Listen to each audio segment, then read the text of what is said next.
1, 2, 3, 1, 2, 3. 1, 2, 3, 1, 2, 3.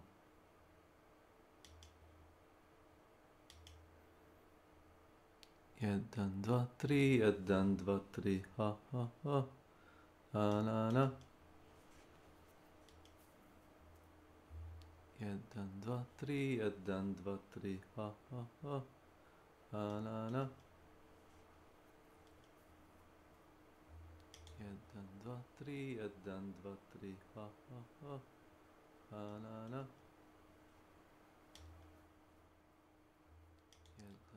How about this? How about this?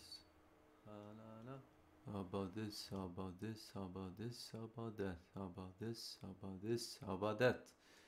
1, 2, 1, 2. How about this? How about this? How about this? How about that? How about this? How about this? How about that? 1, 2, 1, 2. How about this? How about this? How about this? How about that? How about this? How about this? How about that? 1, 2, 1, 2. How about this? How about this? How about this? How about that? How about this? How about this? How about that? 1, 2, 1, 2.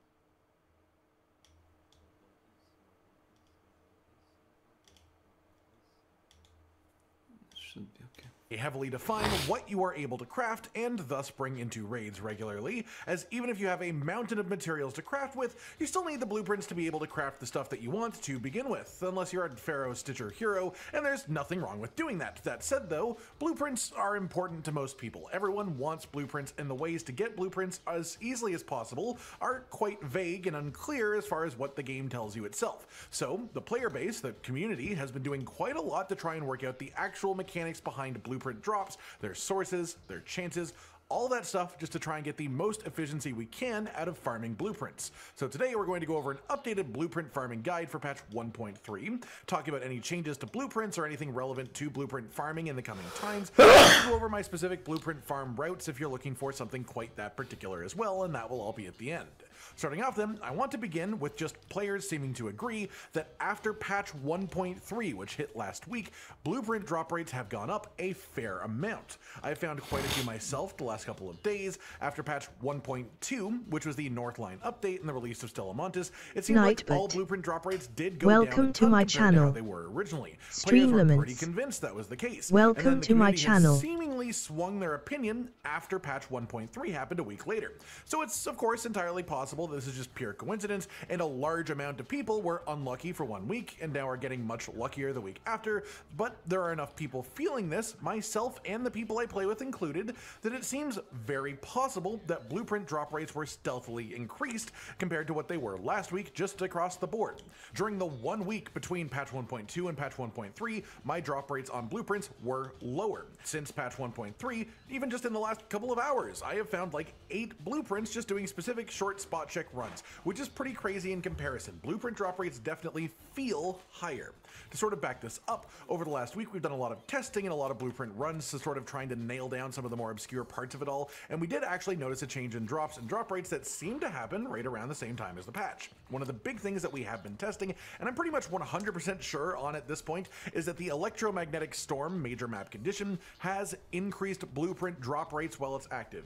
Night raids do also have this effect, but electromagnetic storm's description does not mention loot at all, so this comes as a bit more of a surprise. In our run so far, it seems like the storm has an even higher blueprint drop rate than night raids do, but 3 of us testing this is a pretty small sample size, so take that with a bit of a grain of salt. However, one other theory is the concept that some select blueprints are more tied to map conditions than they are to anything else, and the snap hook is our best example, being seemingly much higher drop rate during electromagnetic storm than at any other time or in any other place. I had seen multiple Reddit posts mentioning that they found snap hook blueprints during the electromagnetic storm.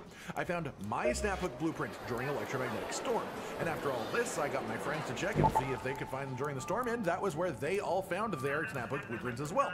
And while most of this was before patch 1.3, after patch 1.3 we were still testing stuff, we did more, and we found it at least as good if not better because Hollow, who also does videos on this channel, channel found 2 snaphook blueprints in one raid during electromagnetic storm. So again, bit of a grain of salt, no way to fully confirm this, but it seems highly likely that the electromagnetic storm both has increased blueprint drop rates in general and an increased drop rate of specifically snaphook blueprints as well, even across multiple different maps and multiple different locations. The other main thing worth discussing on this front is the fact that some blueprints seem to have significantly higher drop rates in specific locations or container types. This one is much harder to nail down, and I'm still doing my testing for a lot of this stuff before I'm happy in confirming any of it, but there is one of these that I'm fairly certain about at this point and ready to share my findings for, which is the conference room underground on Blue Gate. Underneath the reinforced reception area, to be more specific, you enter reinforced reception at the top. There's a couple of ropes that you can slide down to the underground, then you're in a larger open lobby type area. There's a door on the right side of the room that you would go through to follow the yellow color puzzle if that was what the computer showed, and through here, which is right here on your map while you're underground, there is a breachable door. Inside each skill point node, but it's worth noting that either art, which is right room that you would go through to follow the yellow color puzzle if that was what the computer showed, and through here, which is right here on your map while you're underground, there is a breachable door. Inside of this breachable door, there are 2 security lockers if you have the security breach skill point node, but it's worth noting that I don't have that skill node, so the numbers I'm about to share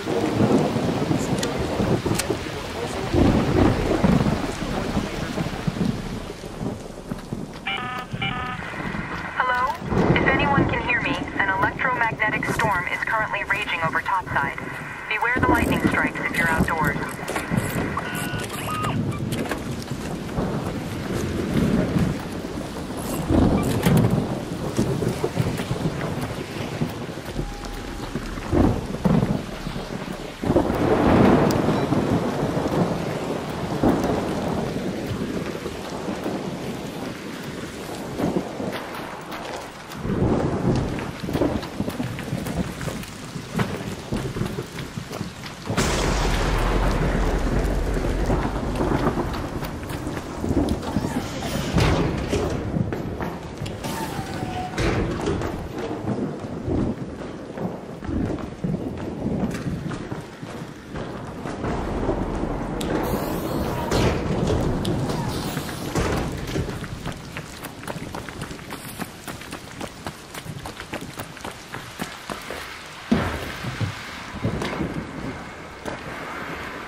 Copy. 10 minutes.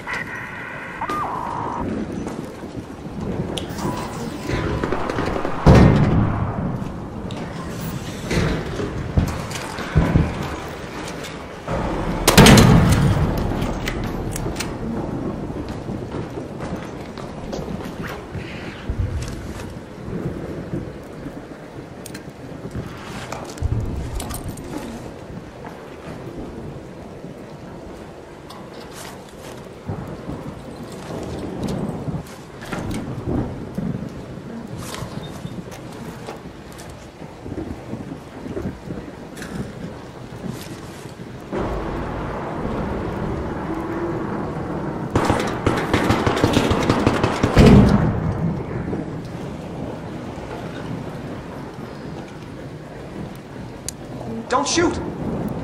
Hello there!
screen.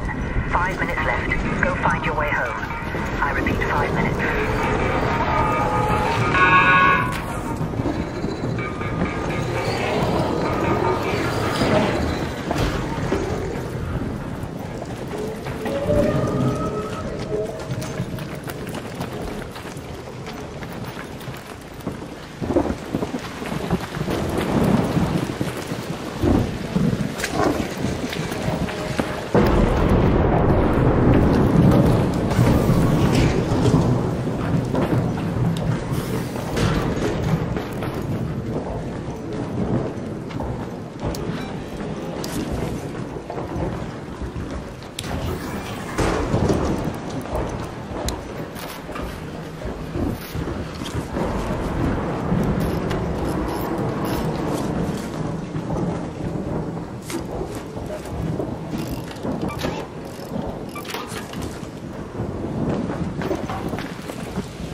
to Tunnel 3.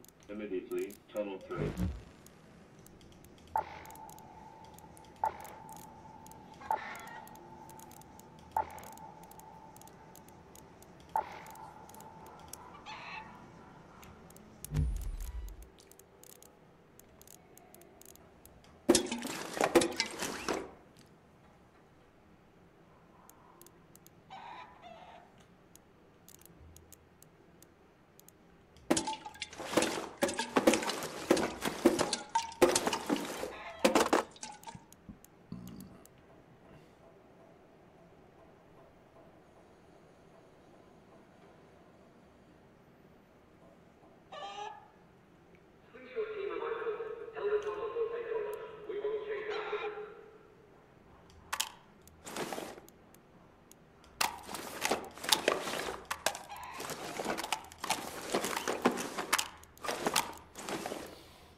Jimmy, here goes the base. Forklift is out. 2-4 is go time.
Don't shoot!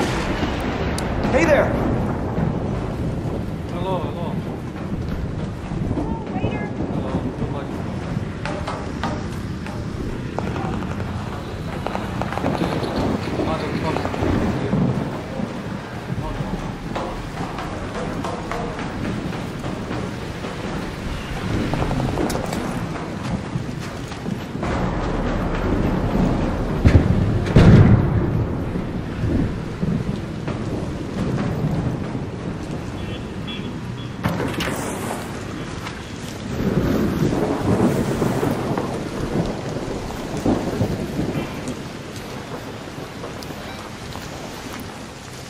Let's go to that location.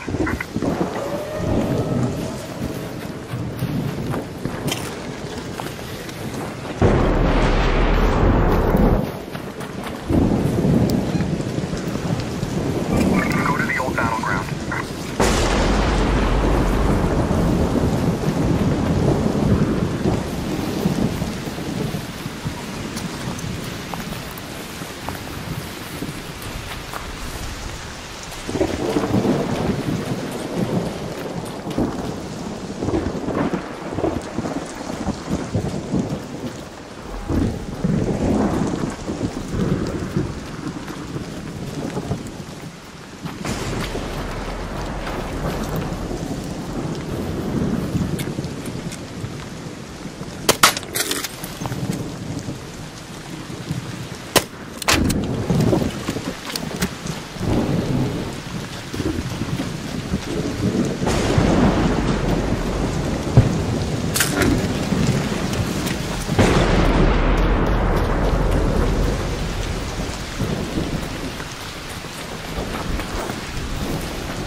Flawless skirmishing Suke. Welcome to my channel. Best viewer stream.com remove the space up JHN.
water treatment elevator. Head home at the North Complex elevator.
Hey, don't shoot!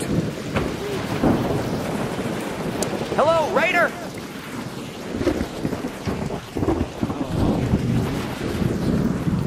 You got some causes near the car shop.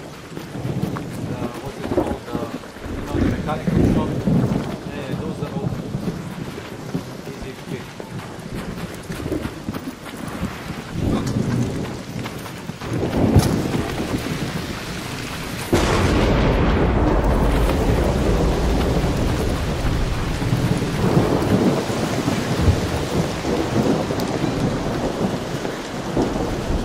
Go to that location.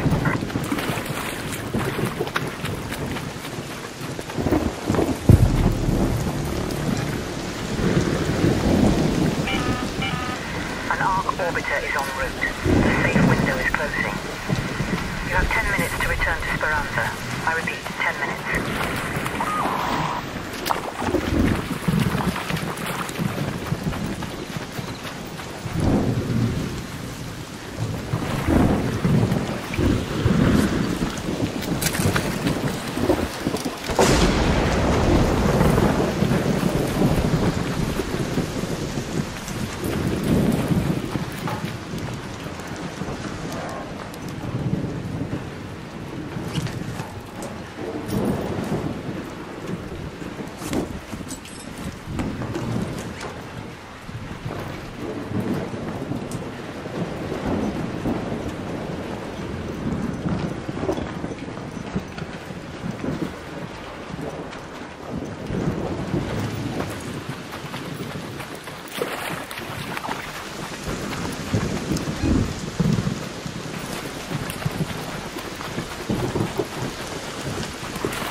Hey, don't shoot!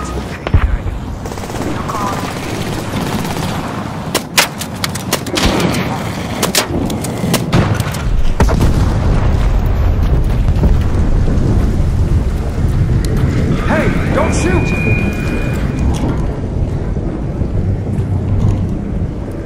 Hello there. Don't shoot!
Oh, sure.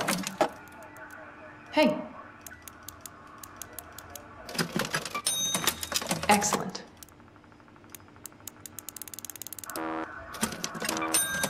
Thanks, Raider.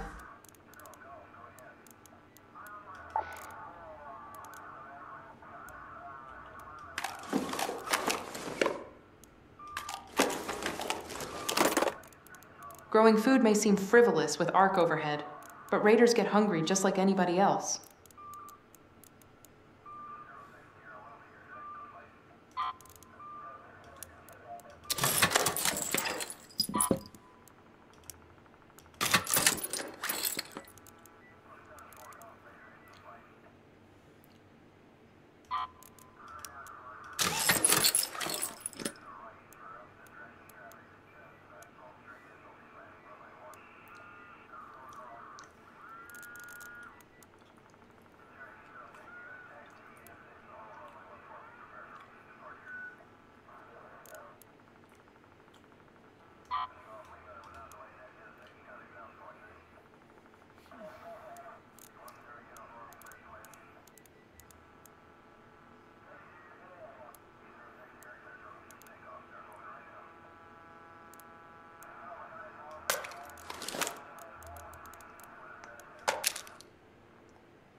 Good to see you again.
map conditions muddying up the statistics here.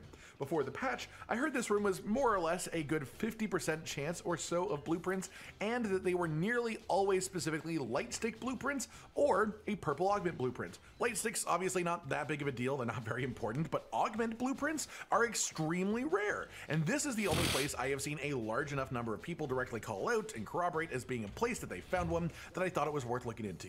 Today alone, literally over the course of about an hour, Josh and I were doing quick runs to just loot this room and get out to test how accurate this is, and in our experience the room averaged out to 100% blueprint drop chance during day raids. For every raid that we went here, we got 1 blueprint, which is to say that we did 10 raids, got a total of 10 blueprints. 2 of those raids we didn't get any blueprints, so it's not literally guaranteed, but on 2 of the other raids we got 2 blueprints from the same room, so it evens out at being 10 blueprints over 10 raids, which is sort of crazy. And I even also found a blaze grenade blueprint in a random locker while going to the extract from this location. So again, all of this was during day raids, not even night or storm, and the average rate that I was hearing before the patch was closer to 50%. So as far as I'm concerned, this room is both pretty much confirmed to be a great source of blueprints in general, especially light stick and augment blueprints. And even if you don't care about light stick blueprints, because no one really does, they are still worth 5,000 coins to actually sell. The other thing then is I think this is just further backing up the idea that blueprint drop rate has increased in patch 1.3 compared to 1.2, because this is just an obscenely high rate during day raids. That said, I would love to hear thoughts from you guys in the comments on if you think the drop rates have changed over the last few days, and especially I would like to hear if you know of any other rooms or locations in the game that are like this one on Bluegate, a room where you keep getting the same kind of blueprint over and over and over, because this is the only one that I have heard mentioned enough that it felt worth properly testing, and the results of it are quite positive, which leads me to believe it is entirely possible there are more rooms like this through the game that are tied to specifically high drop rates on very particular blueprints. Aside from that then, especially as we get closer to December and the project completion and the expedition system that pretty much wipes our characters clean and resets us back to having nothing, I wanted to just take a moment and talk about my thoughts on that related to blueprints. Honestly, I'm really not looking forward to the expedition. I have been playing the game quite heavily since launch, and I still am missing a ton of relevant blueprints, despite the fact that like half of the activities I do in this game are blueprint farming. I only got the snap hook blueprint a few days ago, and it has completely changed the way that I look at movement in the game, because I can consistently have a snap hook in my inventory and not feel like it's going to be losing an incredible amount of value if I die. I can keep it in my safe pocket, pull it out and use it, then put it back in my safe pocket, and if I lose it, I can craft a new one. It's expensive, but I can. The expedition will reset all blueprints completely, and so when we take part in that, if we take part in that, we lose every single blueprint as well. I've already heard a bunch of people saying that they don't even want to do the expedition anymore, specifically because of blueprints and not wanting to lose what they've already got, and to me that means that there might be some sort of change needed to this system before it happens. You want the game to be enjoyable for people who choose not to do the expedition, so you want to have goals that make sense to chase even if you aren't resetting, but you also don't want the expedition to feel like such a detrimental setback that people just don't want to engage with the system to begin with. So in my mind, in some way, the blueprint system probably should change, or expedition needs to just adjust to have some blueprint leniency. One thing or the other, or both. A couple of suggestions that I've seen from players for blueprint changes are things like being able to turn enough copies of the same item into its raw blueprint if you have a large pile of them, like 10 guns for that gun's blueprint, something like that. Whatever the number is to make it feel balanced for the developers, it doesn't matter, but the idea is good because it would give a way to somewhat target farm blueprints that you want, which would be ideal. Another suggestion that I've seen is that there should be just a chance of learning the blueprint when you recycle an item, which is of course logical as you're essentially dismantling the item, and when you take something apart with your hands, you learn a fair amount about how to put it back together too. Maybe we could have some sort of blueprint weighting system so you either don't get blueprints you already have, or maybe just weight it more towards giving you ones that you don't have learned already, or maybe even just some sort of trade out where if you have like 5 blueprints you already know, you can turn them in and get a random new blueprint that you don't know, guaranteed to be one that you haven't learned, something along those lines. And the final thing that I've seen suggested is the ability to hold on to 1, maybe 2 blueprints as you go through the expedition. So after you reset, you still have 1 or 2 blueprints remaining. Let's say you think the snap hook is the most important blueprint in the game. Maybe you should be able to hold on to specifically only that singular one when we wipe and have it transfer over to your fresh character. I don't think any of these are guaranteed to improve the experience at all. I think everyone will have their own opinions on whether this should or shouldn't happen, and in the long run, I'm more interested in seeing what Embark chooses to do or not do than I am actually in seeing my own suggestions actually work out, because I firmly believe that the devs have more data and information about blueprints than any of us do, especially when it comes to their drop rates, because we're still doing our best to just try and piece it all together. Whereas the devs, of course, know exactly how it all works, or at least in theory they do, which brings me to my next topic here really quick. Back in patch 1.2 with the North Line update and Stella Montis being unlocked and all that, there were also 6 new blueprints added to the game. One for the new legendary Aphelion energy rifle, and then new blueprints for each of the new mines and grenades as well. That said, not a single one of those blueprints was actually dropping for any player in the planet, despite the total blueprint count in the game going up. That led us to some interesting conclusions, but before we get there, it's worth mentioning that with patch 1.3, the Aphelion blueprint did start dropping, and it's because of an actual game change that was listed in the patch notes, stating that it increased the drop rate of this blueprint, and the truth seems to be that they increased the drop rate from 0% to seemingly 100%, with it specifically coming from the Matriarch's core after you kill her, which is the gigantic ball part that you can loot after she explodes. So if you want that specific blueprint, that's where you go to get it. As for the other 5 new blueprints, as of this moment in time, I have still not heard a single person claim anything like a deadline blueprint drop or a secret grenade blueprint drop, so those ones are still seemingly not available in the game, seemingly either until a new patch that increases their drop rate, looks like that one, or maybe they're tied to like an event or a major map condition that just isn't in the game yet. Either way, the Aphelion blueprint now does exist, the others are still seemingly unfindable right now, and this isn't the first time that this was a thing, as on initial release, the Tempest, Bobcat, and Volcano blueprint were either non-existent or unbelievably rare, and those did start to pop up a ton after the 1.2 patch as well, which was seemingly all tied to the patch note, adjusted blueprint drop rates from Raider containers. All of that to say, Embark is either purposefully drip feeding us the rarer, more impactful blueprints by making them inaccessible until they decide to make them function, or the blueprint drop system is so much more complex than we could possibly imagine, to the point that it's difficult for even the developers themselves to keep track and adjust them the way that they want to. I'm more inclined to believe it's the first one. I think they are competent enough that that's more likely at this immediate moment, but of course either one is possible, we just don't know.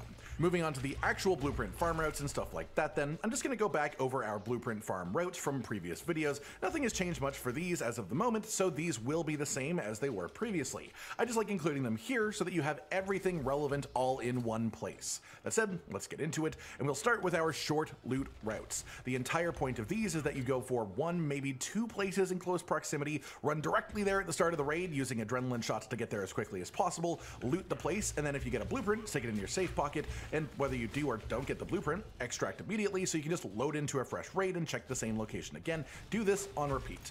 This applies to the one that we just talked about in the Blue Grate Underground. That room is great for this. It's fantastic for this concept, but it is worth noting that during any sort of major condition, that room can be a bit of a hotspot for players that might result in combat, so just be ready if you do choose to do that one specifically. Aside from that, there are 3 more spots like this that I want to directly call out. The first one is on Dam Battlegrounds. This spot right here is the end of a broken down bridge. Pop up over to here, and then from the very edge of the bridge, you can tap backwards to drop off, and then as soon as you fall off, hold forwards and hit the vault button, and if you have the right angle, you'll just pop up right into this hidey hole here. This is a high chance of weapon case spawn, seemingly around 50%. It's supposed to be a hidden area that can only be accessed with a snap hook or a zipline, but this trick lets you get in there for free, and you can also have other valuable cases in here too. There can be things like medical duffel bags or grenade cases, which all can have blueprints inside as well. Next spots are going to be on the Buried City map. First is up here at the northern side of this train station part of the map. This is super far away from pretty much anything else of relevance, so players will only go here if their only goal is this spot really, which does make the competition relatively low.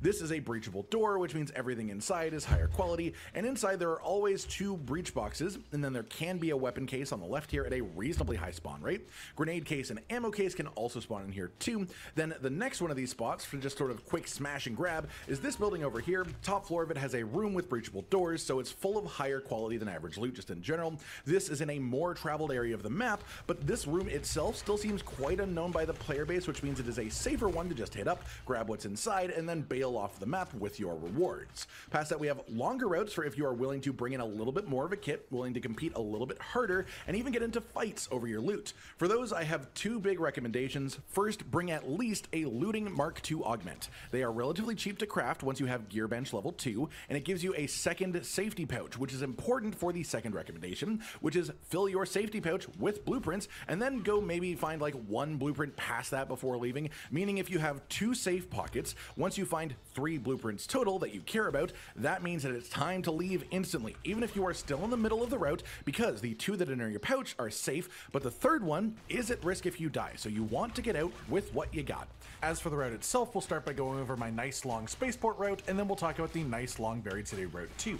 Starting with spaceport then, and then starting from the eastern side to the western side, but if you spawn on the west side of the map, just do it in reverse pretty much. Starting here in the vehicle maintenance yellow loot zone, stairs up from the ground level to the second floor. These couches over here in the corner, this is a potential weapon case spawn location. There is a breachable room 1 floor up from here as well. However, I don't think there's weapon case spawns in there. It is just general high value loot, but it's still worth mentioning so that you know about it. Then there is a little tower here on the map. You can climb up the broken walls beside it to get up access to it quicker, or there is a rope from the ground level that you can just ride the whole way up. There are a couple of these towers that we'll be hitting up, and they are basically just small but dense loot zones. This one has a potential weapon case spawn over here in this specific spot, and there's also a security locker in this room if you have the security breach skill. Southwest of this tower in the fuel lines area right here, most of the pipes are horizontal along the ground, but this one is vertical, sticking out of the ground, which means that to walk up to it, you then have to vault into it to get inside. But in this pipe is one potential weapon case spawn location. From here we go around to the inside of the departure building, which is a red loot zone, so a bit higher player traffic, but we are only going to one spot very close to the outside.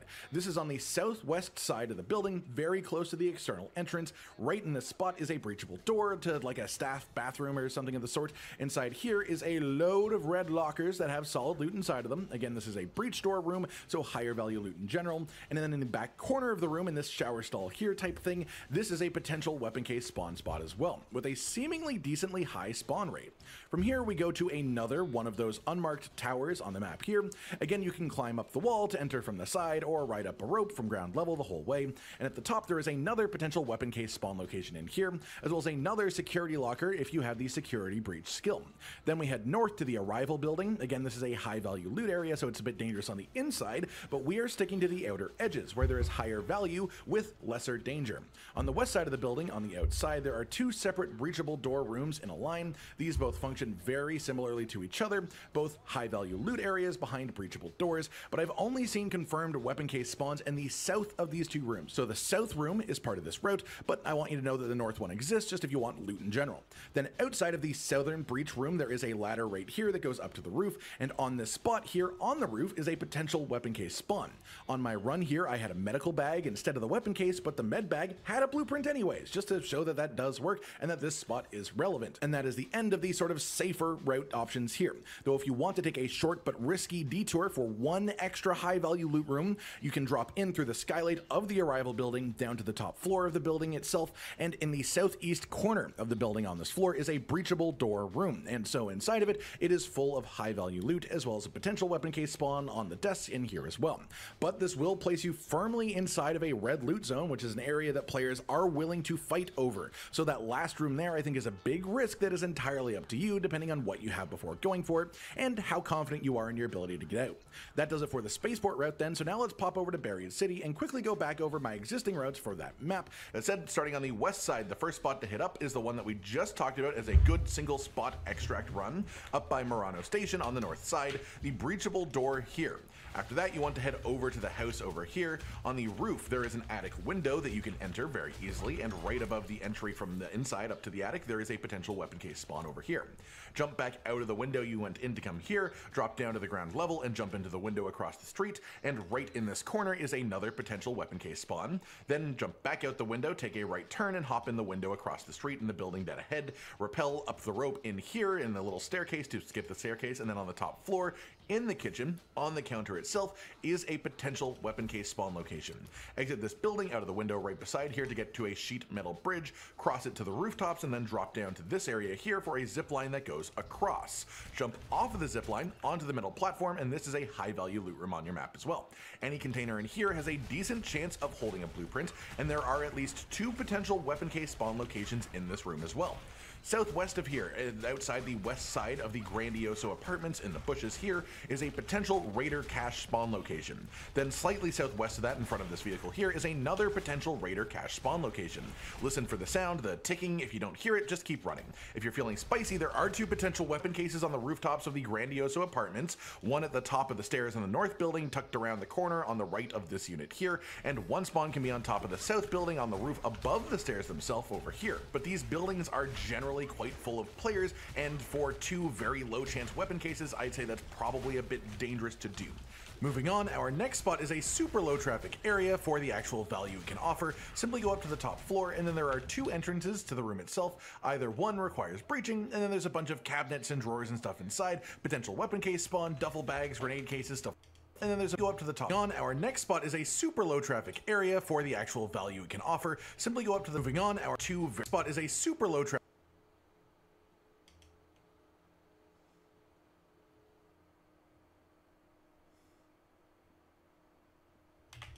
area for the actual value it can offer. Simply go up to the top floor, and then there are 2 entrances to the room itself. Either one requires breaching, and then there's a bunch of cabinets and drawers and stuff inside, potential weapon case spawn, duffel bags, grenade cases, stuff like that, and decent chances at a blueprint drop, as it is a high quality loot room in general.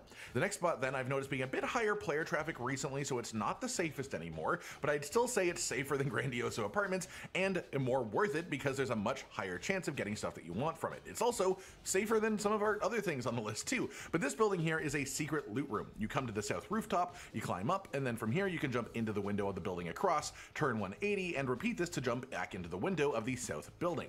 This is the high value loot area. 2 potential weapon case spawns in here that I know of personally, and every container in here has higher than average blueprint drop chances too. Over here by these trees, this is a potential Raider cache spawn. Then in this alleyway here is a potential Raider cache spawn as well. Listen for the sound. If there's no sound, keep moving. In Plaza Rosa over here, the building on the east side, right over there, is a pharmacy. There is another pharmacy we'll be talking about in a minute, but I want to preface this by saying these pharmacies are high value loot areas the whole way down. But unlike the previous secret rooms, they are multiple floors of loot, multiple rooms of loot, and lots of places to search that all can have blueprints. But these are also much more well known by the community and much more traveled by players because they're great for things that aren't just blueprints. So you're not unlikely to get in a fight if you come to a pharmacy. But the sheer density of containers in a high value loot area like this makes it a great blueprint farming zone if you are willing to take on that risk. And it also is great for stuff like money farming or med items and stuff like that too. Just for the sake of mentioning it, you do have to breach the door to get in these pharmacies to begin with too, which is part of how we can tell that it is a higher value loot area. Just northeast of here then is the Red Tower. This is an area that I find players in sometimes, but not too frequently. If you enter from the east side, there's a window that you can go in, and then just up the stairs is a small, high-value loot area. There's red lockers, there's a potential weapon case spawn by the railing of the staircase itself, and then if you head out the hole in the wall, up the ladder, and then take a right turn, and then around the corner on the right again, against this wall is another potential weapon case spawn location. This building over here, just a bit northeast of that, is easily entered from the east side on the roofs through a little hole in the wall, and again, the railing of the staircase right here is a potential weapon case spawn. Then the final spot of note is right here in Piazza Arbusto. On the east side of the road, there is another pharmacy. This one I find is a little bit less commonly traveled than the first pharmacy we talked about, but still decent chances of encountering other players, so it's a bit of danger, but tons of high value loot containers with chances of blueprints. Those are all the places that you can sort of go to in one by one in a line. Generally, if you're trying to be as quick as possible, I'd recommend just picking the closest high value loot room to where you spawn, whatever that is. Get there before anyone else, clean out all the valuable stuff, then continue along the path until you have stuff valuable enough that you'd be upset if you died, and then extract wherever that point is for you.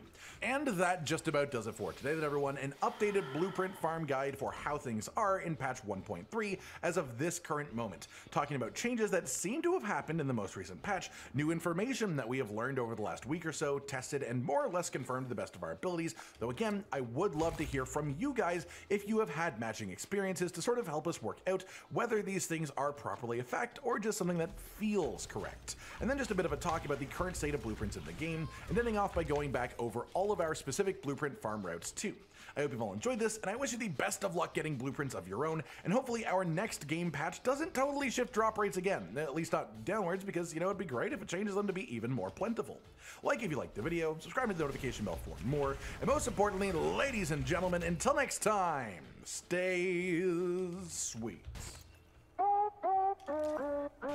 Josh, Cotton, and Hollow with the videos, dropping the humor like a hammer on your tippy toes, bringing entertainment on a daily arrangement to take our insanity and turn it into entertainment. Yes, I said entertainment twice, to reiterate that it is nice to look into your faces on a mostly daily basis when you let us in your homes to make the whole world a stage. Goodbye.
What the heck? Be a little bit thinking God stuff. And I actually do have this thing, which I brought. Also included credit to the guy, because yeah. So I have a little guide just to like know what the options actually do. I haven't quite decided. Well, let's first decide on a name, I guess. What should we be called? Yeah, Magic Run. I'm thinking Magic Run. Let's see how it goes. Also, it's like possible to get the meat grinder early, I think. But I'm not quite sure how to pull that off. I don't know, we'll see. I guess we're going on a rampage, maybe.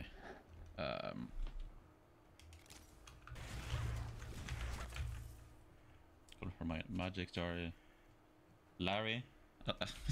Larry. I don't know. I feel like that's a bit disrespectful to like the character's like origins. It should probably be a female name, no? Fun and Funger.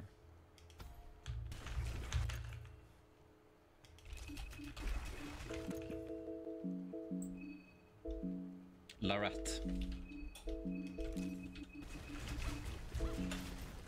Larette it is. I'm going fair and hunger mode for now, okay? Maybe in the future, after I've gotten like very acquainted with the game, I will consider doing like masochist mode at some point. I don't know. For now though, no, we're not there yet, I don't think. So we do not want to skip the character history. Am I gonna actually read though? The soothing sound of the trailer, you're not used to peaceful. You can't help but let your mind wander. You reminisce what has led you to this point in life. You were born into the Church of Almer for many generations. Your lineage took part in the most wicked of rituals only to appease gods of a forgotten age. A life of dark priest is a cruel one, even if modern times overlook the most archaic and ancient rites. A dark priest's life begins and ends in full dedication to the older gods. There is no place for self in the church. Your mother had different plans for you. She didn't want you to go down the path that would befall every firstborn son in the church. So when she finally let your father know of your birth, she told him a daughter was born to the household. You were dressed accordingly. Your distant and often absent father didn't get wind of the original nature of things. That's wild. Or he just did, or he just denied what was in front of his face. Okay. In either case, the subject was never brought up. As you grew a little bit older, you didn't question this either. Everything went natural this way, so who cares? Yeah. You grew up at the churchyard in the city of Prehivo. You started your religious studies at a fairly young age. You were given an option to choose which studies you would pursue. Right. Okay. So we get engrave or necromancy or alchemilia books. Alchemilia books are very nice, very useful because you get to craft healing potions, of course. Engrave could also be, well, we can always get engrave though, because that's in her skills tree, so that's kind of a waste, I feel like. We don't need to do anything together, we just need to get like people's heads. So it's between necromancy and alchemy, I think. Necromancy could be pretty good though, because that's 3 teammates. Also, I didn't know this, by the way. I rewatched that guide video. You can apparently revive your or you can re-necromance after your guys die.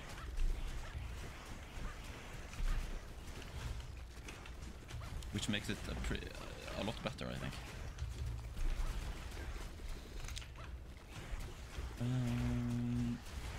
Marina cannot hold two-handed weapons. What? Are you sure?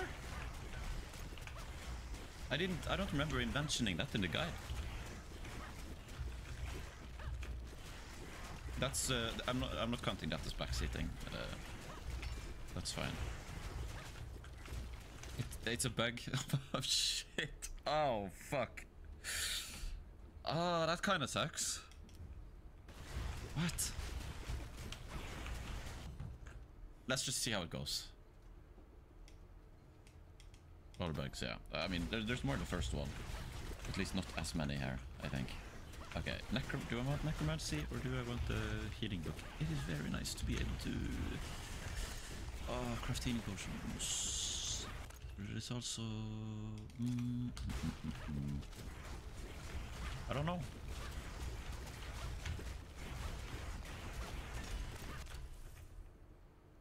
I mean, because we could get the Alchemilia book, it's just RNG. We could also get necromancy, of course, if we go for Gorgoroth. I think, by the way, when I get to, I guess you can see my mouse, but when we have to pick between max affinity with a god of choice, I think I'm gonna go for Fenger, because free saves, agility. We want to get 2 turns. I think that's what I'm gonna go for. I'm not gonna go for... well, actually, then I could go for Gorgoroth. Actually, I could build towards Gorgoroth and get Necromancy later, maybe. But what's gonna be my main source of damage now, then? Like, early game. She just spawns with like a knife and like pyromancy trick, I think. Maybe we should go Necromancy. And I know where the bodies are. Yeah. Fuck it. Okay, blood magic, Necromancy. We'll find the book.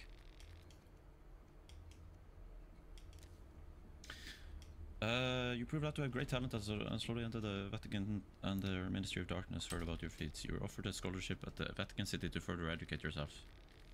Just the idea of getting away from a condescending and stuck-up father was enough to make the decision. Right, she like absolutely hates her father, which I think makes sense. Not to mention the obvious benefits the Vatican City would have to offer. Your hometown wasn't exactly a bustling metropolis. Your mother was very proud of you. She always was. Your father, on the other hand, seemed jealous of you. Your father had always been antagonistic toward you and your pursuits. You're not sure if it had something to do with your origin or if there was something else.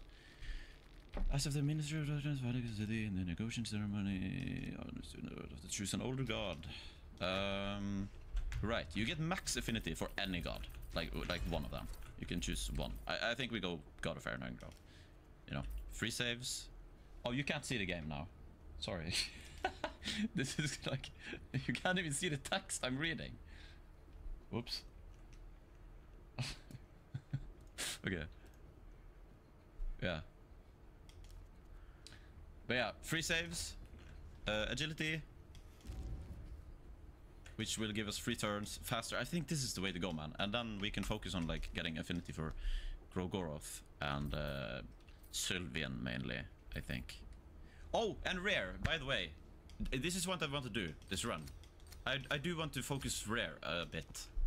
Oh, I kind of want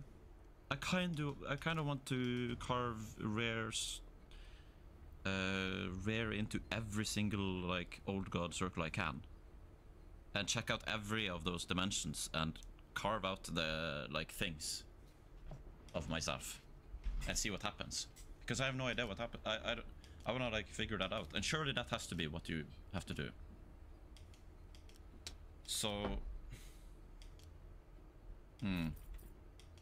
but then can I not do Gorgoroth then? Well, there is a Gorgoroth circle in the orphanage, right?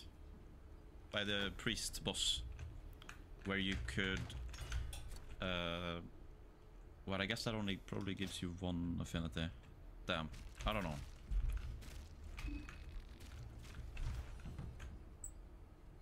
Yeah, I want to check out Rare's skills.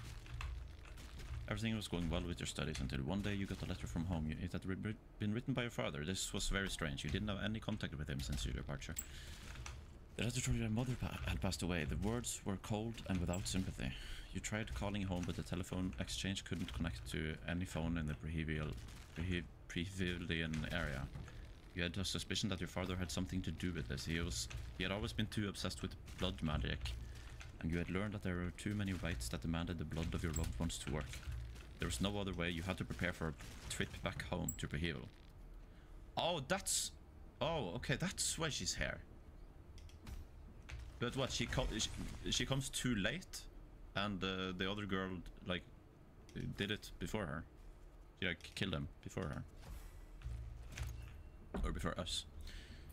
How did you prepare for the travels? Let's see that image real quick. What are we? Oh, of course. Of course we go reading here. It would be like moronic not to. Like either you get food, medicine, or you get a free skin Bible. Let's just hope we get Funger.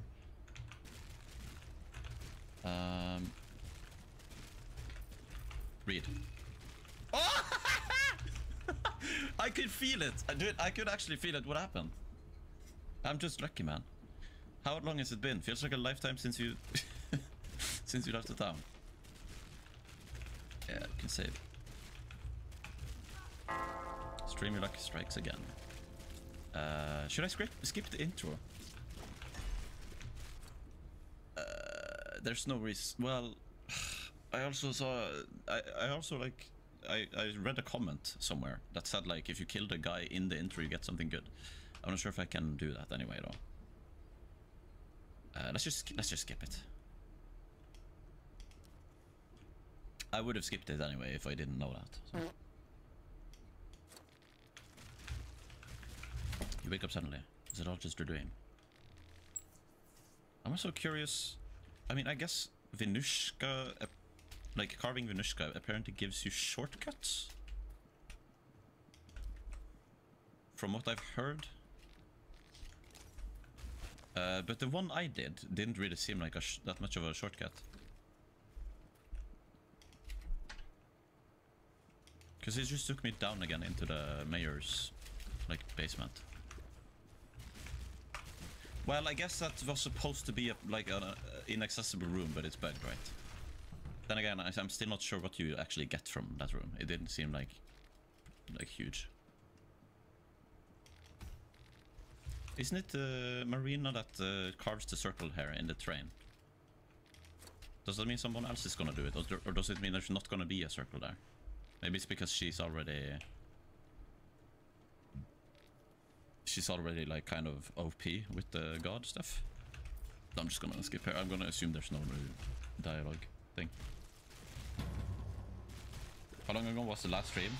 Long enough for your name to have a different color now. I think it was green before.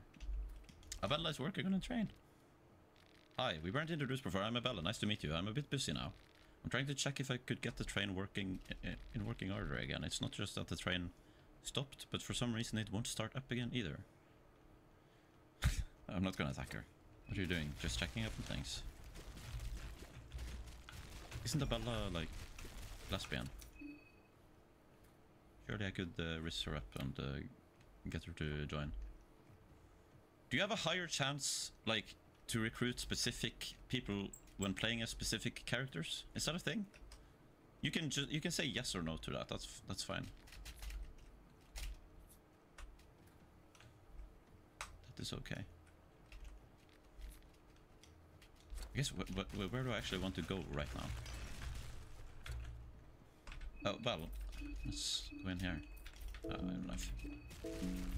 Wait, I got. Wait, hold on. I just need to get chalk. Oh, but that's not guaranteed until day 2. What the fuck is a kasra? It is. Oh my god. Okay, that's a nice pull. What the fuck? No. Okay.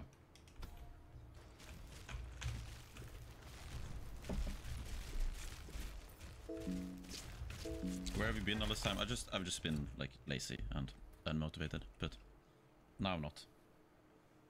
Don't you have chalk already? No way. There's no way. Hold on.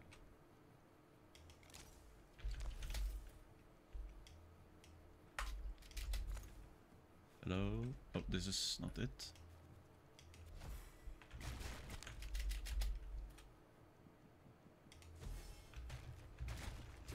It is here.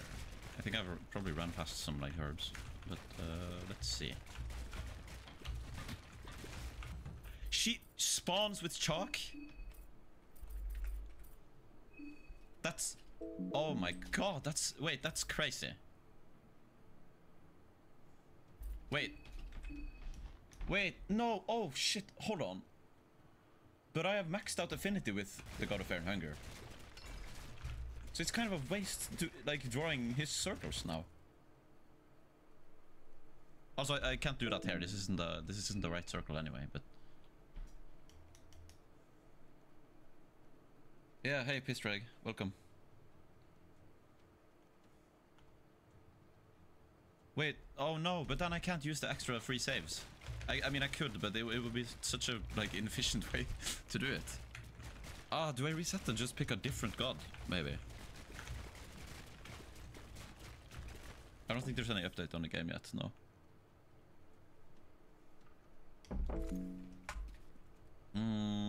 Let me think about this.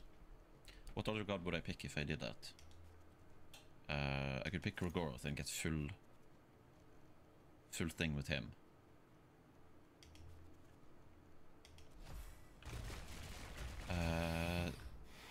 Right, that or rare.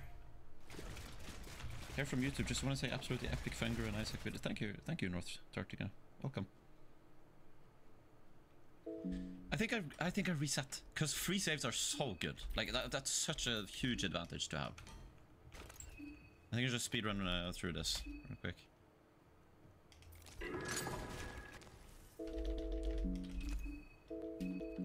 Lorette. A2. Okay, A2. Sure. Because when I press space, it's weird. Oh, it's like coda. Thanks, Strike. Appreciate it. Ah, no, I didn't want to. Oh, okay, F5. Yeah, video is doing well too, which is nice.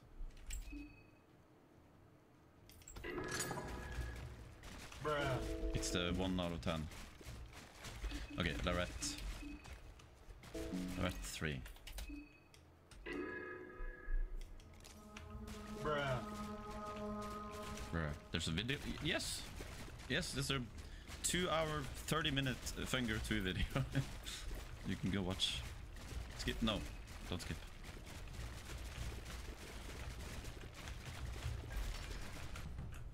Blood magic.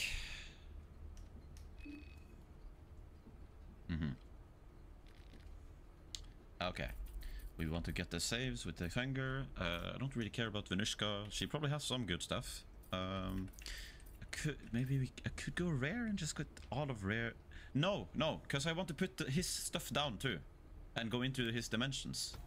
So it will be a waste getting him full too. I think I'll go Gorgoroth, or maybe Sylvian. Because Sylvian only has 2 circles, so that's, and you only need to carve Sylvian one place to, yeah.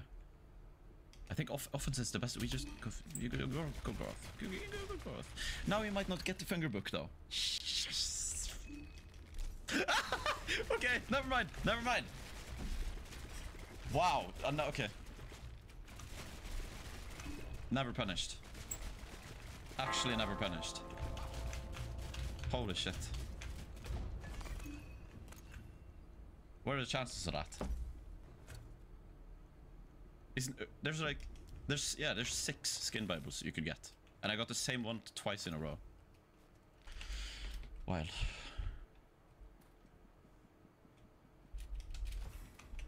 Okay, now I can get to it. Using up all my luck reserves. Yeah, might be true. Bonesaw. Well, I mean that's fine, I guess. We've gotten that. Ah! Don't sleep. We have saved the character info, so yeah, we're fine.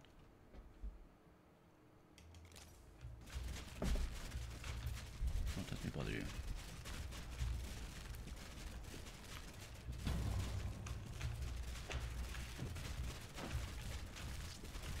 Now I might just, well, I guess I'll save cutting the people's heads up there for the last thing I do before I save. And I do want to get to day 2. I don't know like all the scripted events and stuff, and I'm not gonna try to like map it all out because that sounds pretty insane. But I do want to get to day 2. Wait, no, we don't even need to buy chalk. We have chalk. We're just set. Just ready to go.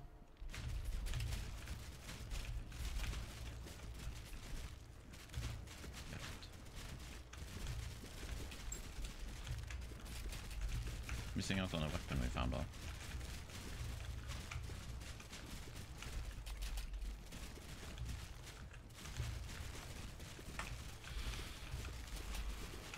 Did I just get two lavenders? That's epic.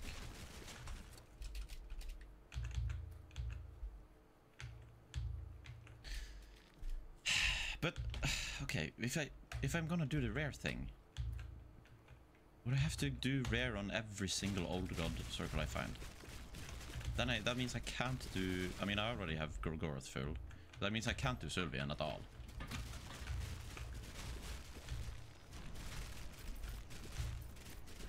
And the finger does not go there.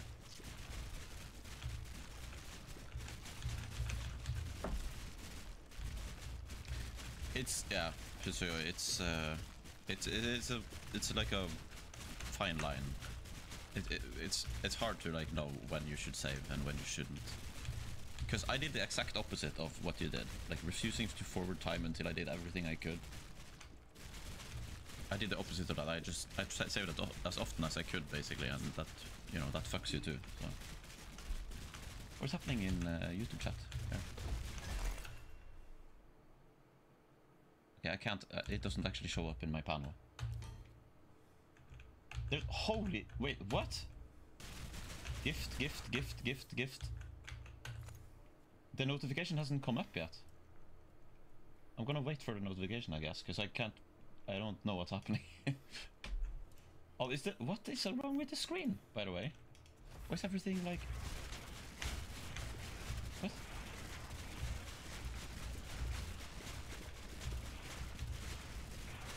There we go. Also, I don't know why I'm not using all this like real estate for the chat. Oh. Well, I guess, does it not go higher than that? So do like that. Where's this notification? It's so delayed. Who was that? Who did that? Fames 9912. Thank you. I don't know how many that was, but it seemed like it was a lot. Thanks.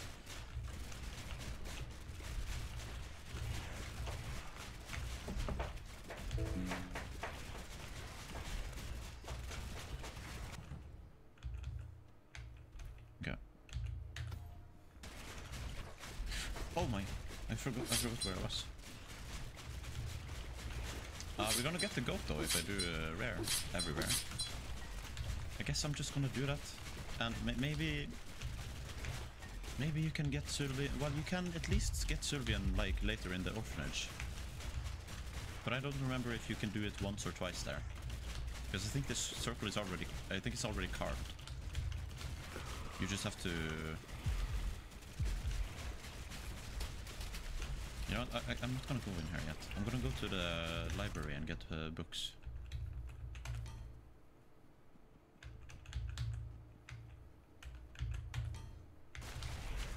What was I saying?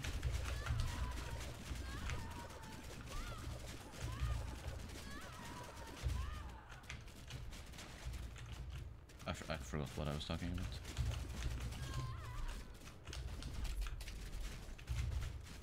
I never jumped down in the toilet hole, by the way, so I actually don't know if it's the same as Finger One. I'm gonna assume it is, since the... Oh!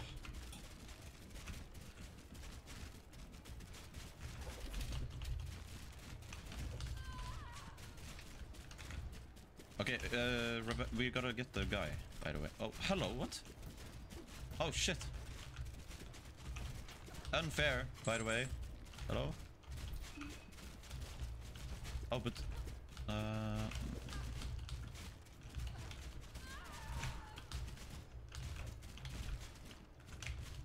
don't want to fight that guy.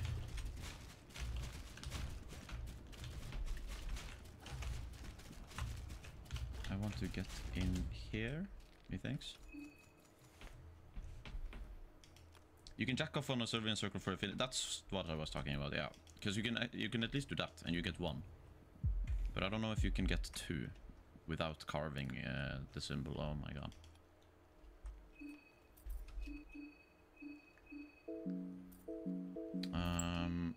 This might be a bit...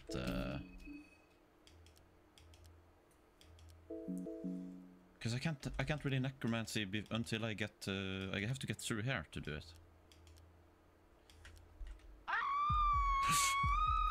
Oh! Yeah, okay, sure, that works. That works. Occult Grimoires.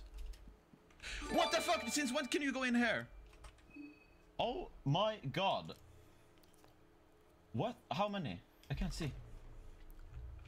What? How? What? 50 subs. 50. Jesus Christ. Fams, thank you. Jesus Christ. 50. I don't think I've ever gotten that much. Holy. Oilery chat. Wow. And I moved the screen again. Oops. Damn. Yucker and Fames, welcome. Thank you very much, man. Holy shit. What? The guy just despawned. Oh. Okay, I guess he's not allowed to be here.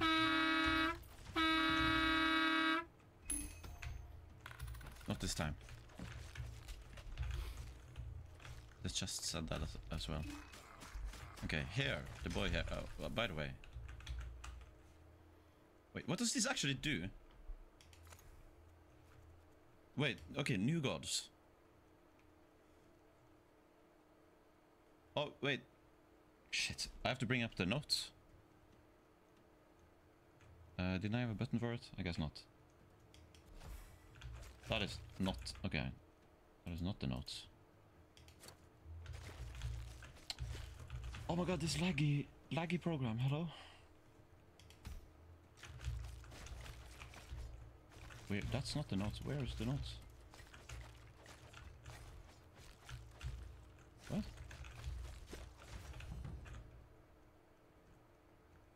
It's not the to-do list. Not this.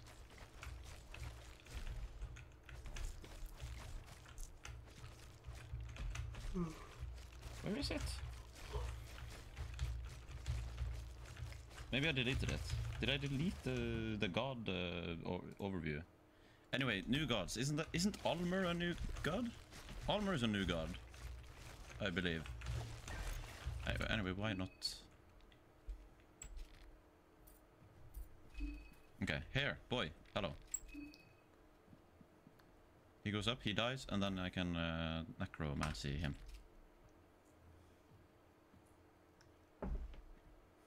Oh, Almer is a Sandad. Okay, but who are the new gods then? Like, what does it actually do when you pray to the new gods? Am I stupid?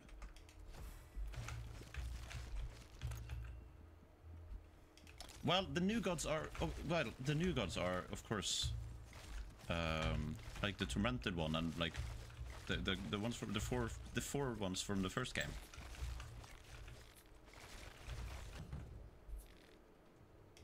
But how does that, like, what? I don't remember that doing anything in this game. Golden Boy, yeah. And like Nilvan. Oh shit. Get away! Yeah, I'm just trying to get teammates now. Okay, necromancy. Does that cost mine? 92.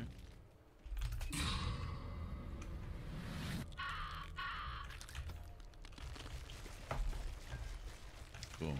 What do we call him? What do we call him? You know, I know who can pick the name. Fames. You can pick the name. What do we call this guy?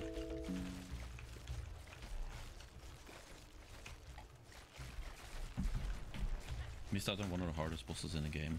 You want some hints what to avoid? Because you can lock yourself out of it. Well, we're probably gonna do 2 different runs anyway, so it's fine for now.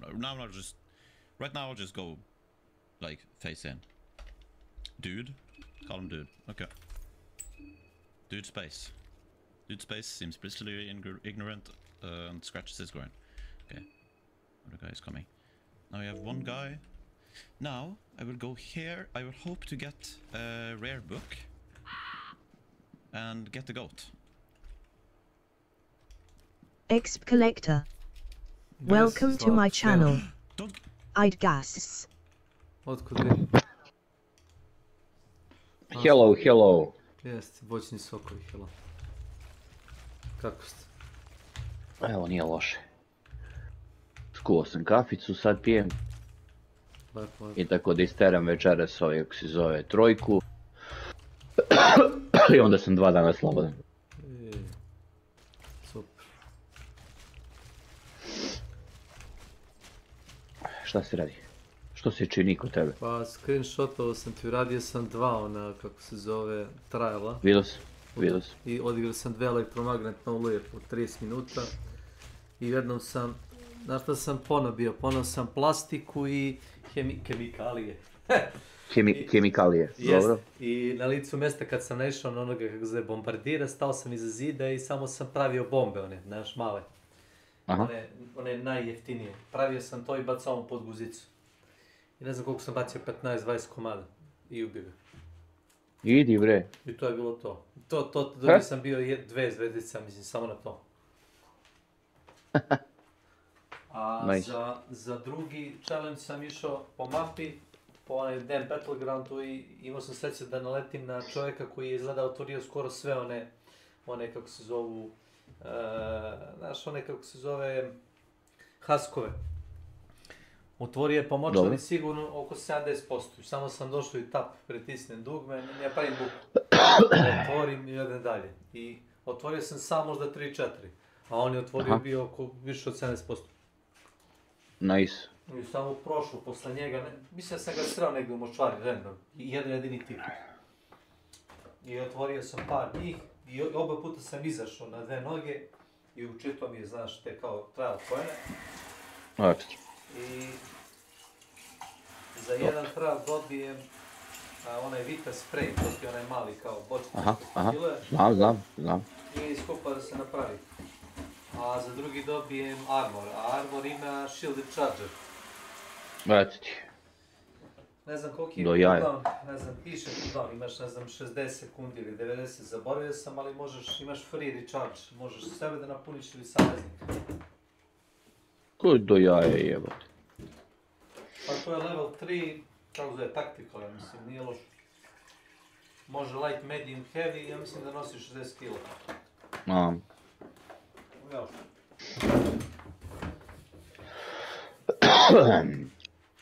Kao što rekao, za džabe puni šarma, tako da nije loše. Stvarno, korisno. I tako. I tako. Kako si ti danas, isto ko ja? Taj fazon. Da. Da. Tako je. Mada radim i sutra večer, tako da nije to problem. Aj, motherfucker. Dobro, ali poslije si 2 dana ili kako? Pa, poslije toga da. Poslije Pa da. Sutra večer imam 2 dana sutra.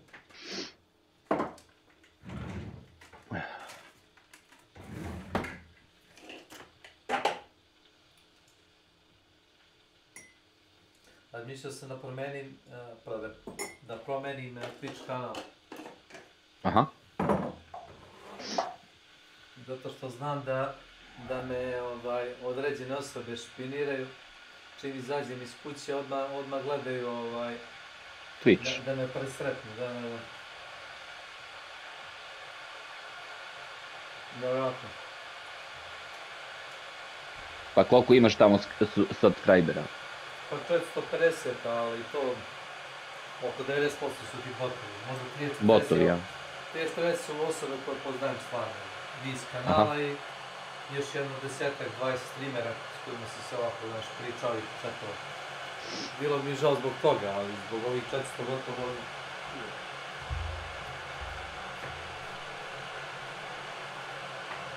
Ma da, botovi, jebeš botovi.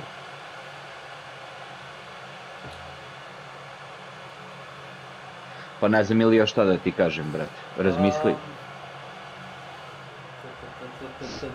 Nemam pojma. Jer sam to da ti pošaljem da pogledaš, da piješ kafu ili tako nešto. Da. Ajde dok piješ kafu da ti pošaljem da pogledaš da mi je history. Izlazi novi Warbond za Helldiver 2, ali neće to puno promeniti ako ne urade nešto sa igrom, ne znaš. Rekao sam ti, gledao sam juče, bilo mi muka, 130 GB igra zauzima. Ma mnogo bre. To je prvo, Baš a drugo je dešava mi se i dalje, kad uđem u meč, kao sve okej. I onda 15-20 minuta prođe meč, a počne zvuk da se gubi. Prvo počne kad pucam ili kad udaram stvari, počne zvuk da laguje, da bi se izgubio jednog. Jednoga nema. Meni se to dešava isto. Dođe mi velika buba iza leđa ili impeler krene da me nabade, ja ga ne čujem. Dobre, mislim, stvarno li jeste, zvukovi su im fucked up, ono, skroz. Nikakvu indikaciju nemam, a ne da je Bože da igraš one šaune, one mape, da. High Road, da imaš pećine, tu je zvuk distortovan, znači izobličen totalno. I onda razmišljam, tu zadnji put kad sam bio, šta će meni ovo da se ja kidam? Čim igram samo po sebi teška, razumeš, idem ko slepac okolo, ne čujem ništa. Kao bukvalno. Nisam rekao da neću da igram, nego trenutno ima mnogo gluposti, razumeš, koje su oni kao developeri pustili da se množe u igri. Jeste simpatičan i možda ga uzmem, probam malo igram, ali ako ne srede ozbiljno neke stvari u igri, nije, ja nisam jedno ništa kao, imaš ljude koji, ja ne znam, nerfovali su mi pušku ili ovo radi sad drugačije, to me zabole. To me zabole. Boli me patka.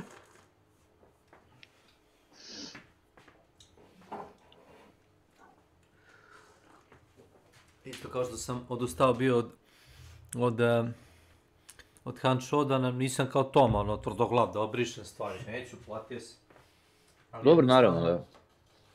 Jednostavno, developeri je odbiju da promene stvari koje im community kaže. Community kaže, serveri su vam loši, uradite nešto. Oni kao, we are looking to it. Kao, gledam, kao, znaš, da to popravimo. Da, gledamo. Će vidimo. Što bi se reklo, će vidimo. 1000 puta smo im rekli, znači, čitav community, znači, uopšte nemojte da nam dajete opciju. Slično kao u... Duše, u Arcaderima imaš da staviš preferirani server. Tako je. Showdownu možeš da staviš bilo koji server, čak i onaj koji nije iz tvoje regije. Čak sam ja stavio, od kad sam stavio na Evropu, ne pucaju mi. Za sad. ako se konektuješ na regiju koja ti je ono kao udaljena baš, dešava se igračima koji igraju protiv tebe da ti recimo njima laguješ na ekranu. Da ti izviriš iza ćošeta, pogledaš gdje su, pukneš i vratiš se u ćošak. A on dobije informaciju tek kad dobije pogodak na prv. Da. Neke stvari.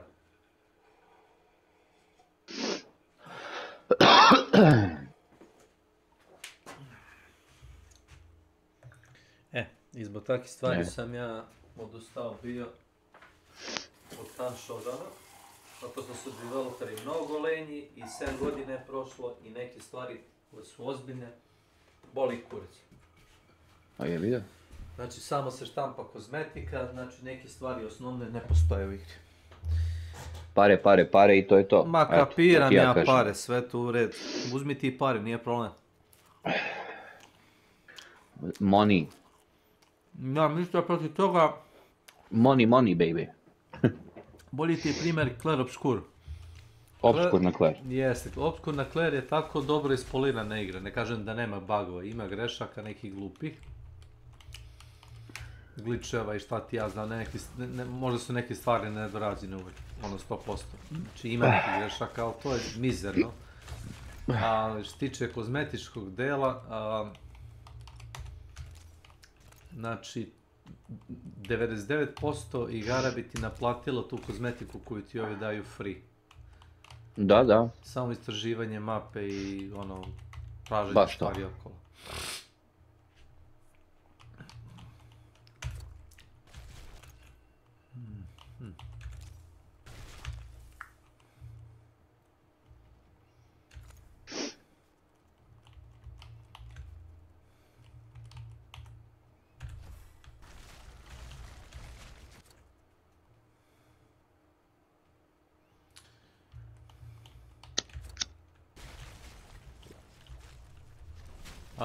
Poslao sam ti da pogledaš, pa nije vodič nego preporučeno, ako igraš koju mapu, gdje da pogledaš u koju kuću ili u koju lokaciju da pogledaš za ove blueprinte. To ti ako igraš specifično, na primjer, ali moraš igrati major map condition, znači da bude elektromagnetna oluja ili znači nešto da se dešava s tom zonom. Da. Pošto to ti kao drugačiji uslovi vremenski na mapi podižu šansu da nađeš nešto OP.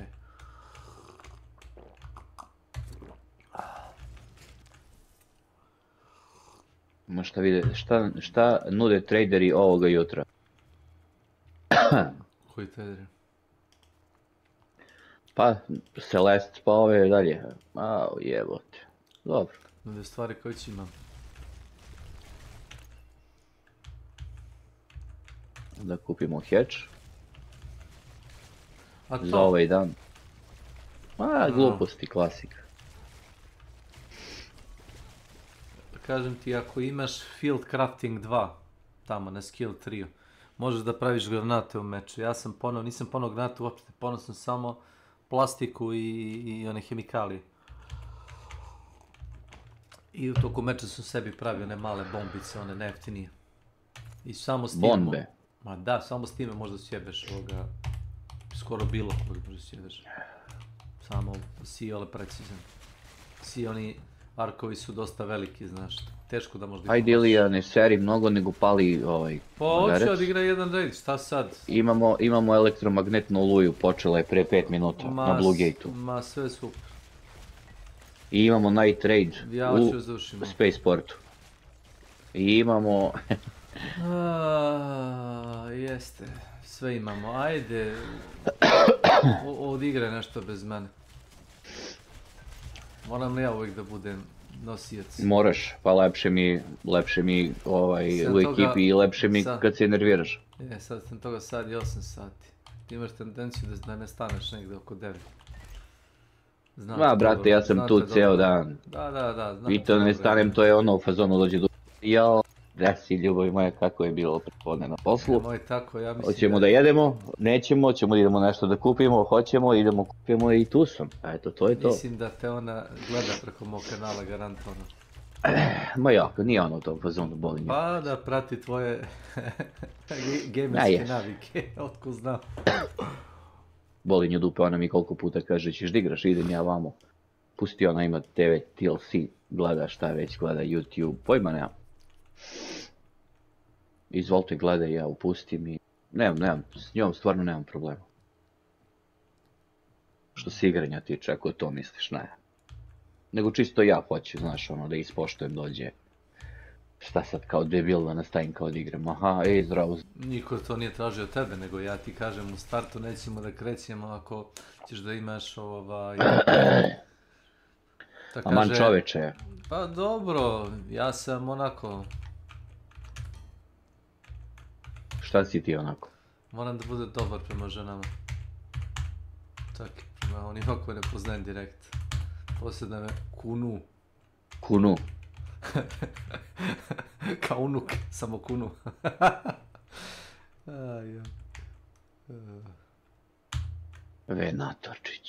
Venatorčiki.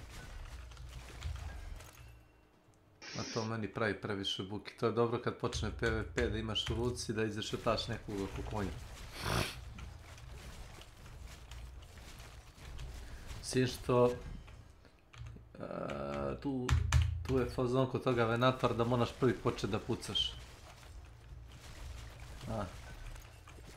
Kao i kod većina oružja, ali... Danas za 2 sata i 36 minuta nam se resetuju Fici, Daily, tako da... 30 pojena imam slavku. Briga me, nemam ja. Ja ću da budem najbolji. Pa neš ima toliko dekova. Hoću. Ima da kažem dušici da se ne viđamo jedno par dana. Ima da se usmrdimo ovdje, znači... Ma da, daće ti 5 dekova da otvaraš, kako ne. Ne lipši magače.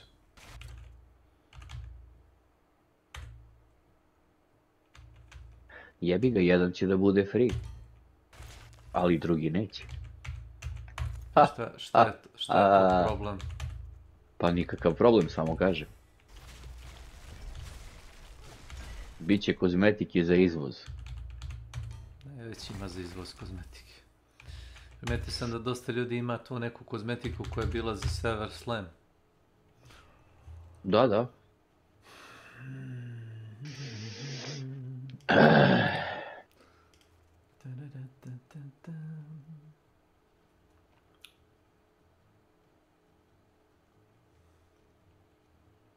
Makrame set.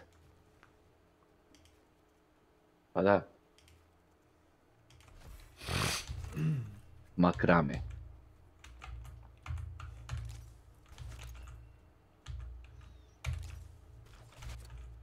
Nema tome. Nema tomice, dobre. Nesrećnik. Da nestane čovjek. Izgubi se. Izgubi se u dupe, gdje. Dokučilo mu je možda sve. On se brzo ladi. I šta kaže? On se brzo ladi, on se zagreje za nešto kao šibica. I onda kao, više nema šta da radi, sve isprobao. Za njega da uzme neku single player igru da ga usla. Nije on za multiplayer igre. Multiplayer igre su napravljene da te navuku i da ostaneš dugo da igraš, a ne da izgustiraš za 10 sati ili 50 kao on. Jeste. On igra svaki dan dok ne dođe do plafona i onda kad dođe do kraja, mislim to je live, kao Helldiveri, to je live igra. Znači to je napravljeno tako da te ono polako uvlači, razumiješ, u celu stvar.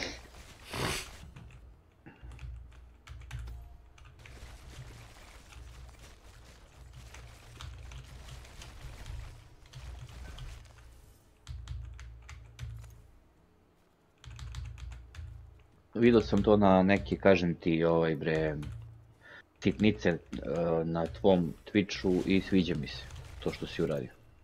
A to možeš ti sam da namestiš preko onoga... A boli mene mnogo kurac ili ja, znaš. Mislim na PlayStationu ne verujem da to ima, ali ono... Imaš samo opciju... Ne seri više po mojoj konzoli, čoveče, stvarno ću... Šetam. Boli me ovo, sretene... tako. Sretene, vrati se, sve ti oproštam. Tako. Batali da se skineš čoveče s moje konzole, mani se bre čoveče. Ja sam se već sa jednim pogovnao zbog jebenog Diabla. Diabolo! Jest, rekao sam mu šta mislim o Blizzardu, on je rekao pa nisi u pravu, ti sad sereš po onome što si ljubio, rekao ja ne ljubim guzicu o Activision Blizzardu. Znači oni ako naprave neku glupost, sigurno neću da klimam glavom i kažem jeste tako, sve tako treba. Ne, da kažem kako jesu. I pogovnali smo se i rekao sam mu prijatno. Ne moramo ni se družimo više. Bože, Ilija. Loš sam čovjek. Jesi? Loški čovjek. Generalno loš čovjek. Moram da se popnem na leaderboardu, Ilija. Krv ti jebem, 71 sam. Par hiljada Diablo 3 sati. Ozbiljno? Pa došlo je do množenja mišljenja. Ja ako kažem da nešto je crno, onda je crno, nije crno-belo.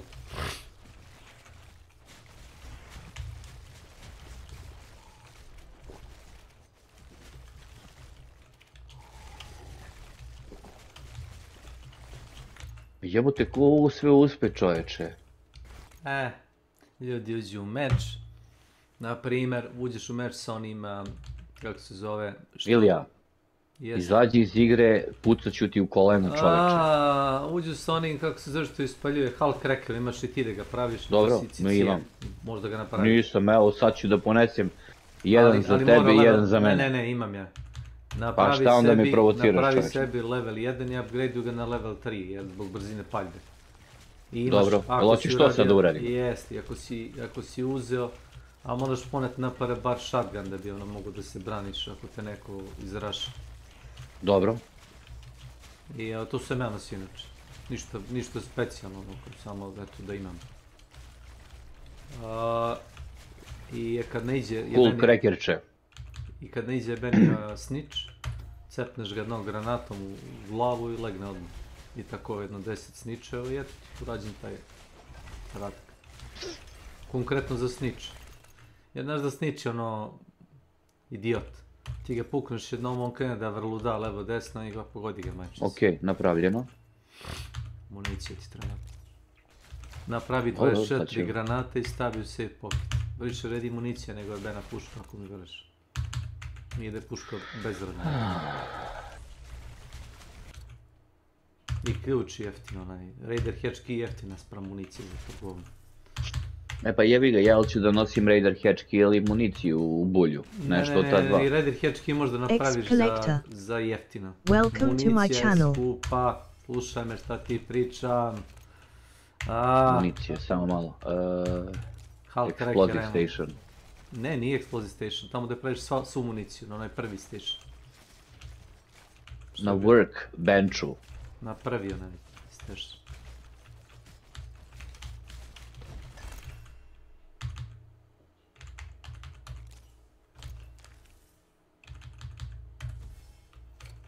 Launcher ammo, ili taj? Pa kao neka kasetica, granate vidjet ćeš, nema šta drugo biti. Jeste, Arc Motion Core nemam, ne mogu jebeno da veram. Možeš da ga praviš na refineriju, pogledaj. Treba ti Arc Alloy. Nema reći da nemaš Arc Alloy. Ne skupljam, jel da? Uvijek skupljam. Ma imam nešto malo, ali vidiš ovaj Arc Circuit. I to se pravi od Arc Alloy. Dobro, to se pravi od Arc Alloy. Onda ako nemaš, onda idemo da skupljam Arc Alloy. Tako. Stani malo, molim te, čovječe. Tako. Ne brzi me, mozak će da mi pukne na pola. Samo malo. Ne znam ni šta sam tražio iz prve. Znači, fali mi Arc Motion Core. Dobro.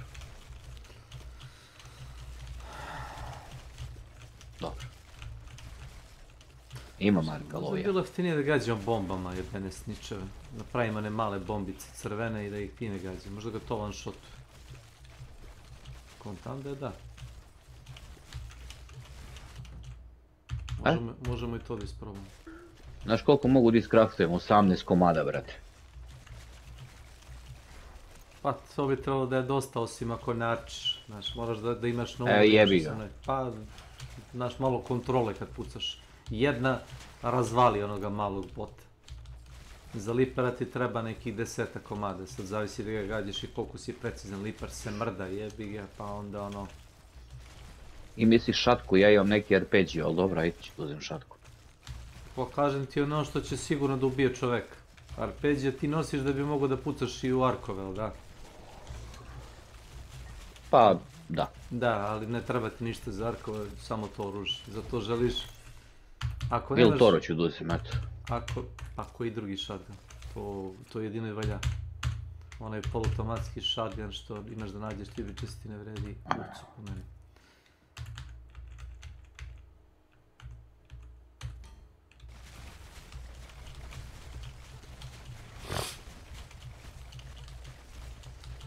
Nema runa, a? Je na zdravlje. I šta kažeš da ovaj Hulk Wrecker dignem na 3, a? Pa sporo puca ako ga ne digneš na 3. To ti isto kao Il Toro. Il Toro na level 1 puca BAM, pa onda čk čk, BAM, čk čk. Dobro, evo na 3 je.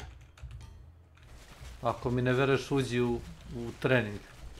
Ponesi municiju, uđi u trening da vidiš koliko brzo puca. To ti je sekunda samo. Dok si sad solo imaš da klikneš na training grounds. Učitaš se tamo. Da, okej. Practice range. Jest, isprobaj koliko puca. Da bi ono stekao neki osjećaj koliko možeš brzo da pucaš s njim. Jest. Ili ja divan si. Divan si čovjek. Takav sam ti ja. Ja, majke. Da slave Bože, niš svoga sina, ženiš svoga sina.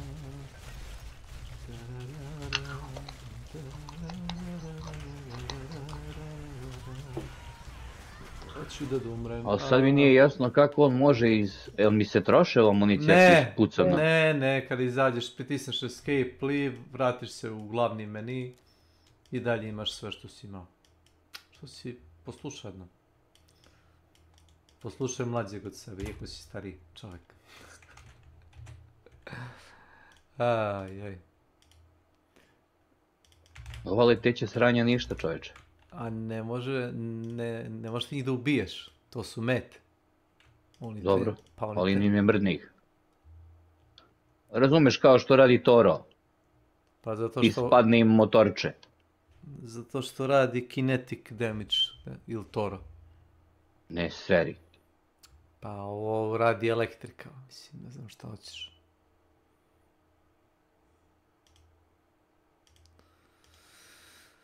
Lele što je slab reload, bra. Pa to ti kažem, koji je level? 1, jeli?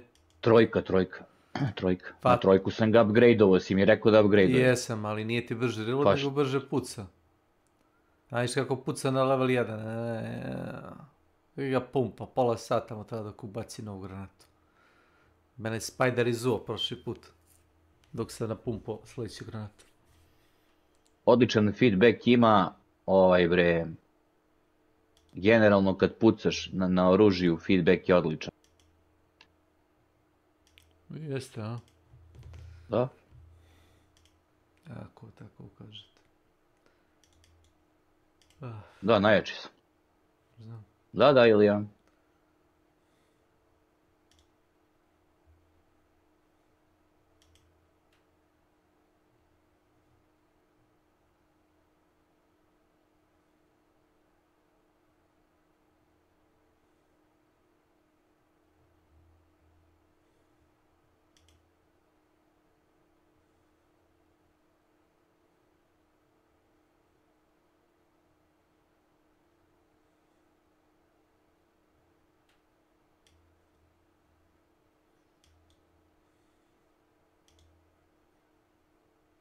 Sad ćete, kaže, vidjeti kako se vozi.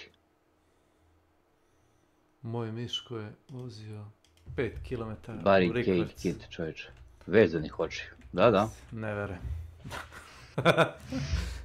Vezanih.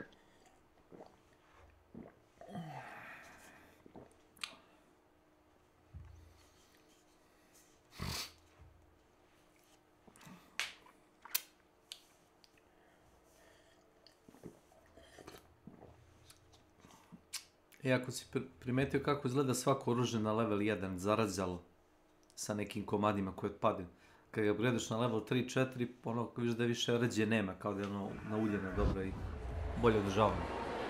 Jeste. I većina njih ima brži reload. Jeste i to je. Što je kao podmazano bolje. Lele. Svemirci. Jeste. Lele, turen tice pa nakecao i cool cracker čoveče. Te si našao turret? U treningu? Da. Sećam se da ga ima, aj mora da ide.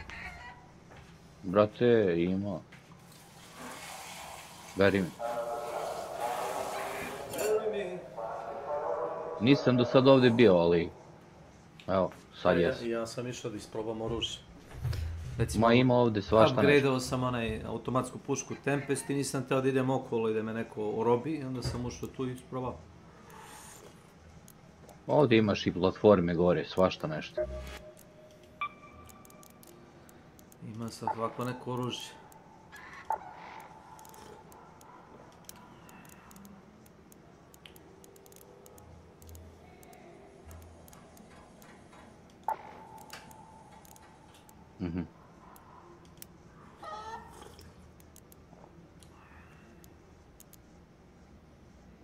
Polako red.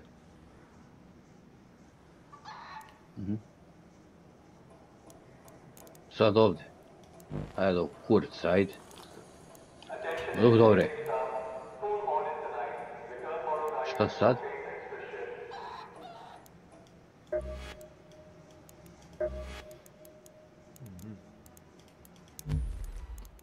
Šta znam?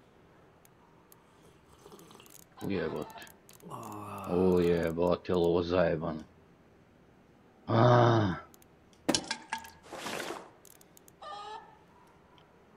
Ne! Da. Ne! Da. Ću. To Ilija, najjači sam čovječe. Torrente, imamo torrente. Medio, mamo.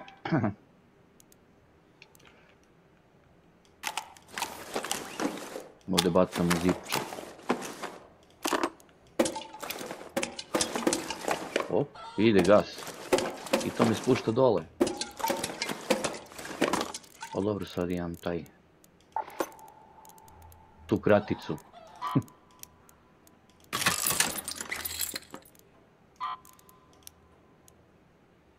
Gledajte što sad. To je bila kratica, Ilija. To znam.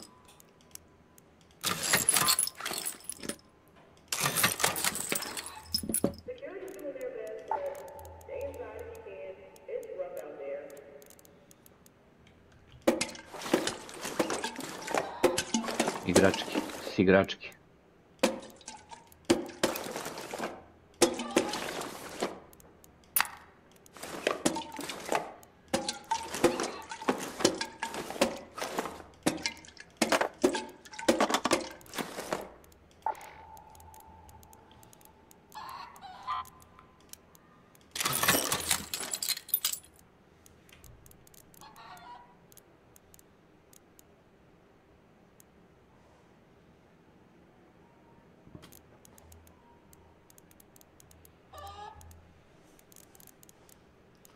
Ste vi završili s tim treningom, jel? Da. Evo, vraćam se u Sparancu. U štab. U Sparancu se vrćem.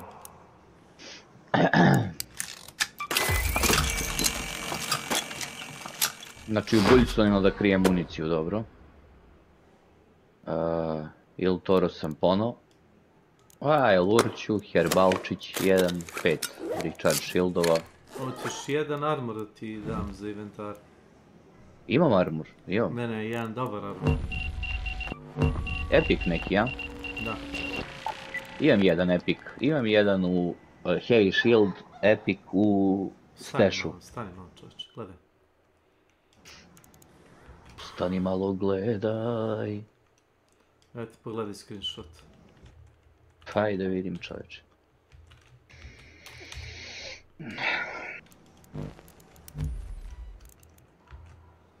Tactical MK. A nemoj to sad da radiš, pričuvaj ga.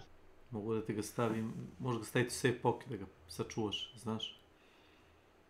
To da, ali šta će onda s Hulk karakter municijom? Pa ponesi armor koji ima 2 safe pocketa. Jel' tako? Pa dobro, ili ako je tako, onda u redu.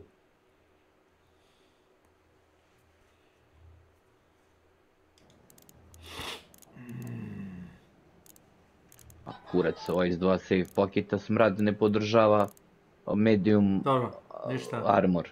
Ček samo malo, da vidim da li ovaj podržava. Samo malo. Ovo je neki Tactical MK2. Kurac, on ima samo jedan save pocket. A ti level 3 armor za 2 save pocket. Da ne nosim onda armor, ili tako? Samo ću da ponesem shield medium. Jel možeš tako? Pa može.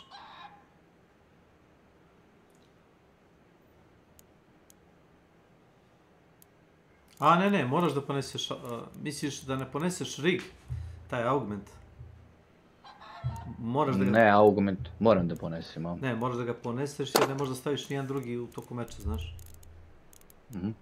Prokova radi, nažalost.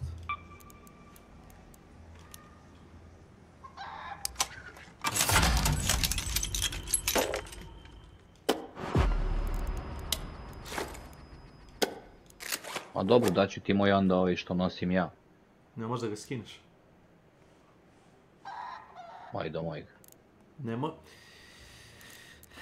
Znaš kad igraš free loadout i ubiješ čoveka koji ja ima... ne igram free. Slušaj, i imaš onu kutiju veliku, metalnu, koja ne radi ništa, ono, daje ti 30 kila. I ubiješ čoveka koji ima dobar taj rig, taj augment. Dobro. Ne možeš da ga staviš na sebe, moraš da ga skineš s njega, da ga izneseš iz meča i tek onda možeš da ga staviš. Mogu da ti ga dam da ga sačuvaš u safe pocketu. Dobro, a s ovom municijom nek nije Bogu pomoći. A neka stoji u armu, u onome u regularnom backpacku, šta ti kažem. Znači da vadim municiju iz bulje i... Jeste, izvadi iz... I da stavljam ceo armor. Jeste, izvadi je iz...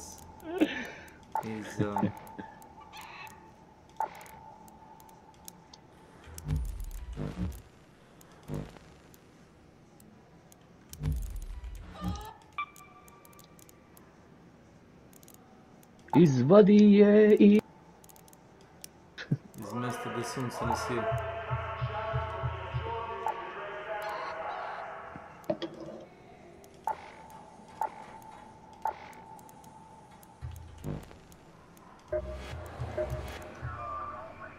Got something for me?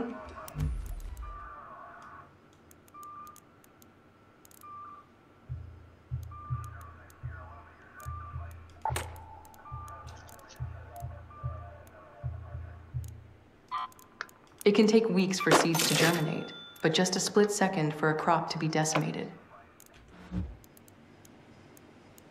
Raider! Raider! Pokušam da nađem dino bombe. Evo ih tu su.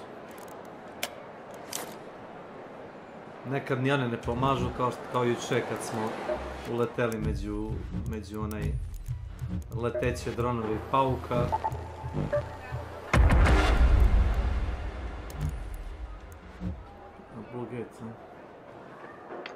Electromagnetic storm imamo, čoveče. Znam.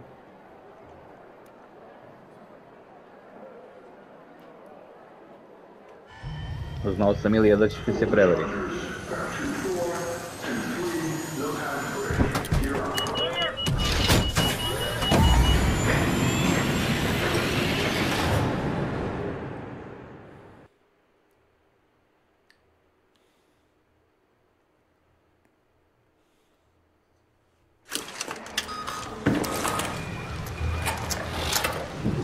Pada kiša,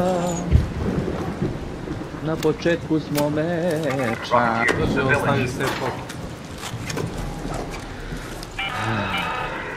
Da, mora da se iznese majka.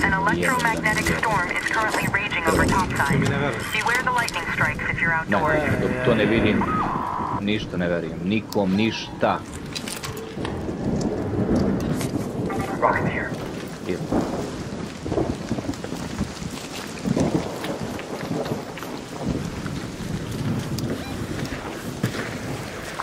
What's up, motherfucker?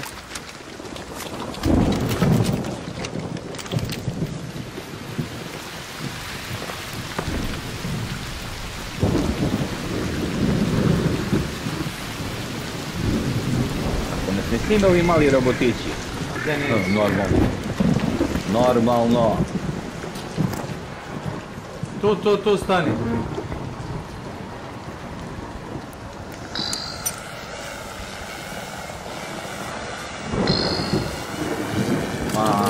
Stani.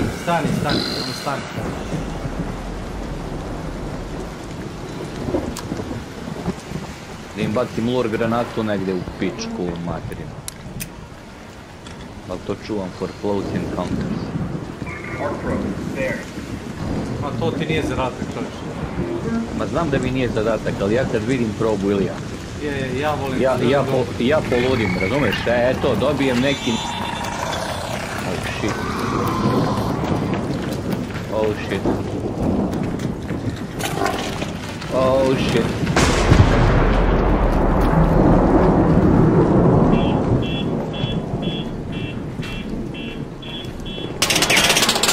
What the fuck? Ti si to uradio. Camera, here.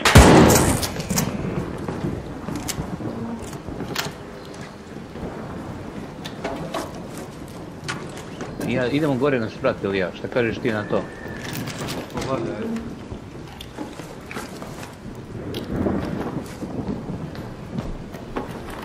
Kujna, ili ja? Toster, ili ja? Dođi vamo, meni ja ta govna neću da kupim sad.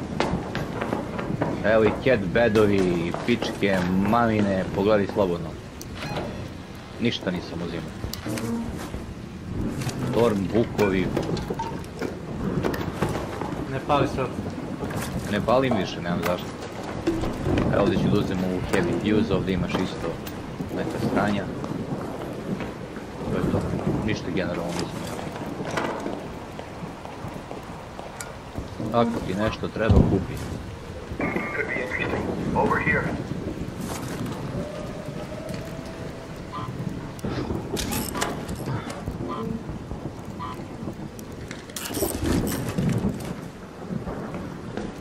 Da odemo u selo. Let's move to that location. Idemo u selo. Znaš da tamo ima jebeni onaj, kako se zove...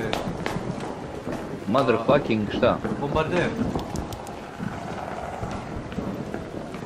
Pa divno.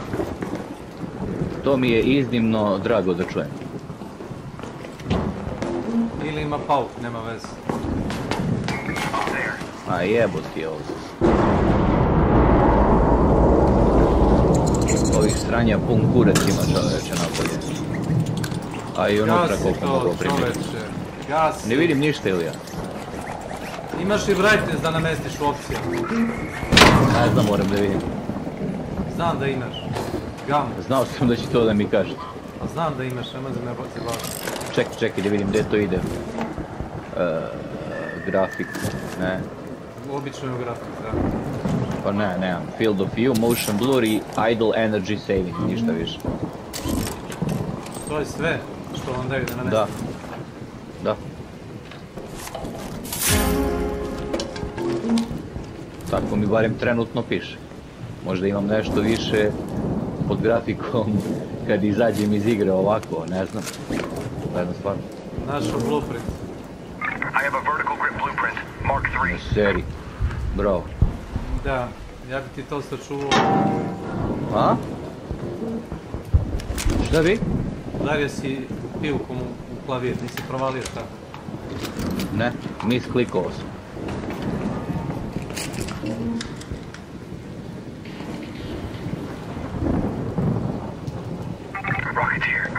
Ma znam. Ne isplati. Ja sam ga par puta gađao s onim kako se zove. Znaš? Ma, ne isplati se, ja znam da se ne isplati.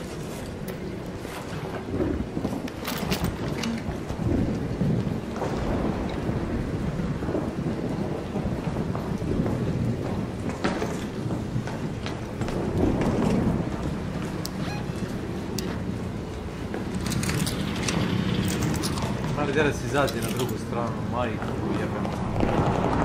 Opa, ide gas. Šibovi su u selu. Selendri. Čekam da prođe da odem na van. Ajde van. Ajde.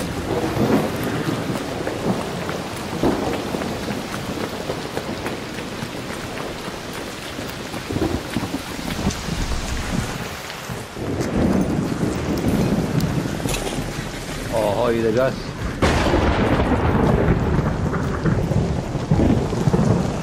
Zašto, Ilija, trčkaš kao da si poludeo?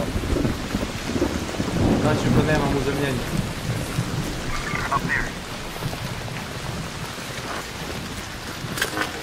Mijao, kolegi. Polako s ti gromovi, majku mu jebem. Sad ću da se uhvatim za drvo, Ilija. I samo ću da reknem zbogom okrutni život. Nemoj da mi taguješ ništa. Moram, tako se osjećam kao, znaš, da sam na zadatku, Ilija. Over there, kao, znaš.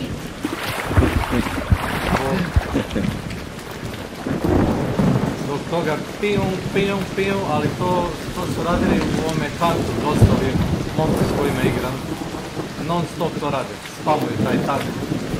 Ja se to ugasio na kraju. Ne, zato što nema smisla više. Non stop to se spamuje. Ja niko na dvojice, vidit ću. Vidim. Desno, nešto. Vidim. Samo gledaj u njih, budi ispred nas.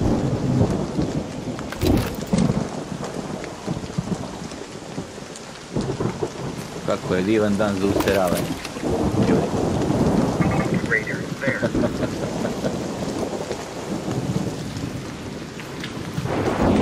Divan dan. Volcanic rock. Fuck that shit, bitch.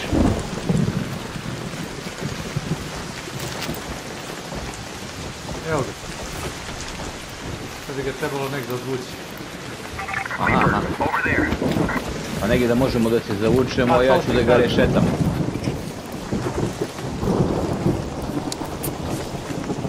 Može ove baterije unutra, ma tu će nam se najebe majke.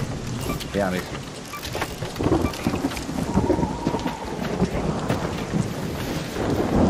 Samo da nađemo neku šupljinu.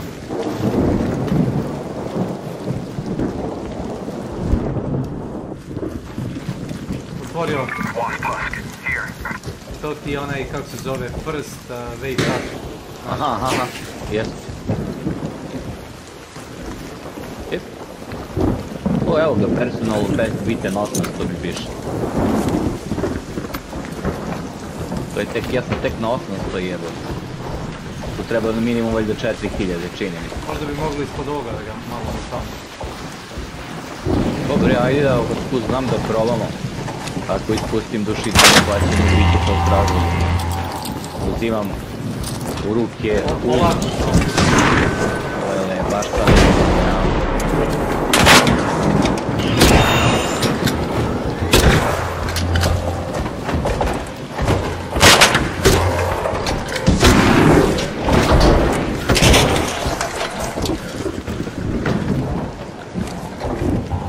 Reloadujem.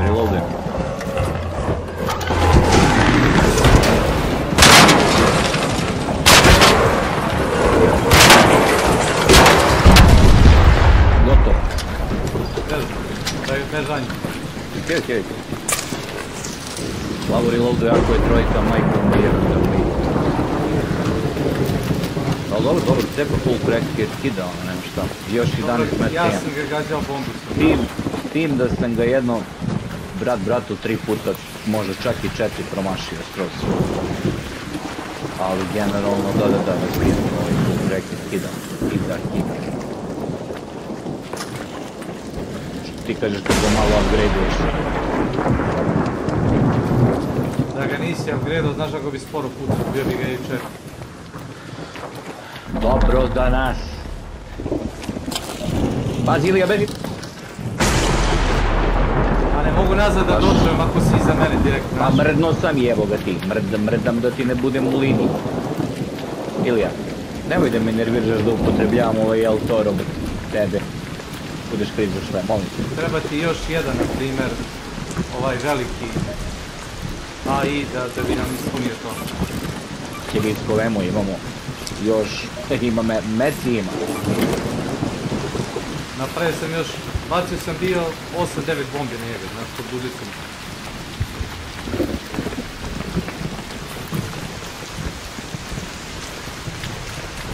Kaže, please don't go, please don't go.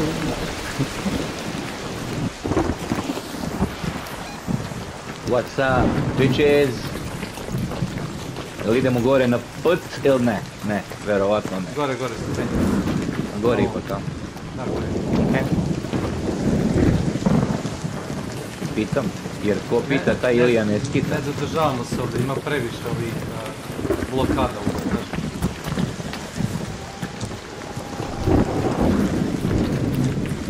Blokaderi, a?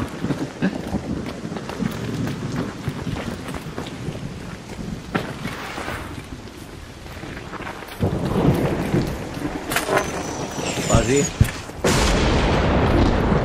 To nama neko bacio ili se ovako random? Ma ovako random, samo šiba, brale. Nekad udari jedna munja svaki minut, dva, nekad dve munje u 3 sekundi, razumiješ, pa se ti jeb vidio. Svijedan? Da.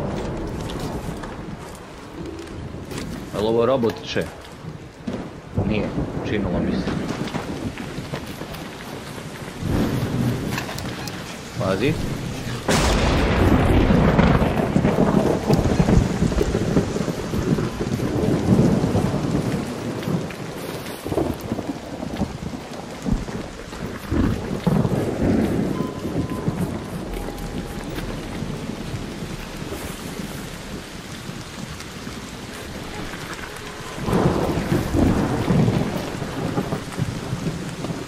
Glupo je, brati, što ne možeš se izumirati kad nemaš oružje u ruci.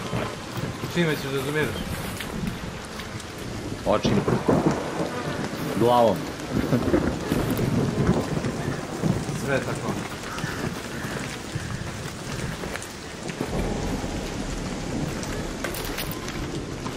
Ja kad vidim probu, ja poludim.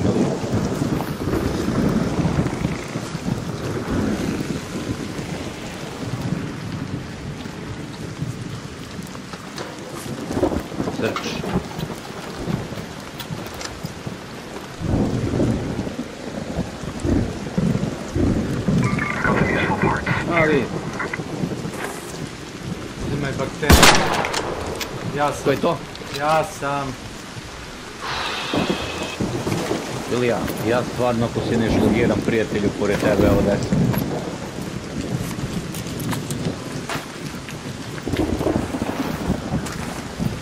Pazi, 3 komada ima tamo.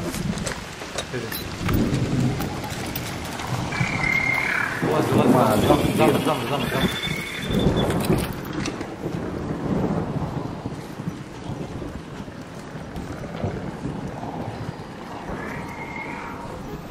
Ovo ti je štalo, biš. Drži ovo. Štalo? Da. Music box, over here.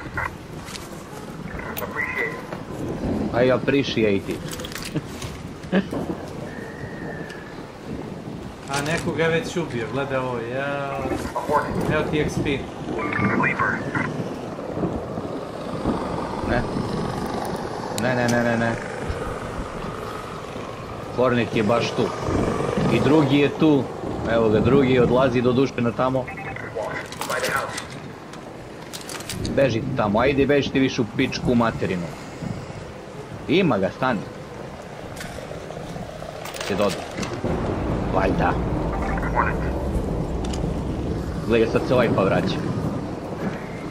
4-5 ih ima, čoveče. Pole.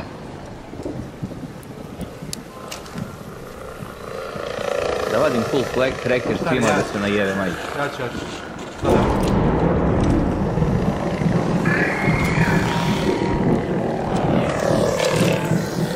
Vidu te. Polako. Pa ima.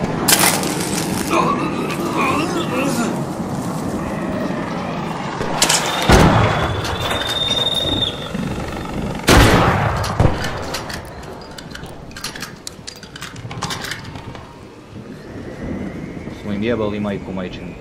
Krvalo.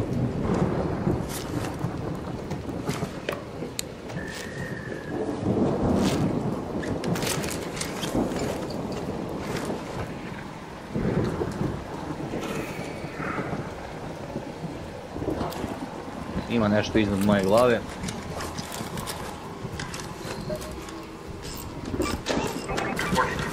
Dobro, stani. Odlazi. I još jedan, 2 komada ima. Vas ide ka nama.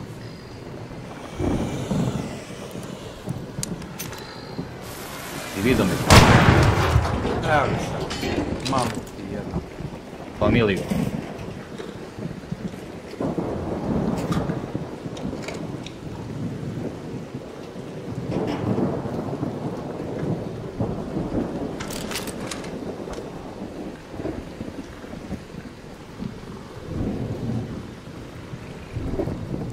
Čovječe Boži, da li je ovo moguće?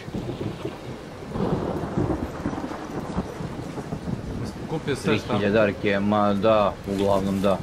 Drži jedan fuse grenade ovdje. Kurac. Pogledaj samo unutra, imaš jedan heavy fuse. Ovamo. Ne mogu, pun sam, brad. Uzeo sam Leaper unit 1. Našao sam.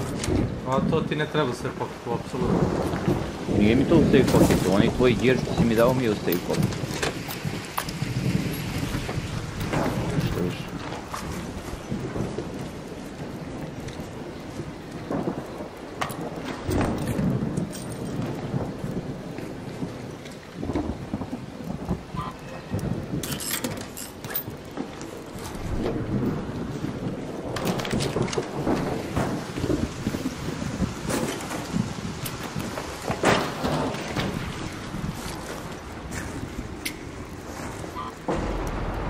Možemo i da izađemo, ne znam. Ja sam pun, bre,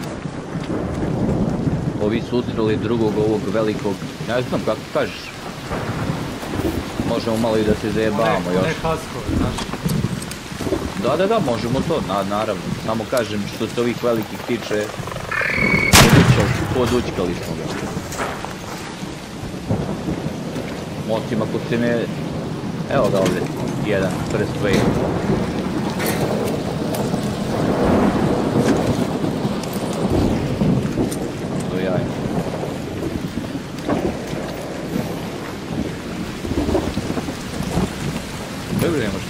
Ima tamo groblje, ajmo tamo tići. Idemo na groblje?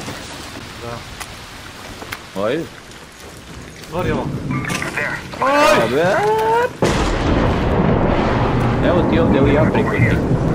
Šta? Aprikoti. Ne treba mi, nema mesta. Evo ti otvorio sam, Ilija. Otvori sljedeći.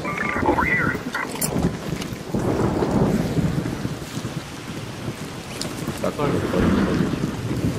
Ovo ne možeš se otvoriti. Ne može. Ilija, ti to mene malo zajebavaš, jel te? Ajde. Izgledaš da ti se napijem krvi, ali to gledaš.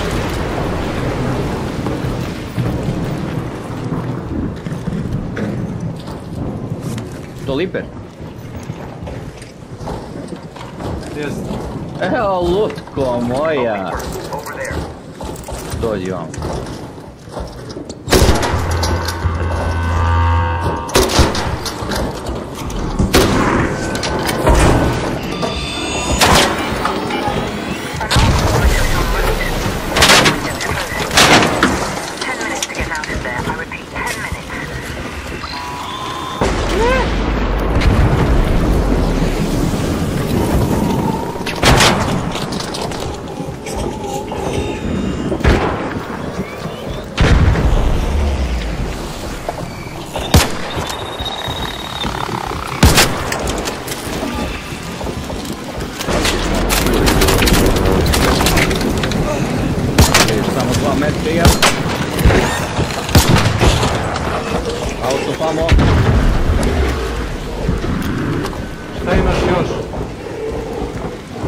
Morat ću šatkom da ga cepam, nemam više full cracker municiju.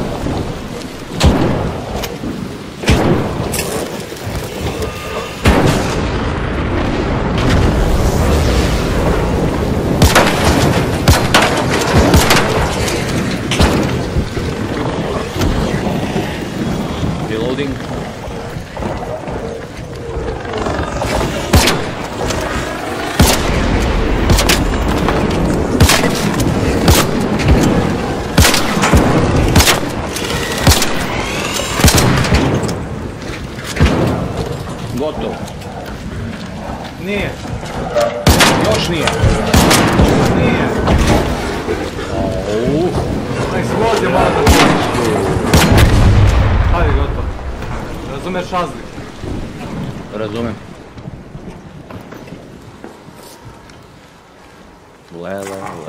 Lele. Istuče me. To je bilo strašno, gospodin.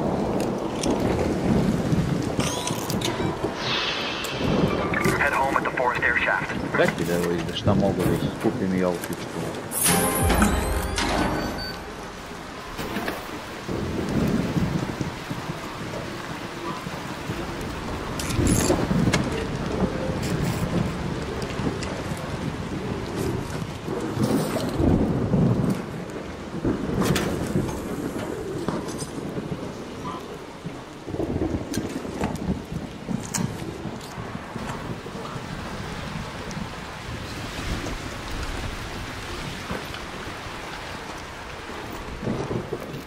Ne mogu da sve da ponesem, samo ti lutuj ovo blago čiči.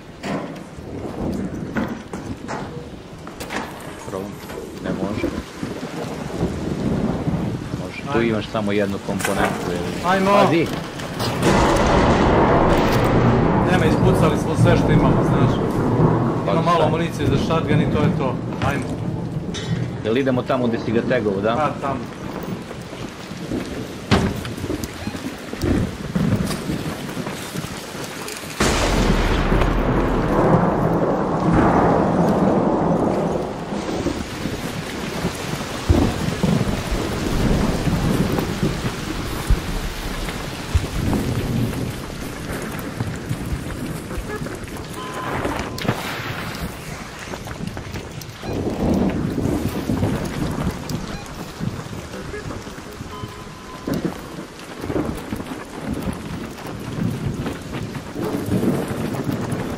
Građani Niša nemaju pečat.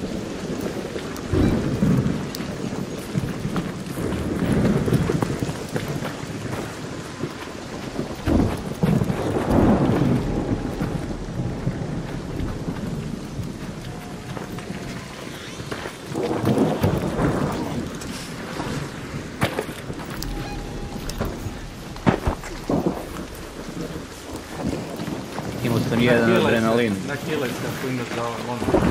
Ma je.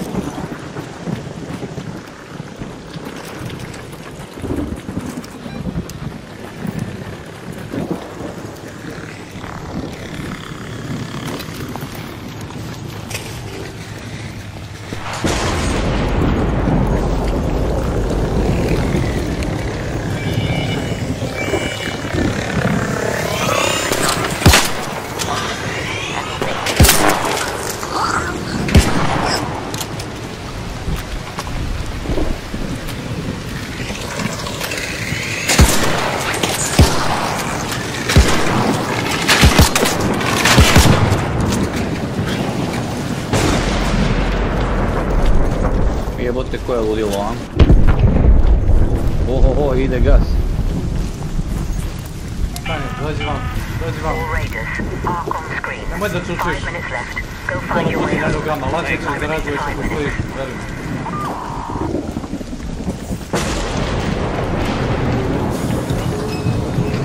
Ajmo, Slanko, ajmo. Znači, napovao sam se, ako mi veliš. Ajde dole, pritisni dugo. Tank! Pritiskam, zovem i vrćem se u Esperancu.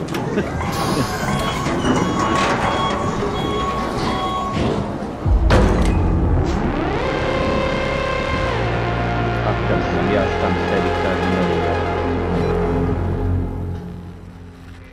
Ovdje ću udarim u ručnu. Ne vidiš ti kako se to sve lepo, fino. Ja sam 2 puta solo uzeo po 22.000 experience, ovo je dosta dobro. 19.645 što se mene tiče. Slično.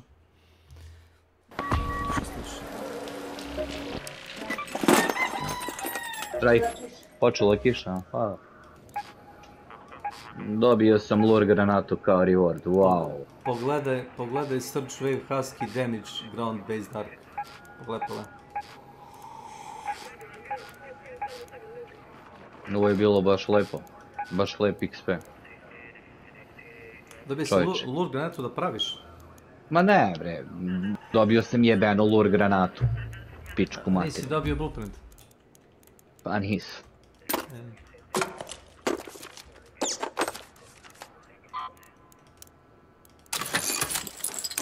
Pa dobro. Pa dobro. Dobio si od mene onaj armor, sjećaš se? Da, to sam stavio u ovo.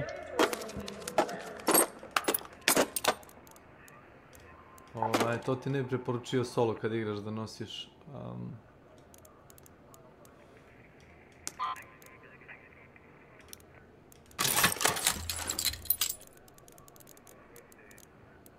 Znači ručno, a?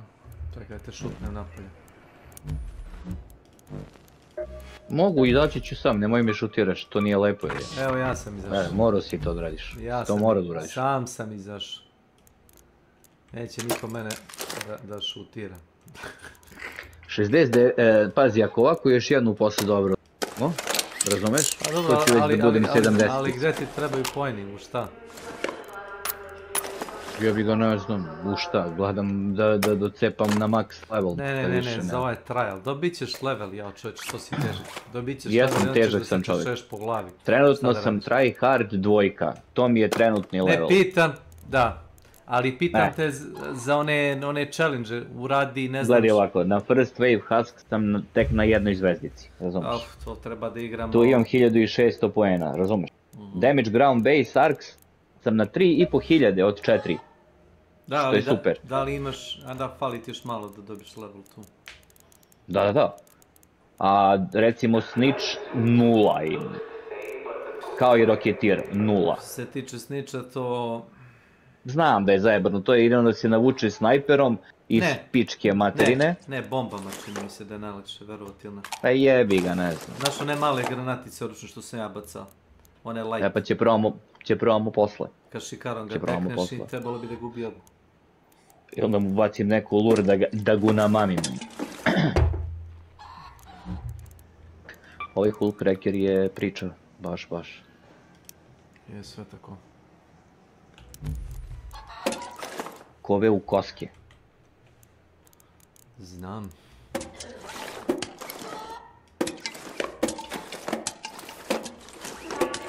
Friday, Black Friday se... Ajde, upalim se posle. Ajde. Ćao. Ćao.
Ого! Что себе, что? Ого!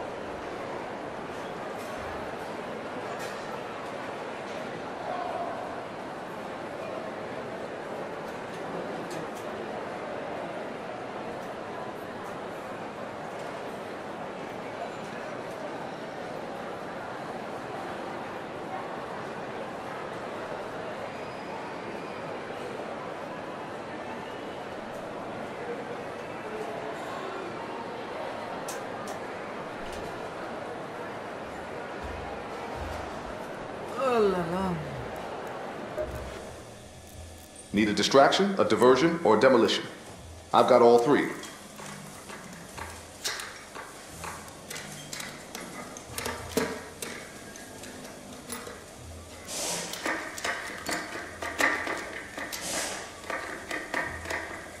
Don't worry, I'm not charging for browsing. Yet.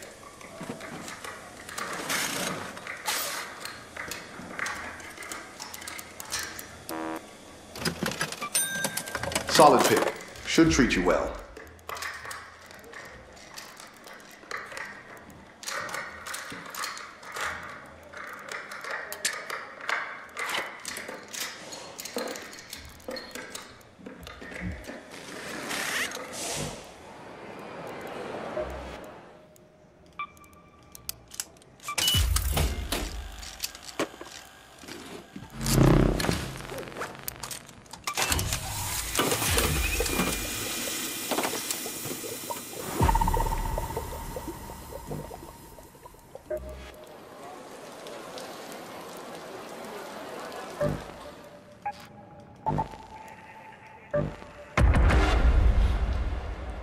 Can't we recruit to Levi with heroin, by the way? Oh shit, I could... Oh, Almer. Lol. Okay. Do we care about Almer though? I'm not sure where Levi is though.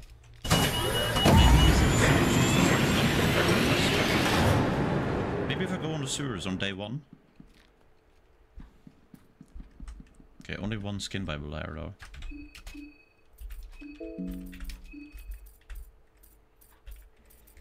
Let's just what's this?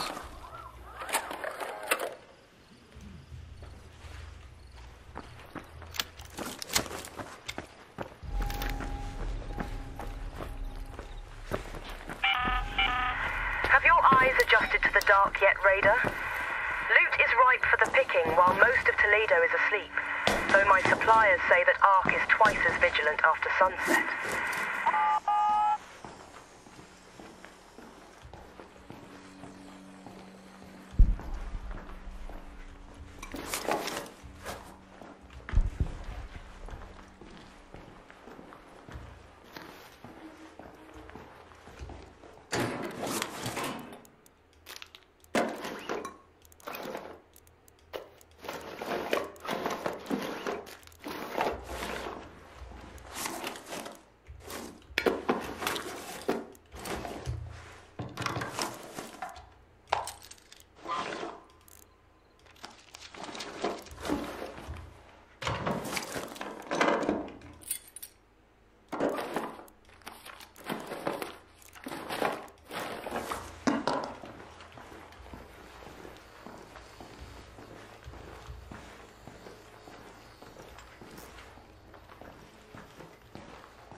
Go to that location.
Oh.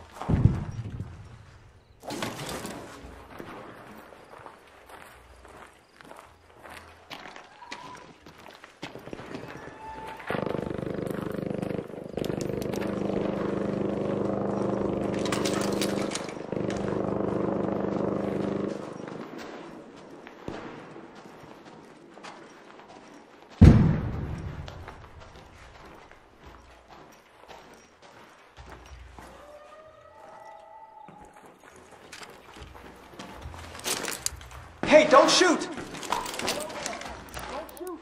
Hey, hello! Hello, hello. Yes, sadly there is no weapon case. We only have like a grenade box. I can give you. I can give you a free tip. Yeah. I'm looking to get the snitches. You know, the little bots. Okay, but just go high and shoot from afar. That should be fine. Yeah, guess that's an option. I can shoot one over there for you if you want. Oh no. I mean, it's... Thanks. Just bad aim. Hold on. Wait. There's one. That hit shit. I've been robbed for money. The seeker grenade is shit. Can you hit him? Do you need something? No, I'm trying to throw a, what's it called, a seeker grenade. There you go. Oh god, finally. Like, I throw 3 grenades for 1 snitch. Do you have many kills left for those? No, I barely started. It's so retarded. But I have some if you want some grenades. Hello. They are useless, man. They're useless. Hello. What's up, man? I think there is even more people coming. Yeah. Highly traffic area, I'd say. But if you go just high, you should be able to see them from afar, and then you can just stay. I can give you a pro tip for like what's it called, earth-based arcs. Yeah. Just create what's it called, the cheapest grenade, light impact. Yeah. And if you take 50 plastic and 50 chemicals into the match, you can make 15 light grenades, and that should be enough to kill it. And that costs you nothing. Ah, good point. Yeah, that costs you nothing. I just took in that grenade launcher thingy and just... Wait. Do you have a field crafting? Yeah, I have them both. Wait. Take this. Chemicals and plastic behind you. So you can make around 15 plastic, no. Well, 15. Light impact grenade. Yeah. Yeah, with just plastic and chemicals, yeah, sure. Yeah, you got the chemicals there and you got plastic here. So if you make those, cool. You can kill like easy the spider or a busting. Yeah. I usually go with the fire grenade for the... Welcome to my channel. Let's go up top and we'll see if we can spot them more for you. Okay.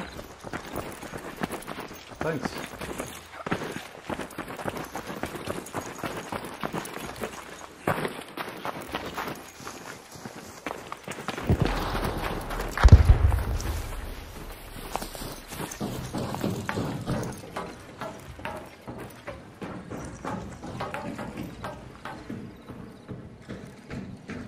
Oh, fucking hell. Okay.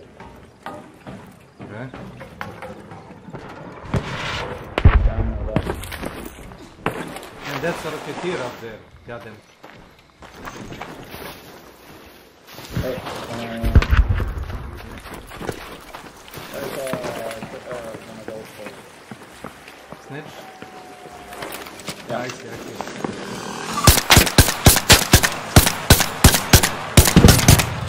Thanks.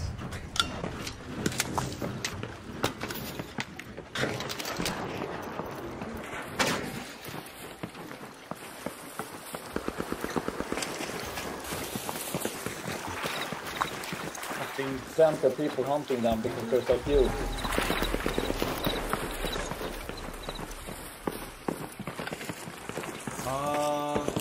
But they all are not like for the 2 minutes. Do you want to try your luck? Wait. Do you want to try your luck? What? If you use the power rod on the electrical, you can open the door with the loot, you know that? Yeah, I know, I came from there. Someone already opened it, so keep that one. Well... But thanks, man.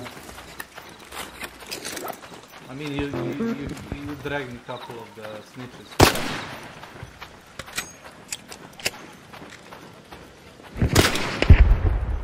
It's kind of fun. I have the wrong fucking weapon for this. Pedal? Yeah.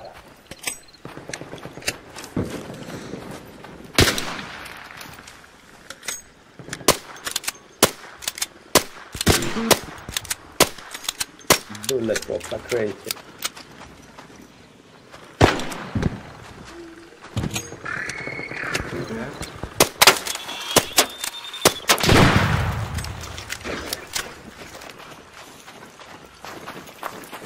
Got it closer.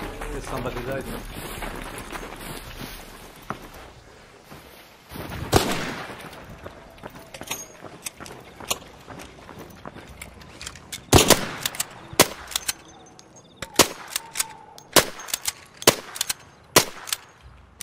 Ah, there you go.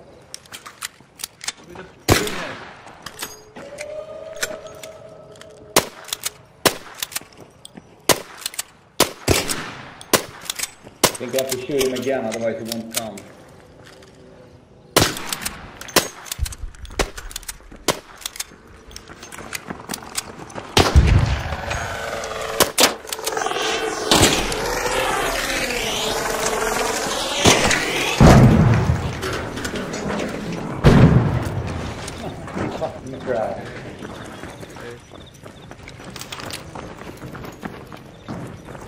Any more around? There, behind you. Wait.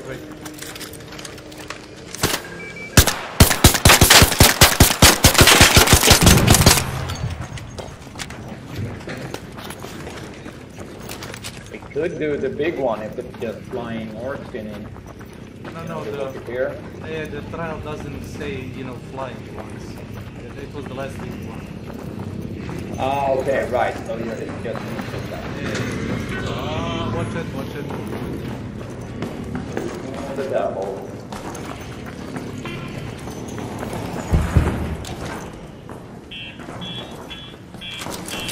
Yeah, let's go this way.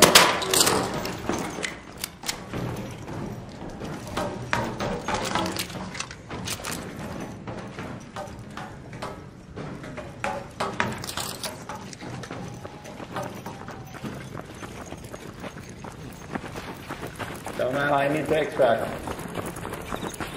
Okay, I'll cover you. I have to walk the dog now. Okay.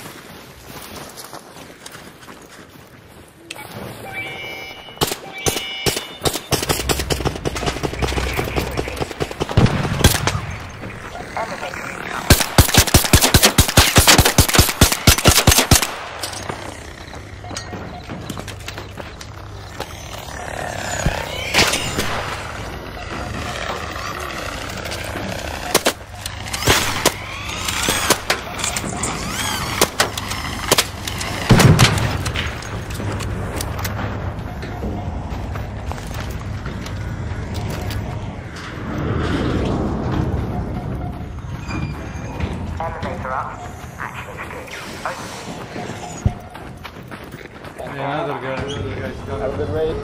Good luck, man. Shoot! Don't shoot! Don't shoot him.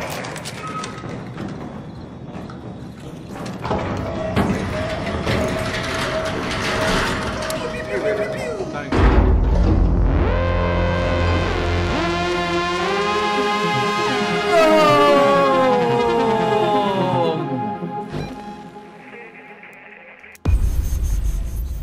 Got a couple of. Nice.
Need guns? Uh-huh, it's yours.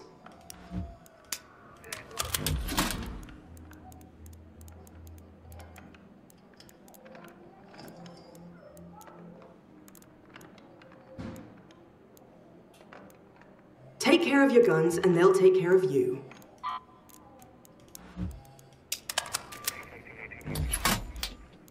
Raider.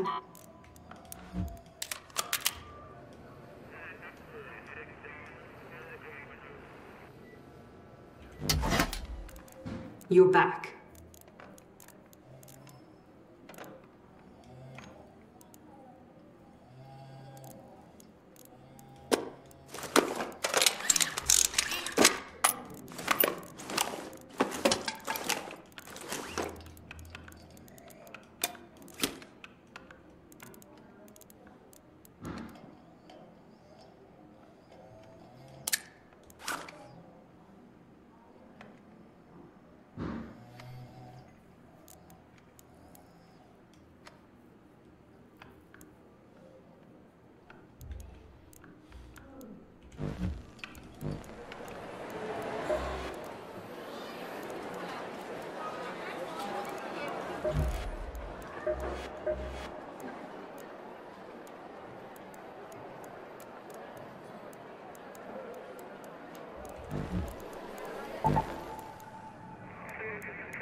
Head home at the water treatment elevator.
Thanks, Raider!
Hello? Hello? Hello, Raider? Don't shoot!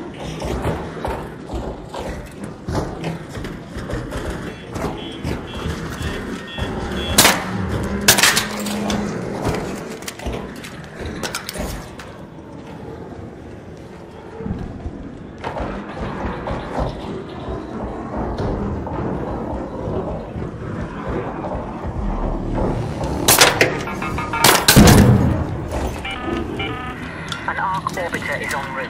The safe window is closing. You have 10 minutes to return. I repeat, 10 minutes.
screen.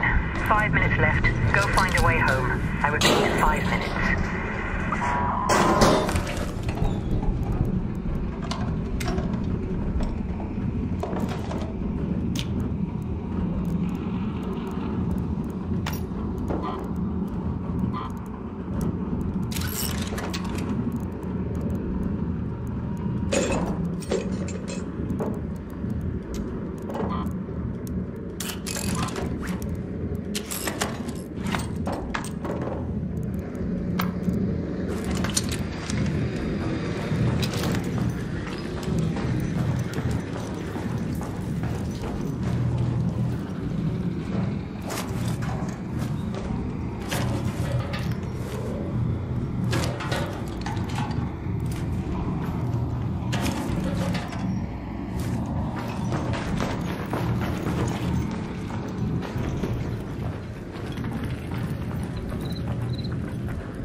Hey, Raider! Hello there! Don't shoot! Oh. For the other. Stand by.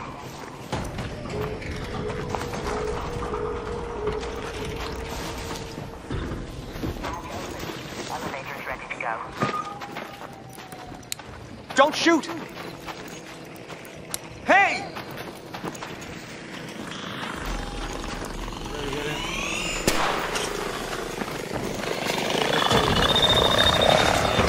Hey, don't shoot! Don't shoot!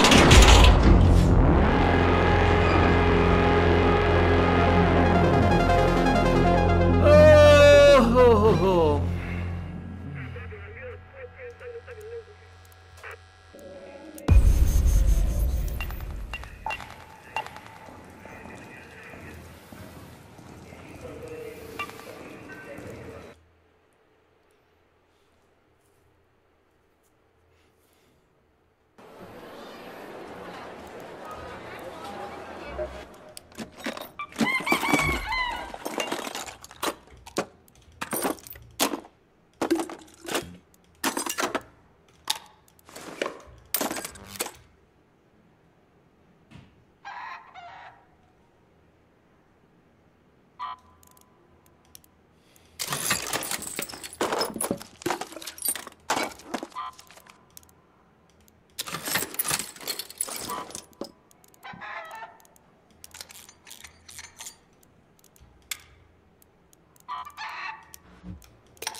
Let's go to that location.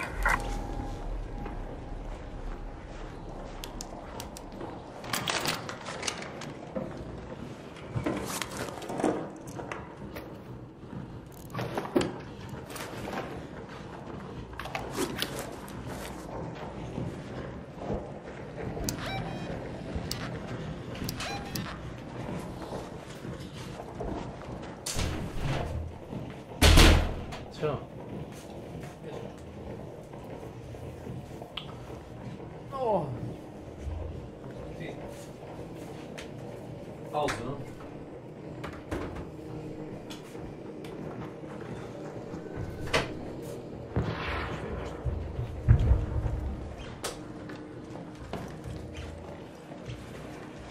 Ne bi ti preporučio tu vodu. Pa jesi ja mirisao ikad tu vodu? A?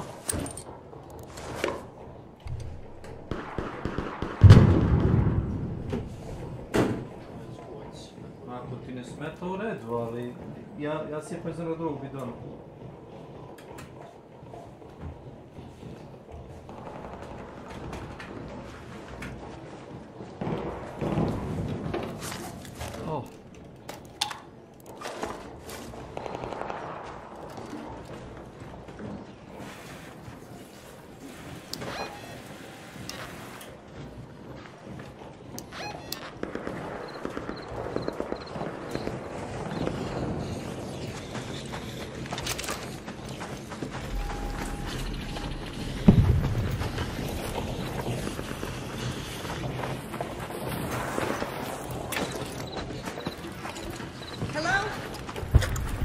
Hello?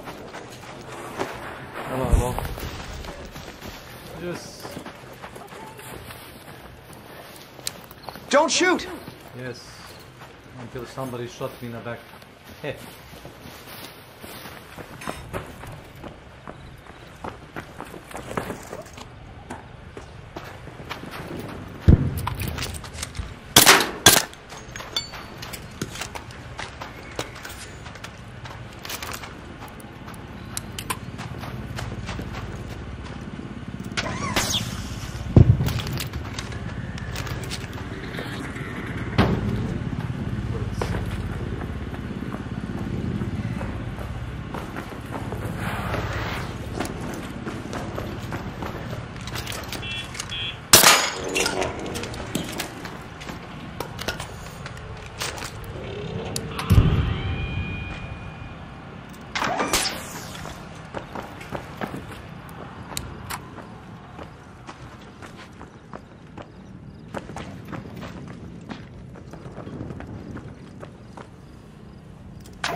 Hey! Hello. Don't shoot! Hello, hello.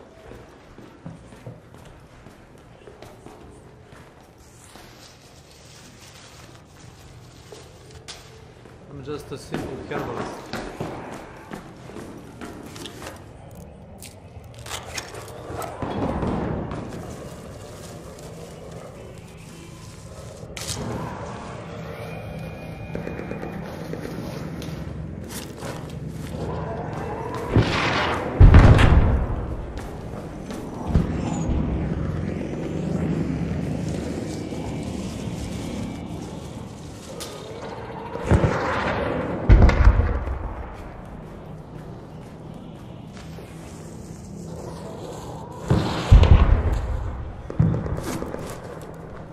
Kako se zove oni u Elden Ringu?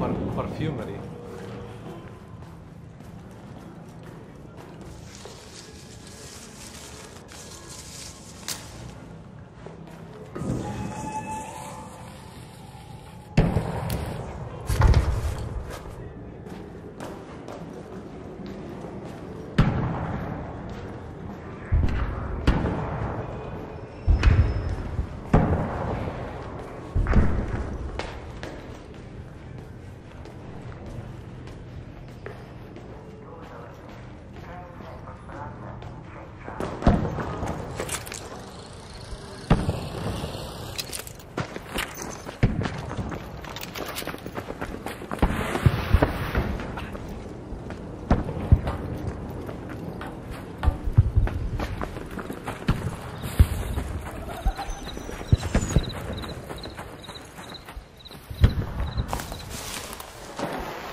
Let's head home at the northern station.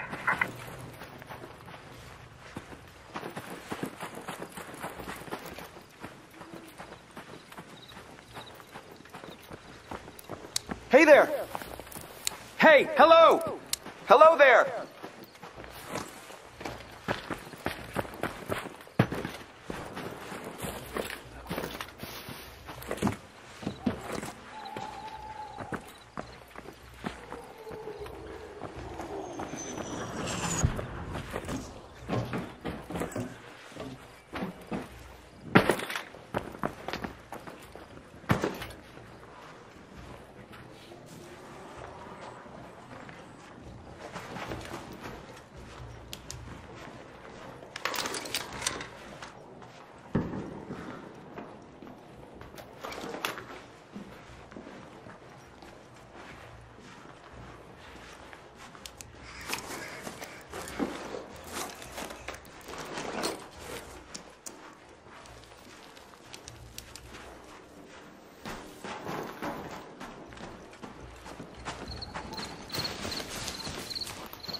Let's go to the Arbusto Tower.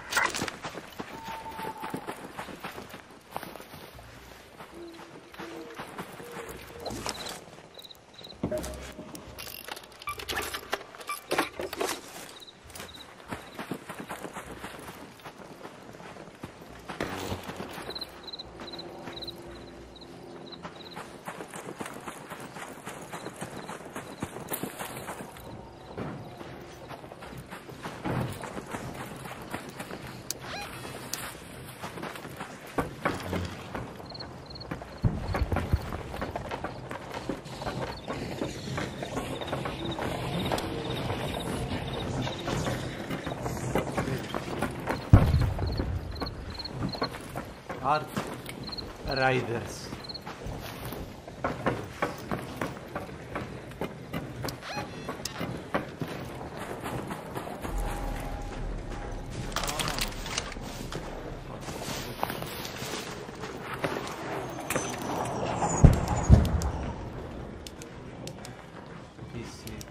Kao Terminator, Judgment Day. Tipa, ljudi su zemlja je istrošena sa resursima, pa su ljudi smislili neki svemirski program, pa je tu umešana neka korporacija, pa su jedan deo ljudi pobegao gore, orbitu kako hoćeš, jedan deo je ostao na zemlji. Nešto su ostali na zemlji, njih su napali i su organizovali kao podzemlje neke grada.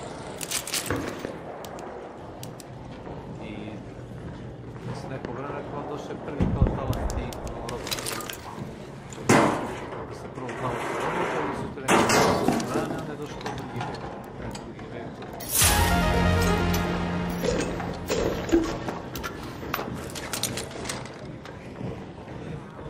Pa, znaš kako, imaš PvP, a PvP ti je u fazonu. Ako ja kažem don't shoot i ti kažeš ok, don't shoot, znači možda ispadneš gluma da me ubiješ, nikom ništa. Ispadneš čovjek i da znaš, da god ja ne pucam u tebe, ako ja radim ti će da redko kad pucam prvi čovjek. To je kad osim šarka, sve sam bilo pušteno, čak i ako imaš prednost prvog hica na mene, ako imam shotgun, sreću te za 2 puta.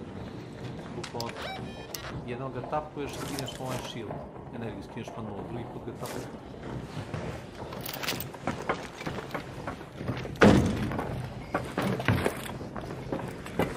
Da, imaš misiju, da, imaš neki brief, transmisiju. Gdje si tipa neko naći lekove,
Damage Rocketeers.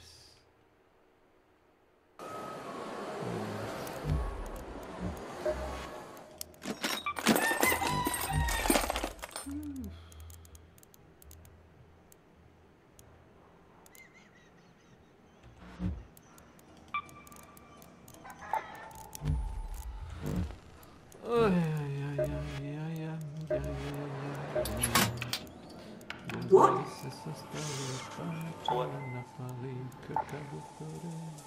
If you got the know-how and the proper workbench, you can make most of these things yourself. Raider, good to see you. Kako me nabije noga.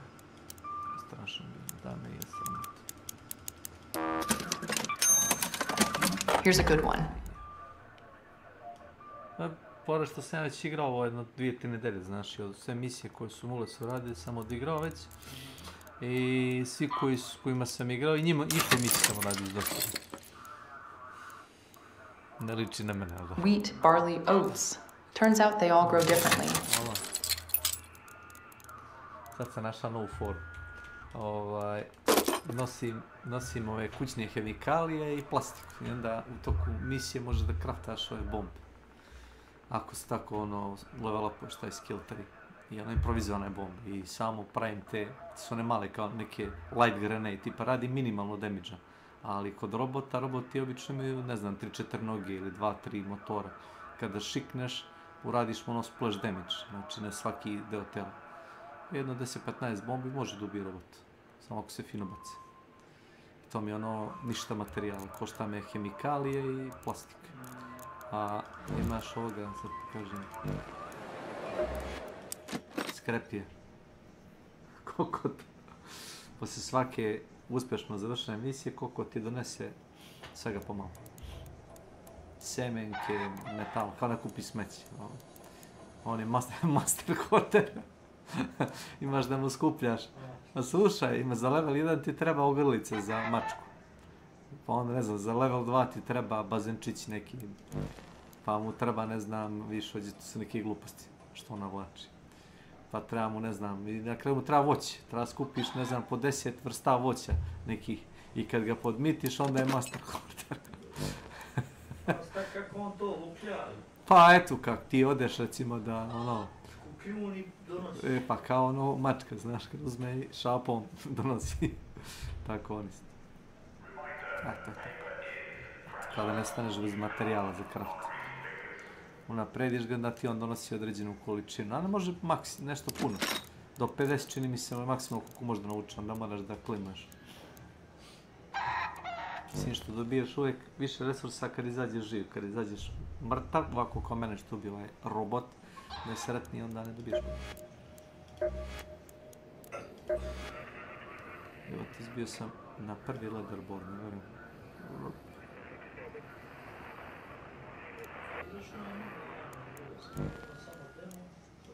Koji?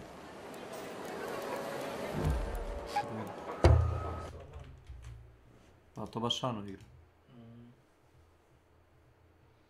I bacili su konačno da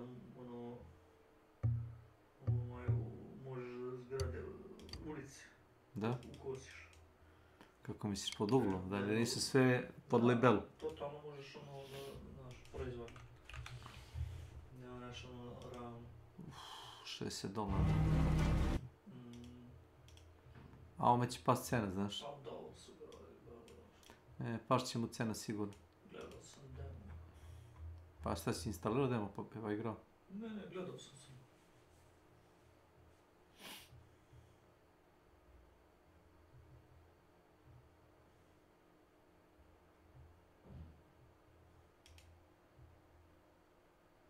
Ali kao Cezara na tu varijantu, između Cezara i Ana. To je zelo fino. U suštini što je jednostavnija gradnja, znaš, što je bolji taj mikromanagement,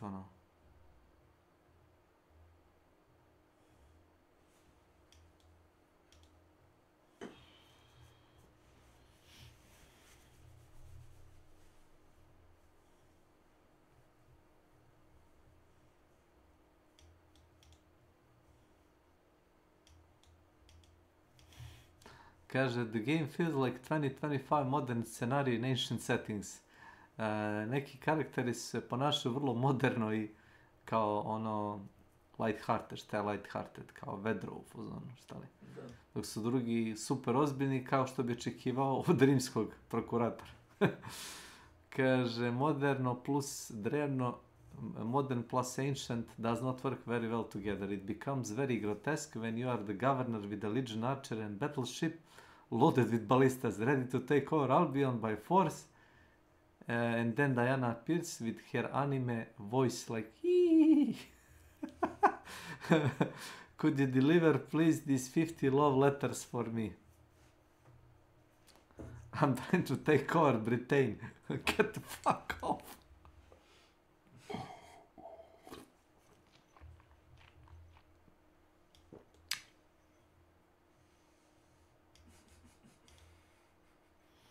Kaže, writing ti pisanje karaktera, kaže, užasno.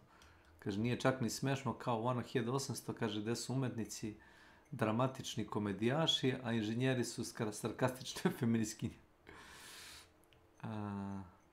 All NPCs in these games are flat as hell. Don't act Roman at all and have no edges. They are what you expect of a 7th grader to produce when they use LLM for their homework. I don't know if Ubisoft use AI for their writing, but if they did, they hired the worst writer they could find. I na kraju kaže, overall, I'm recommending this game. Because the core gameplay is solid, 9 od 10. Albeit the poor writing and some annoying characters, I'm having a lot of fun. Looking forward to the DLC. Da, kaže da je gradnja okej. Zbilja ti imaš na Steamu ili onaj jedan link?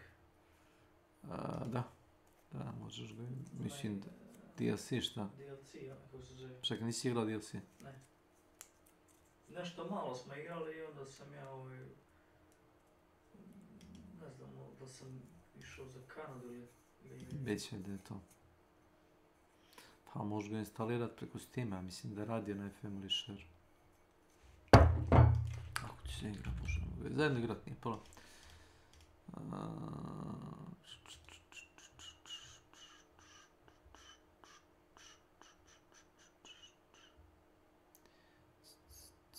Kako se ono zove? S.W.Frost.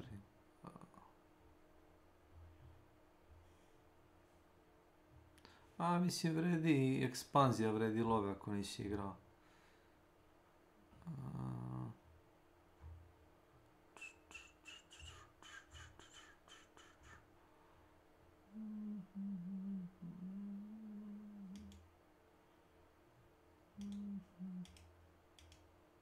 Znaš kako, 8. decembra se na godišnjem, pa ako hoćeš možemo tad uzeti ono, ako budeš tu 8. decembra, tu znam gdje ćeš, tebi se nikad ne zna strava.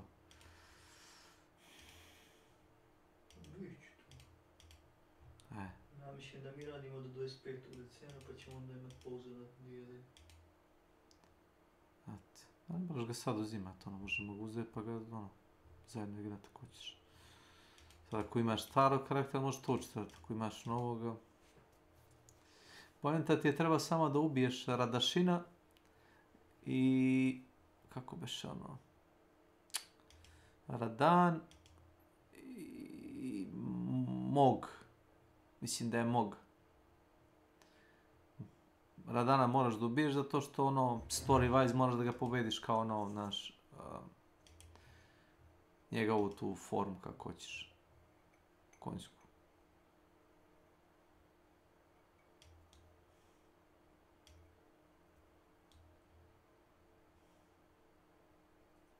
Imam li ja save od ove igre? Mislim da ima. Jebote, easy anti-cheat. Jednako sam koristio najmodovani Elden Ring.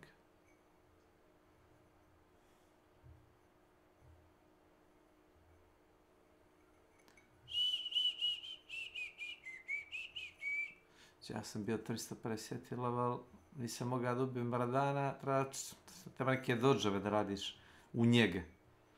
Ti šeprtlja. Nisam ja šeprtlja, nego jedini koji je ono po nivou težine, na njegovom nivou ti je onaj nesretnik Simon. Si gledao Simon boss fight u ovome Clair Obscure? Jel imaš telefon tu? Pokazivao si mi ti, znam. Što ima jednu ruku. Prva faza, ono, znaš, kao, šta kao boss, ovo je teško. I kao ispiše ti XP i sve i kao ono pobedio si ga. I jest. I onda kad dođeš do njega, onda ide seks. Kad dođe druga faza, ne znam. Ta neka slikarka. Claire. Ona ga kao nešto, on se seti njenog glasa, nemam pojma nija. Će apply. Jeboti, otac majku. Halo?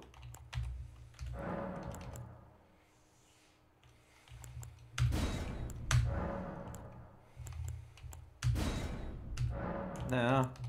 Ne može, jeli?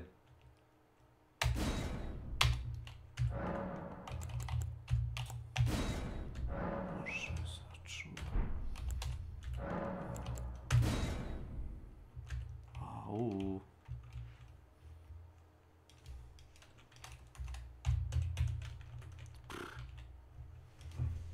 A ovo volim. Ovo me radi. Ah, to mi radi. Ah, to mi radi. Ti si dušo najbolji. Da li je ovo realno?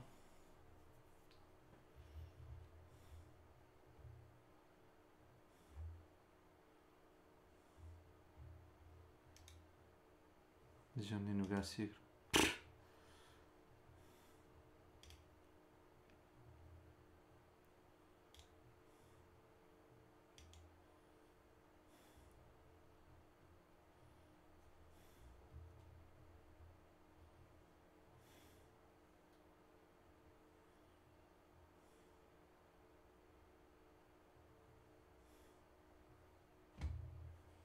Ono je teže od pola bosseva u ovome, u Souls igrama.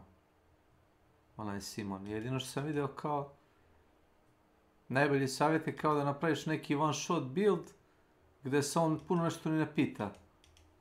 Na prvu fazu da ga ono normalno izđeli, problem, i kad krene druga faza, da staviš u prvi red, bukvalno ko će da pogine, zato što on na pola healtha kad mu skineš, samo za mane mačne ubijeti 2 ili 3 karaktera, zaista koliko si poveo kao u tu fazu s njim. I samo mane mačne ubije ih. I kao piše they are removed from canvas, kao izbaci ih. I kao pita tam da igra, hoćeš kao da pošalješ reserve team i onda u suštini trebalo bi taj reserve team da imaš jaču ekipu. I onda s drugom ekipom, ako imaš kao tu varijantu, imaš ne znam buffove, isto kao za Ring, ono buff preko buff. Imaš da prvi krug radiš, ne znam, 25% više štete, pa ne znam, kad imaš shield buff ti je recimo ono tipa, ne znam, kao jedan stack, možeš jednu instancu štete da ignorišeš, pa onda imaš foru kao toggle auto lock.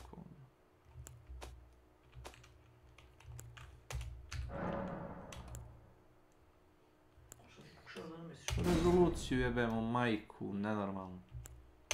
Ovdje me pita, da se bio zatrokočio s mozgom. Off, jebote, best render settings, ti ja majku. Off. Motion blur off. Medium.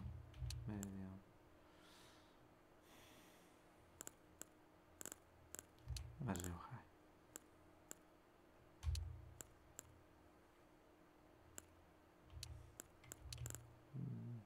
Što smanjuješ detalje, još da kažeš da možda poguraš na najveći. Ovo je port. To je sve port, razumeš. Drugačiji ti je hardware na konzoli.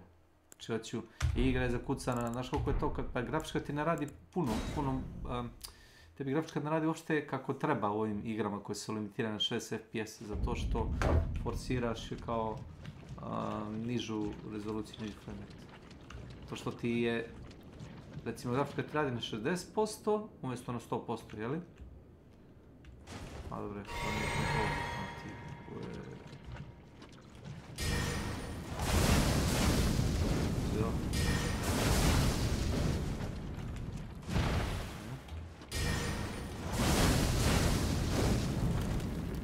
Tako pobediš ovoga Radašina, ostane ti sa tim šta je ovo?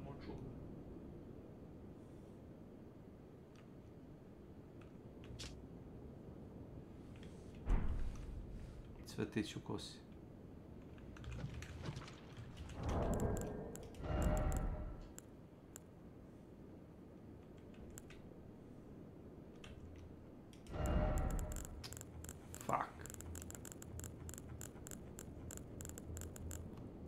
Bolest donosi sva oružje svuda. Sve svoje sa sobom nosi.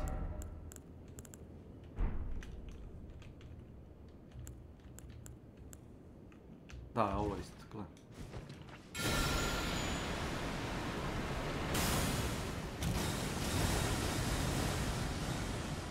Sjajno. Kao ona Melanija što? A nema to Melanija, to ima ona... Kako se zove... Princess of Rock ili ne znam, onaj škorpion, onaj koji ne znam da li si gledao DLC bossi.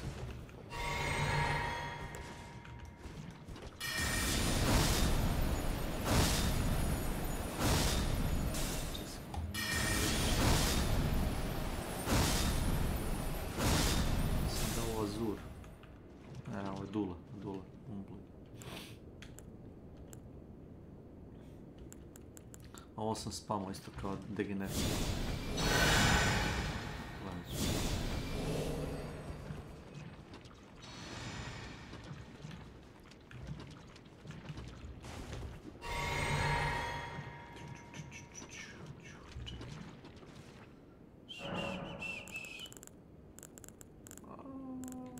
Kako se ono teleporte? G film.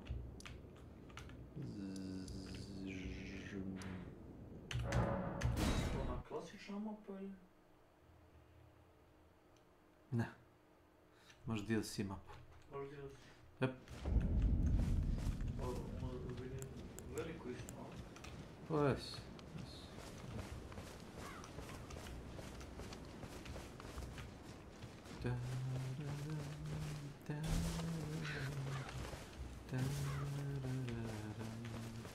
Nešto malo sam igrao, Simona, jesam jedno... Već ti sad... Nešto bio na magazinu. Glavu. Idemo, guzanje. Koji ti gledao je bio onda skočiš na glavu,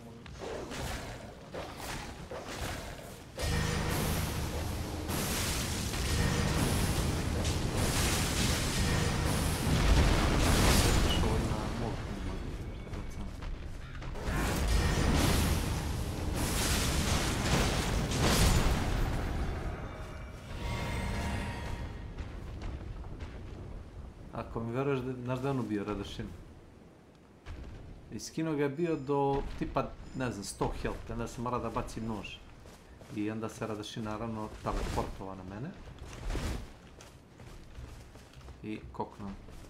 Ali nož je ono tipa, tamo sam hitno nož bio na njega i nož da ono dokusurio.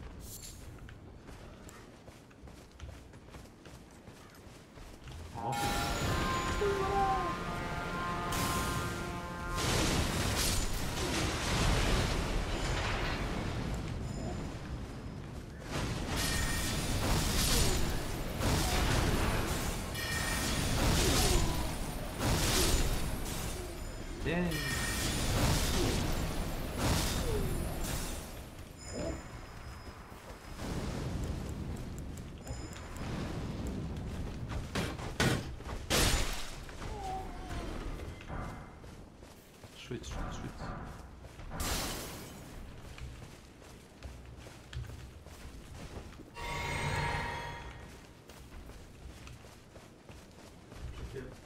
Jel ovo imaš više sve oružje iz originala? Imaš. Jep. Ma mislim, gledao sam na šta ljudi rade. Ljudi uzmu i ne znam, uzme onaj karakter creator i kao igra DLC sa level 1 karakter.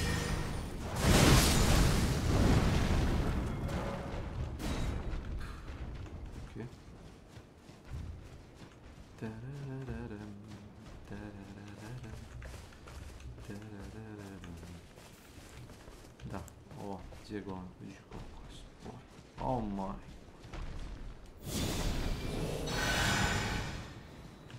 Ma taj heal ga ne vidiš koliko ga malo healuje, znaš. Kometi.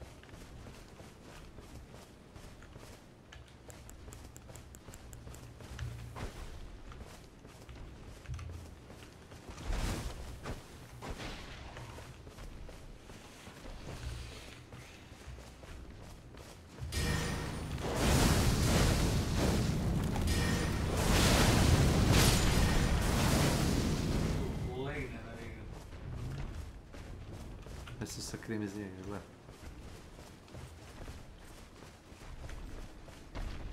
Go! Go for my minion!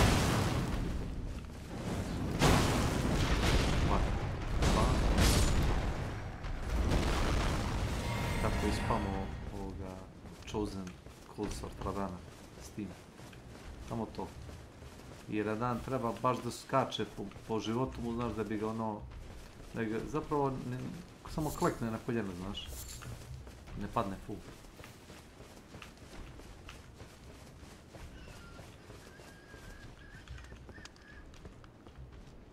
Imaš limit koliko može on da stane aktivan kao suman u sebe.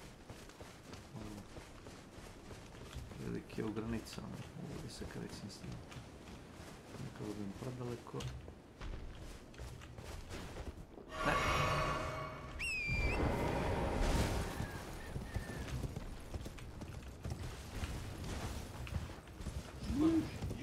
Šta? Skače! F! To je default. Nisam je dirao. Kada preći pametni nemaš keybind za to.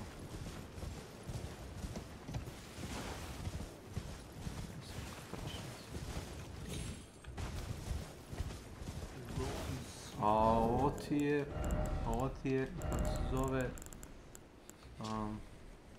Staff of Great Beyond. To ti ima, što ima, čini mi se, da, ima Intelligence i Fate scaling.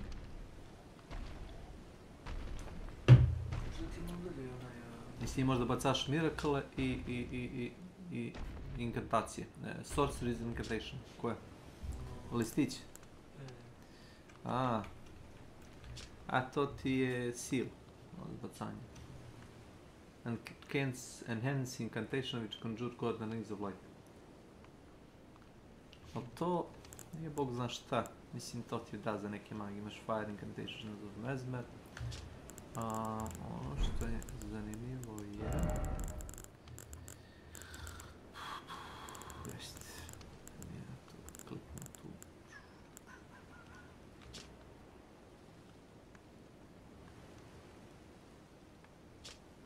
Glavuđ. Slično kao ona iz Dark Souls jedinici. Samo što ova proizvodi zvukove tipa uuuu. Strašno. Gdje su fist oružje? Imaš dva ova, gledaj. Gdje je? Imaš dva stila. Borbe.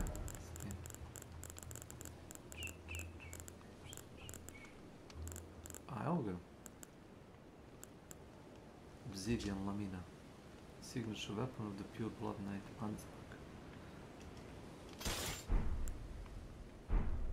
Okay.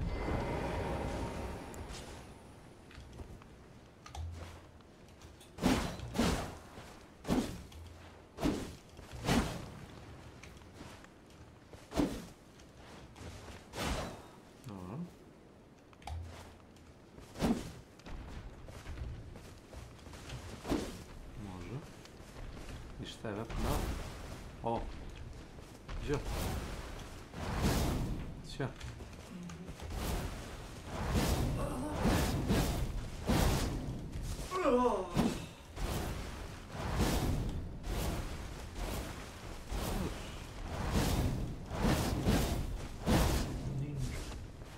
Ću onaj stens na kraju. Sve.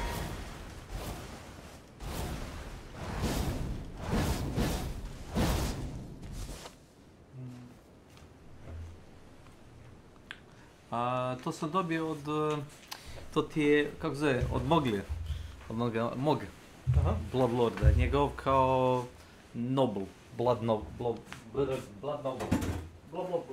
jest, za razliku da stavi tamo Blood Knight-o što te napadaju, znaš, mogu je polati, ovaj je kao u padronu, možda se kao pobedio.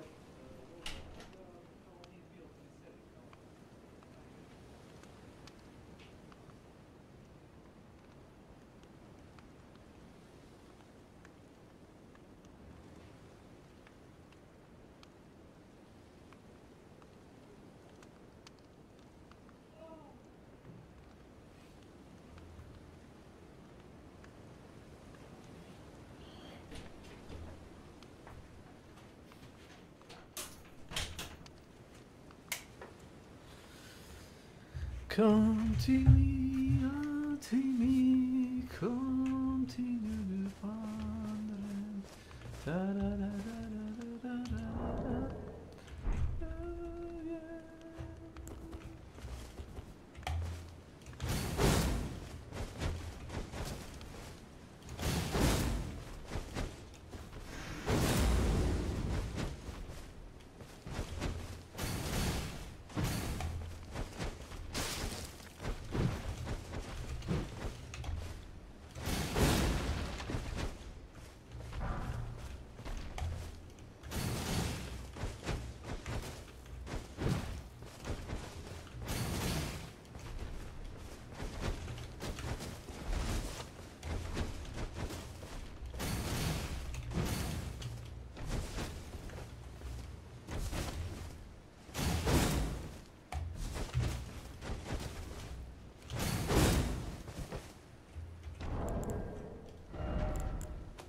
Yeah.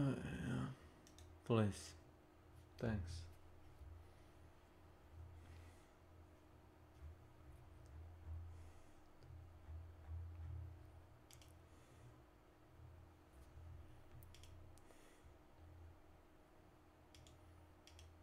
Hype chest. Open. What does that do? It gave me an emote.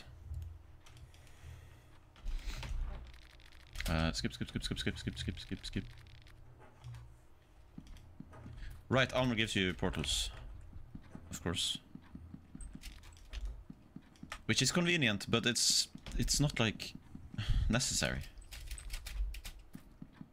Okay. Question is, could I go to... Wait, is the mayor isn't here. Does the mayor come on day 2? Or just after you sleep once, or what? I know where I have to use the small key here. It's a fun game. Isn't it just Henrik walking around here? Why is there glass? Yeah, it's just Henrik. I don't know if I want to save him though. Don't I want him to turn into the mayor? So I could just get the key?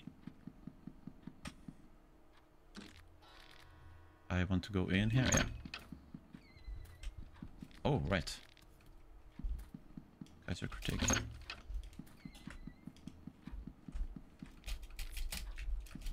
Oh. I'll take it.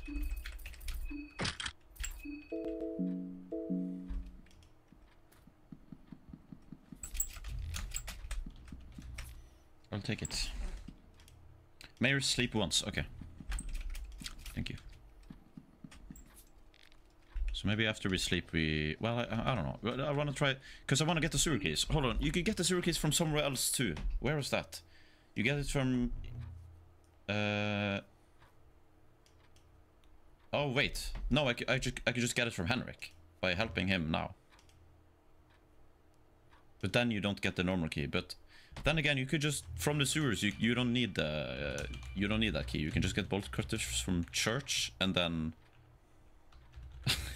and then unlock the gate to get to where you already are. It's kind of weird, but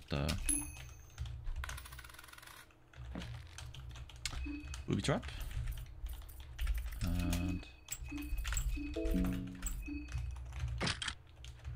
it's a pretty good bit of defense. Does the defense actually have like? Does it actually do like much in this game? I mean, I think it's better than the first, right?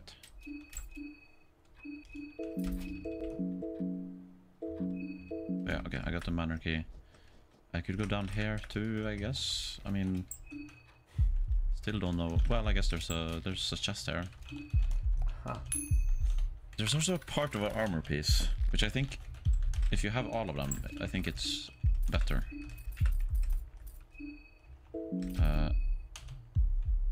What?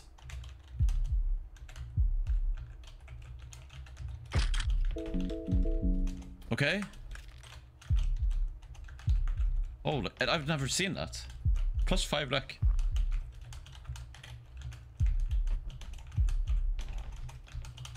Spotted foul.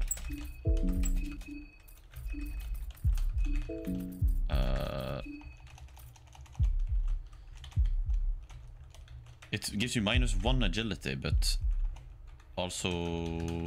What? Wait, this sucks.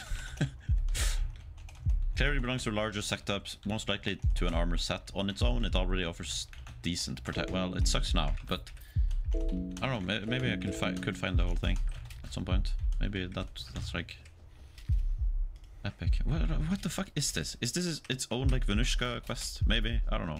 Rhetorical question. Let's go.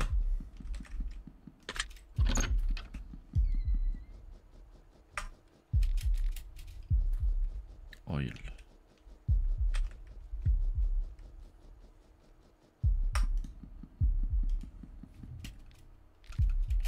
Cloth fragment. Good to have.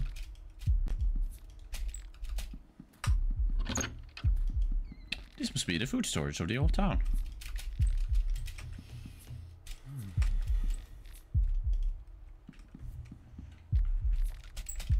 Green herb. Epic.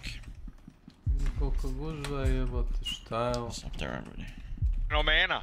On ti je fenomena, jel znaš? 70 level sam, hvala. Ne bi ja žurio s tim. Polako s ti leveli. Dobio sam kozmetiku, zbog toga ti kažem. Ja ne bih toliko žurio sa kozmetikom. Ej, dobio sam šemati koji imam. Super, divno. Jebem li vam familiju za trials. Showstopper. Imam šematik sam dobio. Ma ne bi. Ovaj, bože. 10 sekundi stanuješ kako za onaj balist, onog velikog glavonju, on i dalje puca u tebe. Na trials. Konačno dobijem jedan blueprint jeben. Ja moram da se ispražnjavam, evo. Pa ispražnjavaj se. Naravno. Zamisli kad sam uspio s njim, Ilija, s njim sam uspio da izađem. Naravno uz pomoć Raider Hatch Key, ali opet uspio sam da izađem. Da. Da. Nešto si teo da kažeš tipa da je to nevjerovatno što si izborio sam igra da si uspio da izađeš. Da. A vi dobro igrate vanilla te mape s tim laganim stvarima. Čekaj, ja sam neki problematičan lik ili šta? Ti kaži dečko nisi ni prvi, ni drugi, ni treći, razumiš? Ti si budala. Opa, dotle došlo, a? Se vređamo i ti imaš velik nos. Dobre. Znači, dotle došlo, a? Mnogo pare imam, ne mogu, znači ću da poludim od para, ili ja? Poludeći od novca. Kako misliš imaš po novcu? Pa mislim da ti te pare trebaju za onaj prestiž. Znaš? Same pare? Da. Pa ili pare ili vrednost inventara mora ti bude određena, ne znam ja koliko bi rekoš.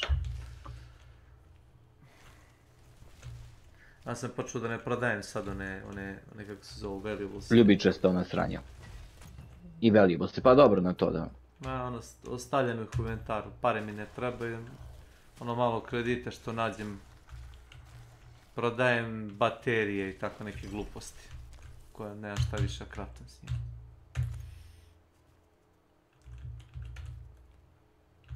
Iznad sam Boga oca, opet ću da ponesem jedan Raider Hatch Key. Ilija, će da igraš malo ti sad, ne? Možda odigrate jedan meč. Odigrali smo, sad se gardi prazni. Pa odigrate još jedan. Ispražnjavam se sad, ja. Odigrate još jedan. My god.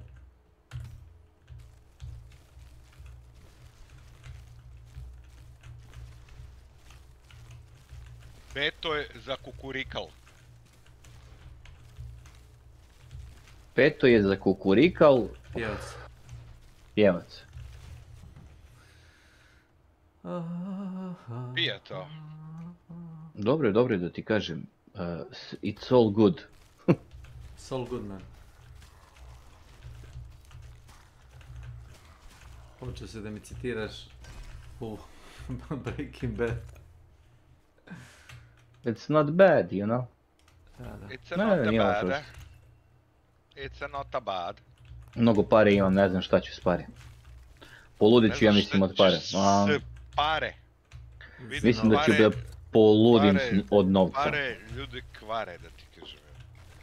Ja sam malo pre dobio na trans za sničove, dobio sam 3, one kako se zove, one kabla, ona kao žičara. I uzeo sam i sa one galerije. Galerija ti je tamo negdje na centru mape, sam bacio 3 žice svuda po mapi. Čini dobro tamo.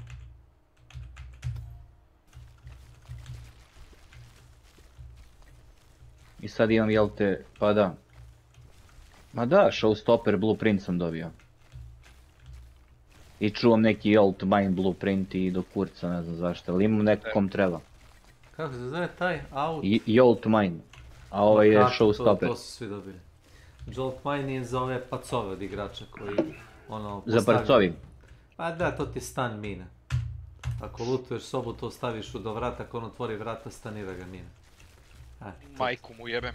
To ti ako si u nekoj sobi da je dobar loot i misliš da će neko da ti uleti unutra, baciš jolt mine na vrata, zalepiš ga u ćošak vrata i kad se vrata otvore, mina se aktivira i dekne. Ne ubije ga, nego samo ga stanira. Eto, to nije loše.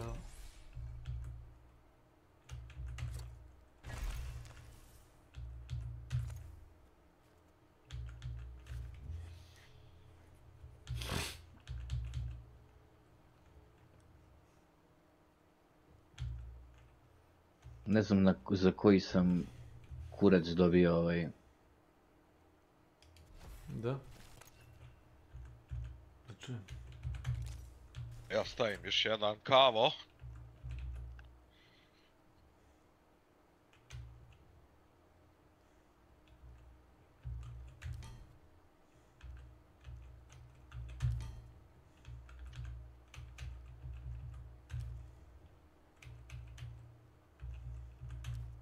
Slavkic, kad radiš?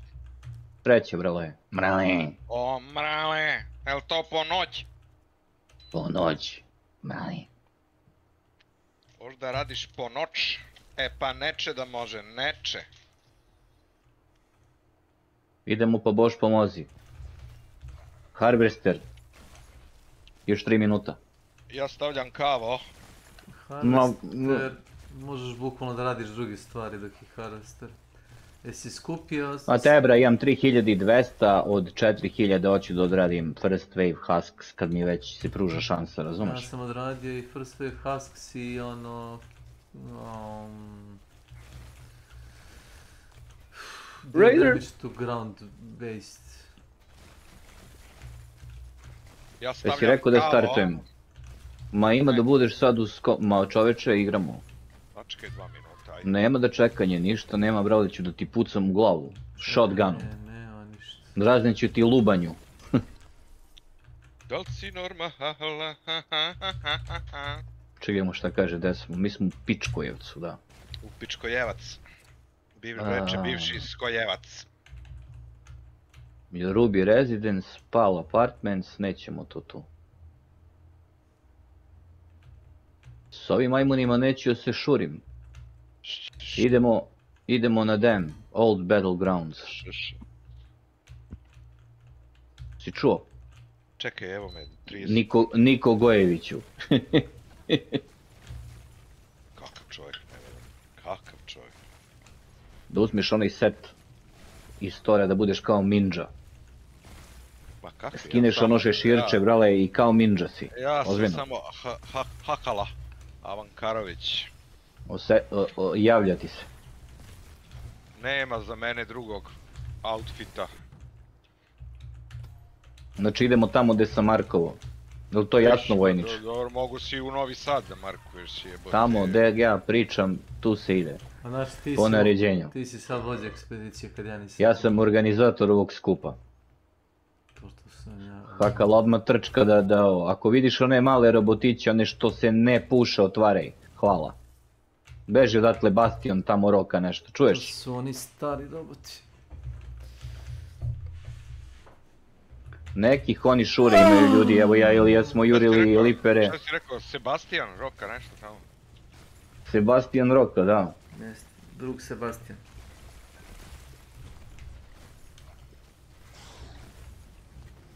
Teško, oni nisu fokusirani i disciplinovani, znaš. Ja ću da im pucam u kolena, brale.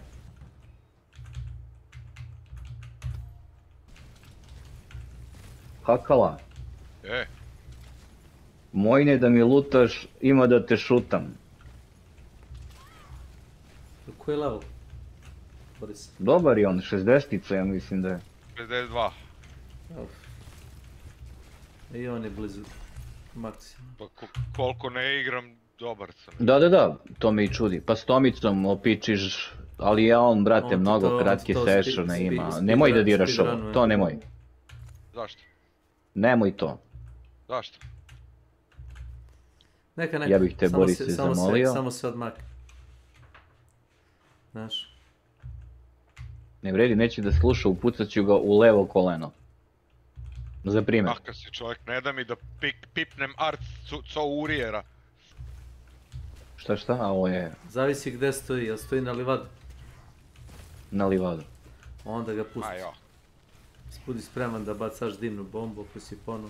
Nije pono ništa. Pa šta će nam dimna bomba, to je iz idiote, jel dašlo? Tako je. To je za Tomicu. Ne, Tomica baš to ne nosi, on bi samo piknuo onaj adrenalin i više ga ne bi vidio. Ni ti ni ovi što su pucali na prvi. Dobro, okej, močvara, ali gdje su roboti? Tamo gdje su uvek, na istom mjestu. Ovdje su ljudi. Sad baš kad ih tražiš, neće gi bitne. Oni stari roboti. Hoće.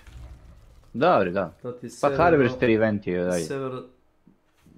Nema to veze, Harvester ti je u onome jezeru. S druge strane brana. Ma brate, na Old Battleground sam ga markirao, evo ga jedan stari. Ako se vi ne sećate gdje su... Rocketeer Husk. Bukvalno su na istom mjestu uvijek.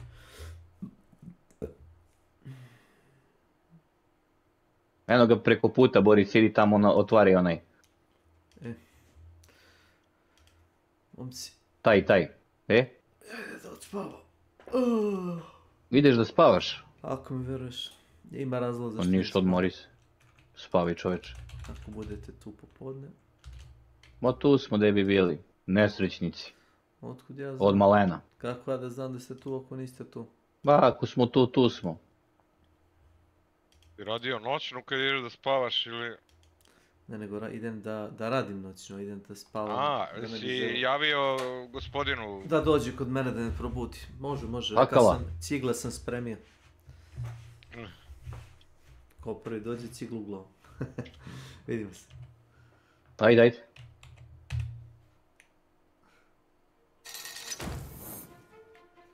Okej.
break it down.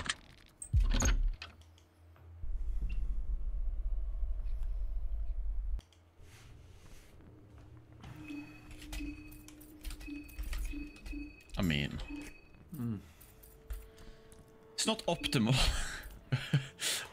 1 health. Water.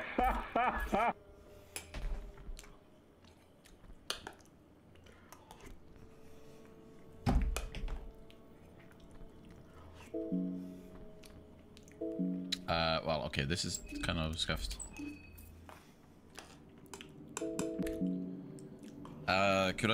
Could I avoid, I could avoid him. It is nice to have him dead, though.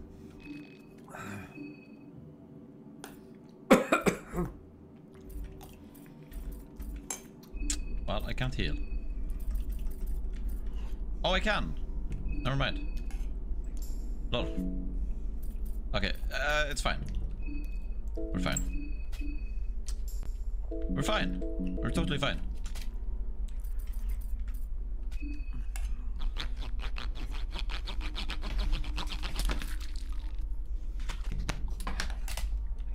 Got a snooze. I'm gonna ask before I tell, do you want a hint regarding the sword in the church? It isn't what you think, and you will waste valuable resources going that route. I mean, I don't know what I think. I don't think I would waste any resources because I don't know. I don't have any theory. I mean, I had the rare theory, but there's no old god circle there anyways. I can't do that theory anyway. So, but no, I don't want a hint. If I find it, if I figure it out, I will figure it out. Type shit. Okay, church time. I don't need to talk to that guy. Oh, it might be. Oh, hello.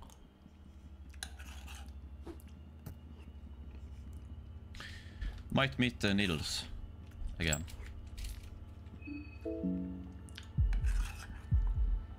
CBA, man. CBA. Goodbye. Oh, I should go in the restaurant. Can I, though?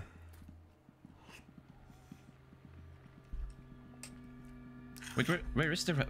Isn't the restaurant down here? Oh, shit. Well, okay, we don't need to right now. It's just there's a lot of alcohol there.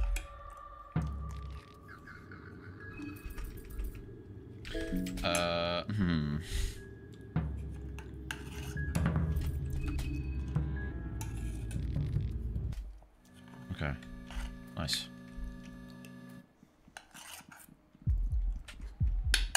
There's so many of you, man. And then there's you.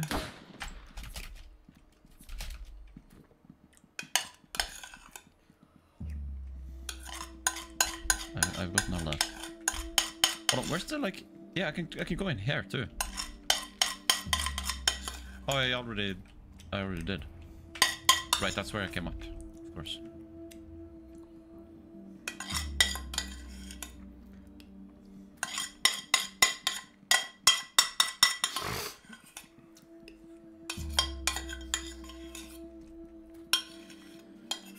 Church.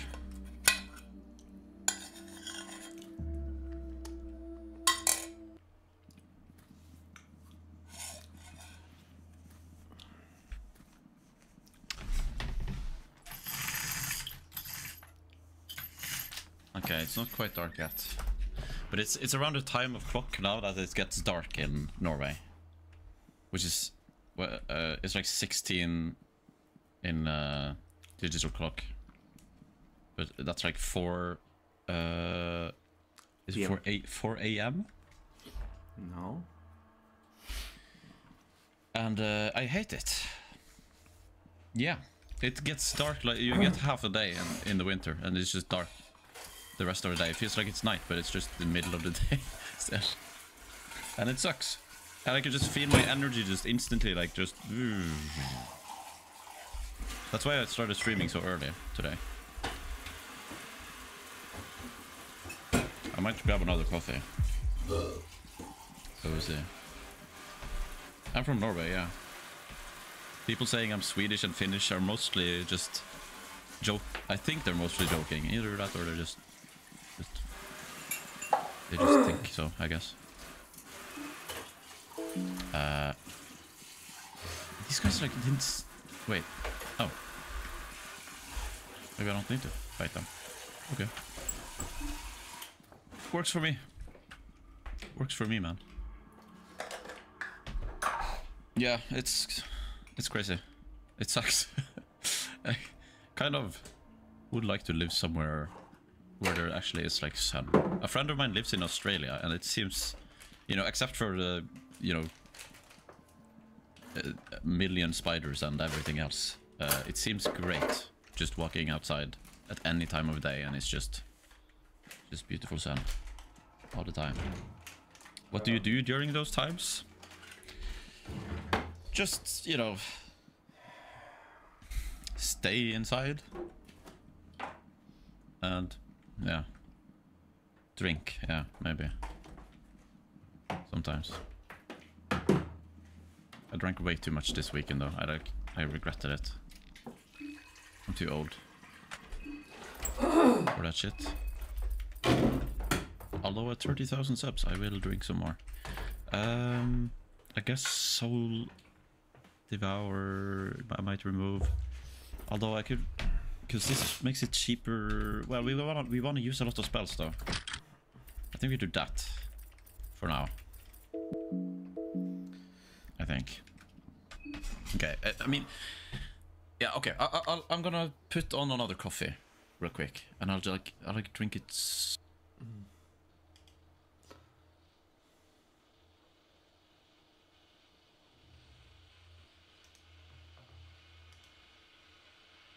So, we have a big problem. I'm not even entirely sure how to do this video because this is going to be so much different to what I usually do, but we need to talk about the Helldivers to its current state and also the game that is taking over not only Helldivers 2 but the gaming industry overall. Yes, we are going to talk about Arc Raiders. And with that in mind, we have been struggling not only inside of Helldivers 2 with regards to this major order, but also on the channel right here. Let's have a look at it, see what's going on in a world of Helldivers 2 and Arc Raiders. We're going to have a look at the current state of Helldivers 2. In my opinion, I have been struggling when it comes to performance, when it comes to this major order, and also when it comes to the channel itself. I can see that based on the last few videos, the channel has been struggling significantly when it comes to making content. My last few videos have barely reached double digits. One of them, the last one, hasn't even reached double digits, and to me as a content creator this is extremely concerning. Although I still love Helldivers 2, the amount of bugs that have been happening inside of the game is so bad that my PC is still getting hard locked. When I'm streaming the game is consistently crashing, and the amount of bugs that are inside of the game right now are ridiculous. I am struggling to play the game, and overall I am probably going to take the break from Helldivers until December 2nd, as we know something is coming on that date, and I am very excited to see what are the developers allegedly cooking for us. We're gonna have to wait and see what happens. However, we have to talk about Arc Raiders. The game has been so successful to the point that it has been taking over a large portion of Helldivers 2 community. I mean, if you look at the scores from different critics, you can see that the game is between 9 and 10 out of 10, which is a significant success for Embark Studios. I have spoke to many of you guys out there, and you guys are saying that Arc Raiders is your new Helldivers 2 in terms of amount of hours you guys are committing towards the game itself. You guys are somewhat comparison Arc Raiders to Helldivers 2 when it comes to an extraction shooter that is also third person, which a lot of you guys have actually said it's a big selling point for you to move away from Helldivers 2 and shift to Arc Raiders. Me myself, have been enjoying Ark Raiders so much, and it's actually a first time in over 100 odd days that I took a break from Helldivers 2 and proceeded to play something else. When it comes to my channel, guys, you can see that I have also started making YouTube shorts, and you can see that the views on the Ark Raiders content is significantly bigger than the one on Helldivers 2. Overall, I think this is actually a good thing for me. I am going to take the break from Helldivers 2, but don't worry, I will still be making content to the best of my ability. But for those of you guys that are interested still in Helldivers 2 and want to see what's going on inside of the Galactic War, well, we had some very interesting developments. We had planets such as Vogzoyov and Turing secured. We had many strategic alerts, including the most annoying enemy of them all has risen back again from the automatons, and yes, the incineration core is back. And judging by the situation in the Galactic War, it looks like you guys are just doing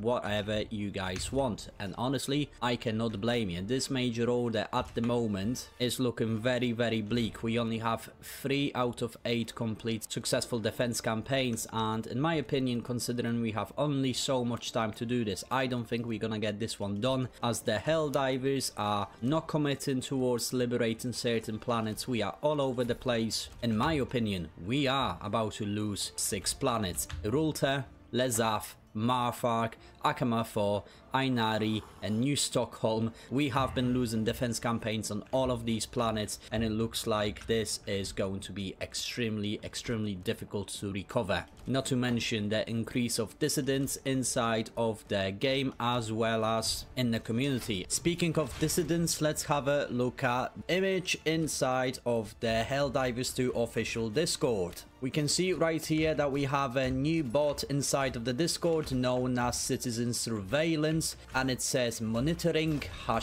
#law. This is very interesting and could potentially be tied into December 2nd. And if you look underneath, both our community manager Baskinator as well as Mitchimus have a Citizen Surveillance eye as their profile description. This is very intriguing to see what could this potentially mean, and does it have anything to do with their upcoming update? My only criticism of this is, why is this happening inside of Helldivers 2 Discord rather than inside of the game, where the majority of the players probably don't even know that this exists, and it's hinting at something interesting. The casual players, my speculation is they have no idea what is going on in the background, but that is why I'm giving this information to you. Despite the game still doing somewhat pretty well, players are leaving to play Ark Raiders, and with my honest opinion, I cannot blame them whatsoever. Ark Raiders 2 is a fantastic game, and I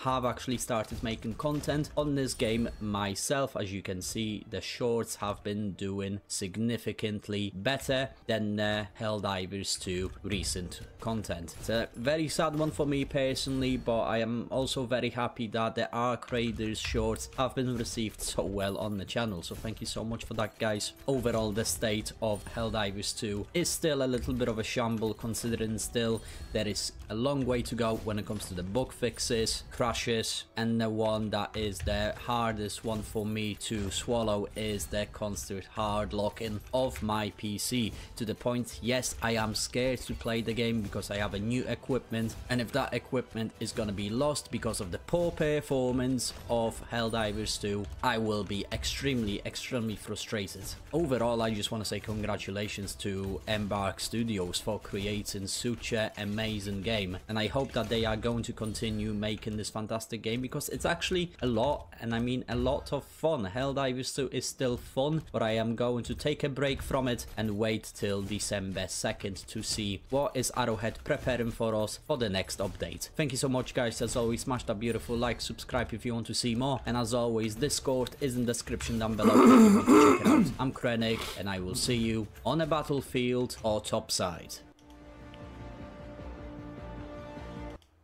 Yes.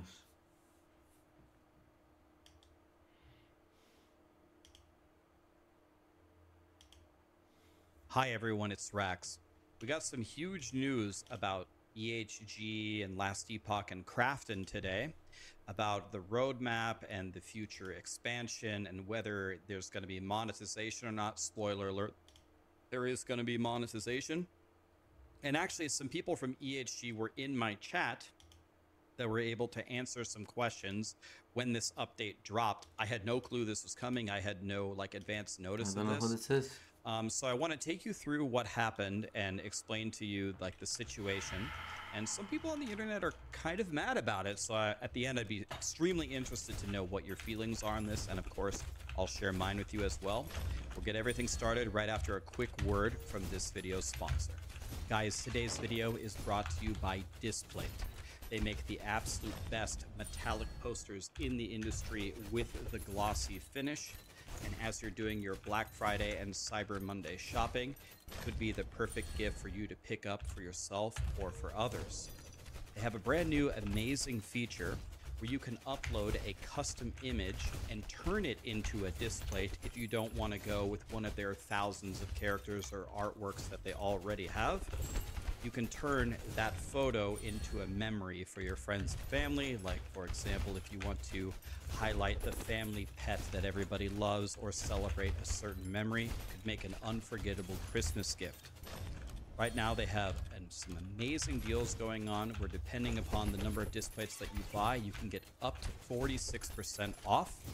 So check the link down below. Go to displate.com/@Rax or use code RAX at checkout.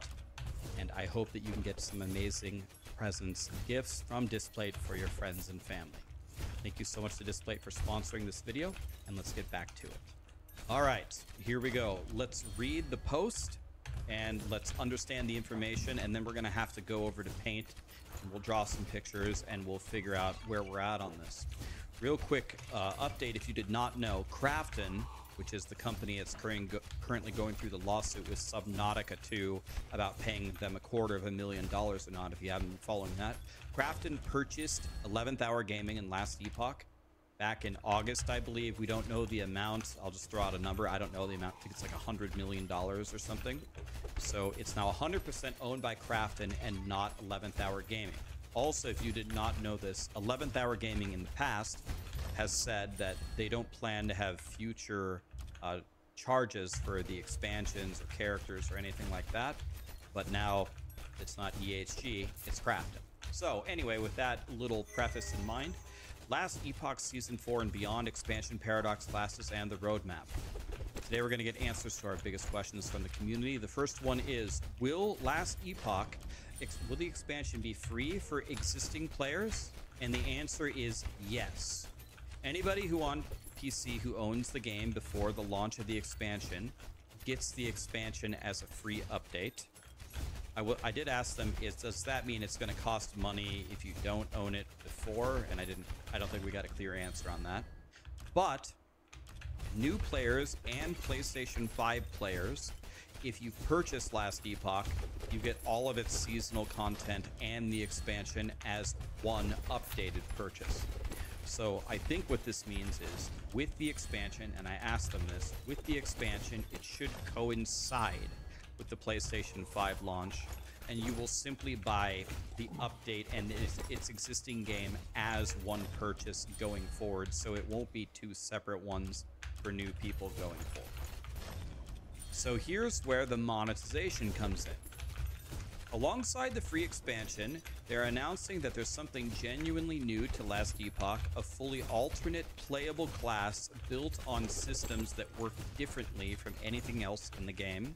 It's called Paradox classes, and the first one will debut alongside the expansion as a paid downloadable content for players who want to explore new playstyles. These classes will let us experiment in new and innovative ways, and we'll have plenty to share as we get closer to the release. We're going to cover this obviously in great detail, and this is the part that is upsetting people about how there is a paid DLC where previously it was stated that none of this will be paid. And a lot of people are also upset about the fact that it seems to be experimental. So it's almost like we're paying money to test things. And there's a lot of other things to it we'll get into in a second. So they're going to keep updating Last Epoch for years. That's good news for fans of the game. It's never been a better time to get the game. That's nice. They're going to have 2 more seasons planned before the expansion. So Season 4 will be early 2026. So I guess Season 5 will be mid 2026. So I'm guessing the expansion is going to be late 2026. There's logical thinking here. And we're going to have highly requested updates and new seasonal mechanics. And there's going to be teasers and a release date soon. So we can see the graphics here. Then they want to shorten the time between the seasonal releases. So that's nice. The more often we can get content, the better. And they're going to update their internal tools, and they're hiring and onboarding many new team members. They said in their post back in August when they got purchased by Krafton that the money that they were earning would allow them to expand their team. It looks like several months later, this post is reaffirming that idea that they are expanding the team, which should be good news for fans of the game, right? That can't be bad news. But trying to speed up this would only sacrifice quality. That's a true statement. We don't want faster seasons just to make the game shittier. Also, there's been a lot of discussion around Krafton's recent comments about being AI first and what it might mean for EHG. Our development approach is not changing. They remain focused on building Last Epoch the same way that they always have. So one interesting thing that's at least currently true, which as far as I know, is 11th Hour Gaming is still developing Last Epoch. I mean, this post is literally from Judd, who was the former, I think, majority owner or main owner of Last Epoch. I think the idea is most of the team is still operating and building the game the same way, just with enhanced resources from Krafton. Now, of course, when this was released in August, everyone said, well, Rax, you can enjoy that for a short period of time, because on these takeovers, eventually always it devolves into something else and everybody gets changed and it loses its identity and it'll never be the same. Could absolutely be true. I'm not denying that, but at least for right now, looks like EHG is still building Last Epoch, which is good news. So that's the information that they have. They're focused on the upcoming seasons, da-da-da-da-da. So what does this all mean? Okay, so I guess the main thing to talk about here is the paid, what are they called? Paradox classes, okay? So let's talk about the paid part here. So there's a lot of different ways to internalize this. So first of all, EHG said that at different points that they are not going to monetize whatever content in the game. And I guess technically, I don't know how particular we want to be here, but the content would be the expansion and different characters to play. Well, I guess that's kind of content, but that might be separate. But EHG said this would not happen. Okay? So there's kind of an issue here. There's a couple different ways to think about this. So EHG doesn't own the game anymore. It's now 100% Krafton. And I don't know the value of how much Krafton paid for it. I don't know if it's public information. So let's just use a number. Let's just say $100 million. It could be 50 million, it could be less. Krafton purchased EHG with the idea of recuperating their money somehow, either directly or in the value of Last Epoch going up. And I think it was also made publicly clear from Judd's previous post about the situation and why they were looking for another company, in that with their current monetization setup, it was not a profitable game. So you might look at a game like Path of Exile and say, well, Path of Exile does it. They don't charge anything for the game ever, and they just sell microtransactions, and they're very profitable. Right, but Last Epoch's monetization, I would argue, is a little bit different. And that's because they don't sell stash tabs. They don't sell the map tab. There aren't core pieces of the game that you really need to purchase if you get into the game, that you have to buy in order to enjoy the game. It's really all cosmetic, and if I'm speaking in plain English here, which you guys trust me to do, the cosmetic shop really has not sold the most jaw-dropping things anyway. So I think that's also another part of the reason why a lot of people haven't truly engaged with it. And then on top of it, when they don't charge for anything else, I don't think that their model had been working to really make the company a lot of money. So either go back on your word about paid stuff or find another source of money. They sold themselves to Krafton.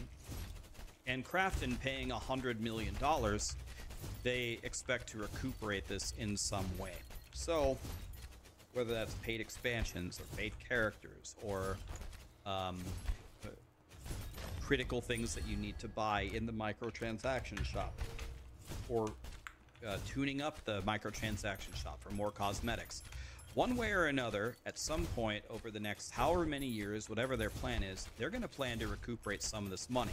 Now, some of it you could get organically, I'll call it, right? Because now you're releasing the game on console, and hopefully if you just make a great game, new players will buy it in the future. So you could make a lot of it just by sales of the game itself. So that certainly could be a huge piece of it. Maybe that's actually the biggest slice of the pie. But my main thought upon reading this was I was not surprised at all, because I already read the blog post in August. Krafton purchasing this, they are going to be trying to recuperate this $100 million from the consumer into their pockets, one way or another, by some method, with Last Epoch. So it came as no surprise to me. The main thing that shocked me today was not anyone's take on whether they hated it or whether they were okay with it. The thing that shocked me was people were surprised. You think Krafton bought Last Epoch and wasn't going to change any of the monetization? There's like a 0% chance of that happening. Then there's the other part about the paradox classes, which was listed there, and maybe we're thinking too far into it, but we got to go with what we read, and they said it was experimental is one thing that we can talk about. Another thing we can talk about is power level. So let's talk about the power level first. Let's talk about the power level first. Do you remember when the Diablo 4 expansion came out, how the Spiritborn was just light years better than every other class? Now, I'm 100% sure that the way that played out was certainly not Blizzard's intent. A lot of the power level came from bugs, right? Like evade just triggering, 100 times a second. They had to actually change it, hotfix it in the middle of the season, because it was actually crashing the servers. So it's not like it was intentional, but a lot of people today have expressed concerns that whatever these paradox classes happen to be, what if they're just straight up a lot better than the other classes? And what if it's done, let's just assume the worst, maliciously, as really a way to incentivize people to buy it if they're just meta and they're a lot better than the other classes? Well, again, maybe this is me being naive, or maybe this is me being an absolute dumbass here, but I would like to think, as EHG developing the game, I have known EHG to be a quote-unquote ethical company. They have done a pretty good job of balancing things that were completely out of whack in the past, and we've never really ran into the situation where money was involved anyway. But I would like to think that EHG will not make the Paradox classes purposely way better than the other ones just to get you to buy the game. If that does happen, it'll be very disappointing. That does not sound like EHG to me, and they're still the ones developing the game, even though Krafton is the owner. I would be shocked if the Krafton directive was make this better than everything else so we can make money. Not impossible, but I doubt it. So I'm not really worried about this. I don't see that happening, since the EHG team, as far as I know, is almost 100% intact and still the ones making the game. But it is something to consider, and I don't know, if you think I'm wrong, you can tell me what a dumbass I am in the comments. The experimental thing actually has some people pretty upset, because they're essentially saying that we're paying to test their game for them. So first of all, I'm certain that it will be tested before it's released in the expansion, right? They aren't going to come up with an idea, YOLO it in the expansion, and sit back and have us do the testing for them and then do the editing. Certainly, I know some of their testers on their team personally.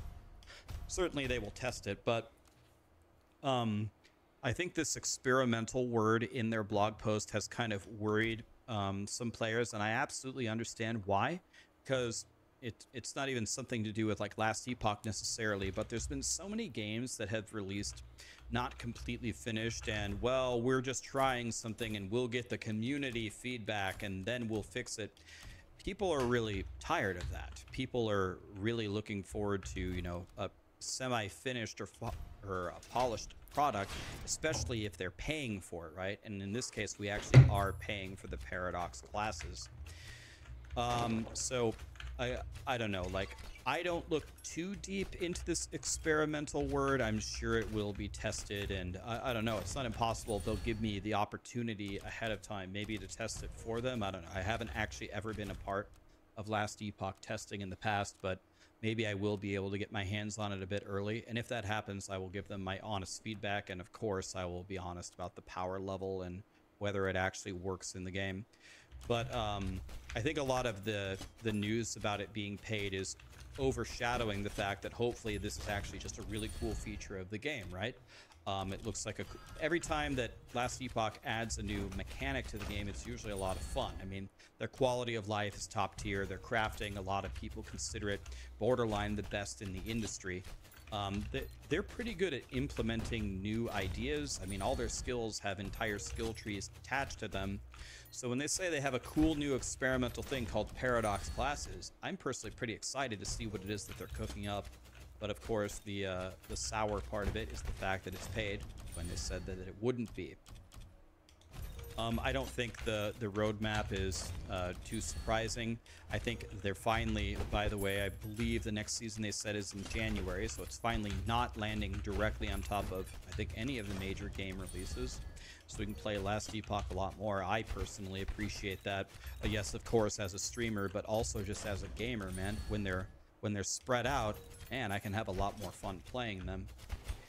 I guess people are going to be wondering my overall thoughts on this. The first thing I'll say, is a repeat of the first thing I said when we brought this up. I'm not surprised by this, man. Krafton bought the game and they want to make their money back. They're going to do something. So if you're the kind of person that's going to be very, very upset, which you absolutely have the right to be, about how any of this is going to be paid, it's not going to be good news for you going forward, right? We're not going to get less things to pay for than what we currently have. If anything, it'll only be more. So that's how that's going to go for sure.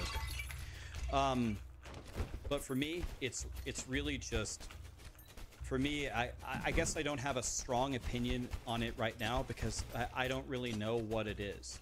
If this Paradox class system was an amazing addition to the game, and me putting forth this money, it incentivizes Krafton to keep going with Last Epoch and keeps the EHG employees intact, and it still feels like Last Epoch, and the price of it is reasonable, I guess I am okay with it. I'm not super upset by it because I knew this was coming anyway, and I like Last Epoch a lot as a game, and I like EHG, and I'm still rooting for them. I would still like them to succeed. So it'll really depend. If this ends up being a pretty pricey feature, and if it's pretty lame and it's pretty buggy, and if it's way better than every other class, that's going to really start to piss me off, because that's not really anything about what EHG was originally doing with Last Epoch. It just doesn't remind me of anything Last Epoch-esque, if that's how it turns out. So I guess my main answer would be I'm reserving my judgment. I really don't know, but I'm not surprised. And so I guess that's just my main opinion on it. I would genuinely love to know what you think. How do you really feel about this? I will read the comments. I'll read them. I read a lot of the comments on my videos, usually, but I'll definitely read what you have to say on this one. A lot of people are pretty damn pissed off about it. Do you think this will be fine? How much would you pay for this? Let's assume that the Paradox classes are really cool. and they work well in the game, and no, they're not like a million times better than every other class. Let's just say they're a strong, viable option. Would you pay for it at all? And if you would pay for it, what's the reasonable price to charge it? If they're going to charge this once a year for new Paradox classes, are you willing to buy it? Do you think that them giving the expansion for free but charging for the classes is a good move? Do you think it should have been done the other way? Should they have just charged for the expansion themselves, or does that fracture the community? I'm very interested to hear what you guys think, especially because the people who are typing on my YouTube channel are my audience. I care a lot more about what you guys think than the whole sea of the internet that I almost never interact with. So I'd love to hear what you think if you care to share. Anyway, me personally, I can't wait for Season 4, nothing to buy. I can't wait for Season 5, nothing to buy. Even when the expansion comes out, if you just don't buy the Paradox classes, it's the same price, so you don't have to pay extra. It's coming to PlayStation 5. Their blog post said they have a bunch of highly anticipated changes. I don't know what that is, but I know I sent them a giant-ass document of tons of things I wanted changed. So if a lot of that is on the list is in the game, man, I'm going to be very happy. So I plan to continue making tons of guides and videos for Last Epoch. I still really like the game. I still really like EHG.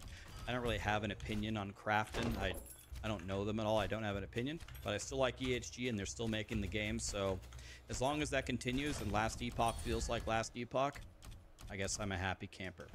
Let me know what you think, guys. Thank you so much for watching the video. I got a ton more videos coming up for you. People keep asking, Rax is going to make PoE 2 guides? Oh, yeah. Gonna make Last Epoch guides? Yep, they're coming. And maybe I'm getting good enough to in PoE 1 now where I can actually make a build guide after playing for 2,500 hours. We'll see about that. Anyway, guys, thank you so much for watching. Happy holidays, and we'll talk to you soon.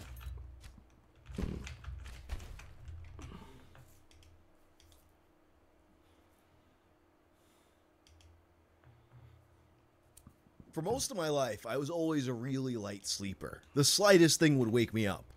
Like when I used to tour a lot, it'd be like the third day of the run until my body finally adjusted and I was able to get more than 1 or 2 hours of sleep. But the past couple years, I don't know what it is. Nothing wakes me up anymore. And on top of that, I've had a couple alarms that just didn't work. And that made me late to things, so now I'm just going to be paranoid forever that any alarm I have is going to fail me. But this isn't a new problem. Back in the late 1800s, a man named Sam Wardell was dealing with a similar distrust of alarm clocks. Sam was a lamplighter in Flatbush, New York, which at this point was not yet part of Brooklyn. Before streetlights were all electronic, they contained an actual gas or oil flame. So cities would employ lamplighters to go and physically light the streetlights, and then they'd put them out in the morning. Now, you have to be on time for any job. But for this job, time was of the essence more than most. You oversleep, and before you know it, the entire city is shrouded in darkness. So you can't do this job without a dependable alarm clock. And Sam, of course, was a heavy sleeper. So as many of these stories begin, he created a device. What he did was, he took a wire and he connected his alarm clock to a latch on his shelf. The latch held a 10-pound stone in place. Then when the alarm clock went off at 5 AM, the latch would release the stone. According to some reports, the stone would then fall to the ground and the sound would wake him up. According to others, the stone was supposed to hit his headboard and the rocking would wake him up. In any case, one night this alarm didn't work as intended. It was Christmas Eve. Sam invited his friends over and had a big party. And to make space for the party, he moved a bunch of his furniture out of the way. The party ends and Sam's exhausted and perhaps a little buzzed. But the darkness doesn't take off for Christmas. Sam had to do his job as if it were any other day. So after the party, he haphazardly pulls his bed back in place and goes to sleep. Big mistake. 5 AM comes around, the alarm goes off. But with Sam's furniture out of place, the 10-pound stone doesn't hit the right spot. It doesn't land on the floor. It doesn't knock against the headboard. It lands squarely on top of his head and crushes his skull. At least my shitty alarm clocks never did that. Ladies and gentlemen, for today's episode of 1001 Ways to Die, we're taking a look at some cockamamie deaths from back in the olden days.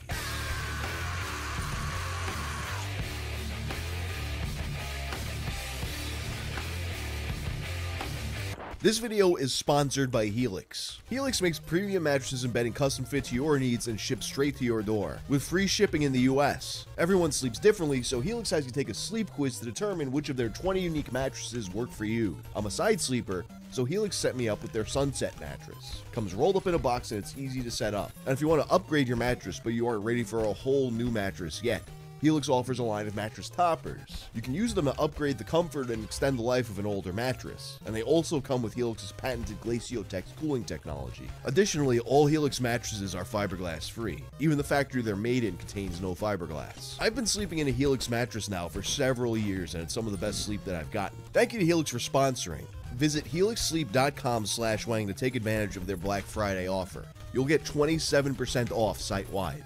When I say the name Tycho Brahe, you might think of the character from Penny Arcade, a self-insert from one of the webcomics authors, Jerry Holkins, who famously does not resemble this character by any stretch of the imagination. Apparently, the character wasn't originally supposed to be based on him, it just started to take on his personality traits. But in any case, the name Tycho Brahe is an interesting choice. It's very different from Jerry.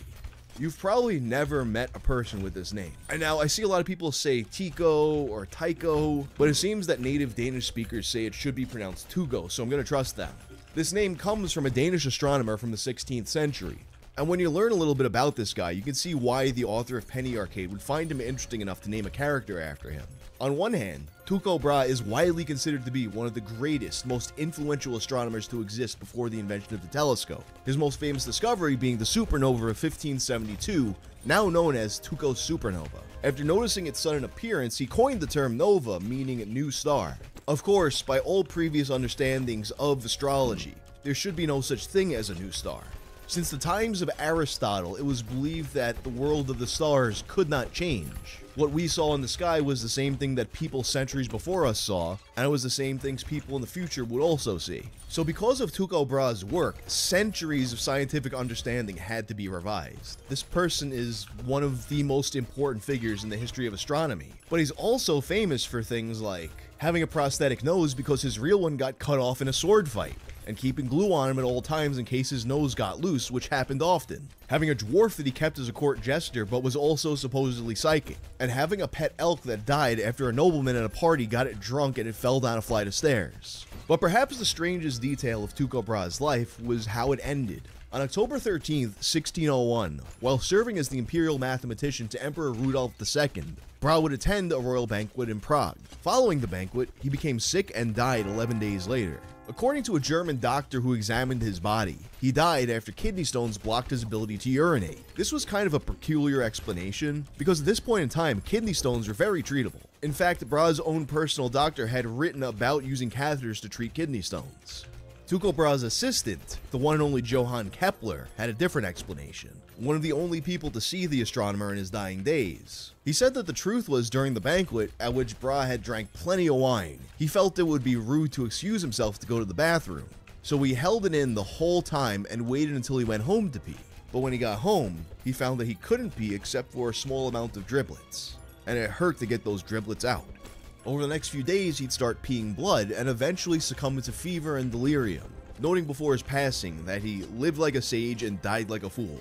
So for centuries, it was the general understanding that Tycho Brahe died because he held his pee in and his bladder exploded, all because of etiquette. I can't help but think that this story may have somewhat inspired Luis Buñuel's surreal masterpiece, The Exterminating Angel, in which wealthy people attend a fancy dinner party only to find that they can't leave for some reason. After days of murders, suicides, and roasting wildlife that enter the building, they're finally able to exit after one of the attendees announces that she's tired. Centuries later, in 1901, scientists examined Brahe's remains and found that his prosthetic nose had been stolen. I really hope that the person who stole it, when they did it, they were like, got your nose. But more importantly, they discovered new details that may have pointed to an alternate explanation for the man's death. No kidney stones were present. However, they did find traces of mercury in what remained of his facial hair. This gave root to the theory that the astronomer had actually been poisoned. Two main theories surrounding this supposed assassination emerged. One pointed to Kepler as the assassin. It seemed like he would have had the most motive of all the people around it. Kepler would make a name for himself by building upon Brahe's research, and supposedly there was some tension between them, as Kepler was angry that Brahe didn't allow him access to all of his data. Furthermore, Kepler was one of the only people who saw him in his final days. and he was the one who shared the story about him dying because he held his pee in. Another theory was that his own cousin Eric, who was also present at the banquet, was hired to assassinate him. At this point, the astronomer did have a number of enemies. There was the Danish King Christian IV. Although it's unconfirmed, there was a rumor that Tuco had an affair with the Queen, causing this tension. But it was also proposed that perhaps the Catholic Church ordered the hit, disliking that a Lutheran astronomer was gaining so much influence in their institutions. As time went on, the idea that Bra was actually assassinated grew in popularity. A new study on Bra's remains in the 1990s furthered the theory that he was deliberately poisoned with mercury. And in 2005, a popular book was published entitled Heavenly Intrigue, Johann Kepler, Tycho Brahe, and the Murder Behind One of History's Greatest Scientific Discoveries. Many considered this book to be the final word on the case. And if you look into this story, you'll see Reddit threads from like 15 to 20 years ago, where people talk about Tycho Brahe dying from holding in his pee, and then you get comments of people correcting him, actually he was assassinated with mercury poisoning. And then in 2010, his remains are studied yet again. These researchers found that while there was in fact mercury present in his body, it was nowhere near enough to actually kill a man. He likely came into contact with mercury during his alchemy experiments. Ultimately, they concluded that he was almost certainly not assassinated, and he probably did in fact pass away from urinary issues as was originally believed. However, the idea that he died just because he held his pee in is still somewhat questionable. It's been noted that Tycho Brahe had a number of other health issues during this time, mostly tied to his alcoholism and obesity. Some have even put forth a theory that he was an undiagnosed diabetic, which would have explained the symptoms that led to his death. Although it's possible that his bladder did in fact burst from holding his pee in, these days that theory kind of gets chalked up as an urban legend. But nobody is 100% sure what actually did him in. And at this point, I don't think it's possible to know for sure. But here's what I think, and note that this is totally my own speculation. I think that he really did hold in his pee, and he really did think that this caused his death. But sometimes, you know, you have a health issue that starts around the same time you do something else, so you think, oh, this must be what caused it. From what I've read, the theory that he died of kidney failure from undiagnosed diabetes seems to be the most likely explanation. But that doesn't mean your parents were wrong to say that bad things will happen if you hold your pee in. Take, for instance, an incident that happened to a 40-year-old Chinese man in 2020. The headline from Zhuji Daily reads, "Shocking. A man in Zhuji drank more than 10 bottles of beer. His bladder ruptured."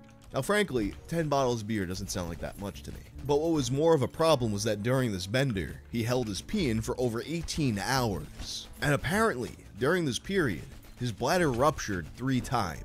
I didn't realize that could even happen. I just figured, you know, it ruptures once and the whole thing fucking shrivels up like a balloon.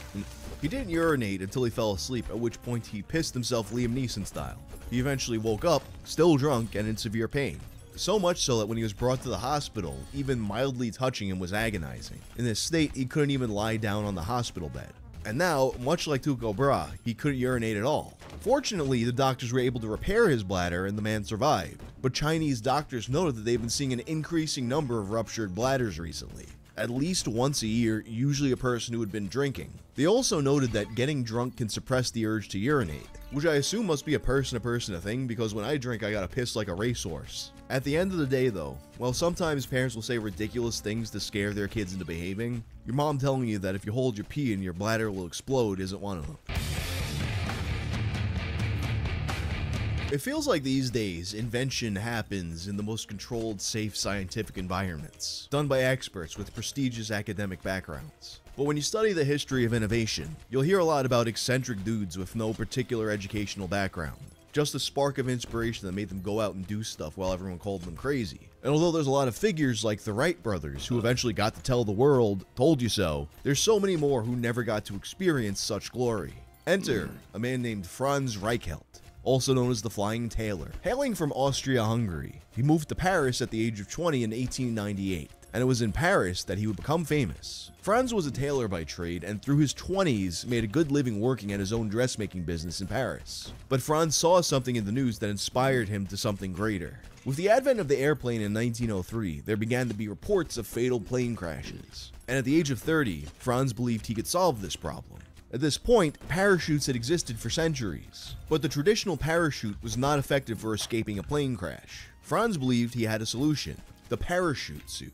His theory was that by releasing wing-like panels from the suit as the wearer fell, they could slow their descent in the same way that a parachute does. but this would be more practical for aviation. Creating wings out of silk, he is able to demonstrate their effectiveness when dropping his shot mannequins from 5 stories up. But he struggled to design a suit that could actually deploy the wings while still being wearable, and his further experiments saw the mannequins crashing to what would have been their deaths. In the years following Franz's early experimentation, the need for airplane safety measures became more of a popular issue, and the Aero Club de France was offering a 10,000 franc prize for whoever could create an effective parachute for airplane pilots. Franz approached the organization and they would ultimately reject his design. They said that at best, it would break the wearer's neck. But Franz wouldn't give up. He would continue his experiments, often on his mannequins, but occasionally on himself, at one point leading to a broken leg. Despite the early success of his experiment dropping a mannequin from 5 stories up, Franz came to believe that his designs were failing because they were dropping from too low of an altitude. Well, Franz lived in Paris. You know what they got in Paris? The Eiffel Tower.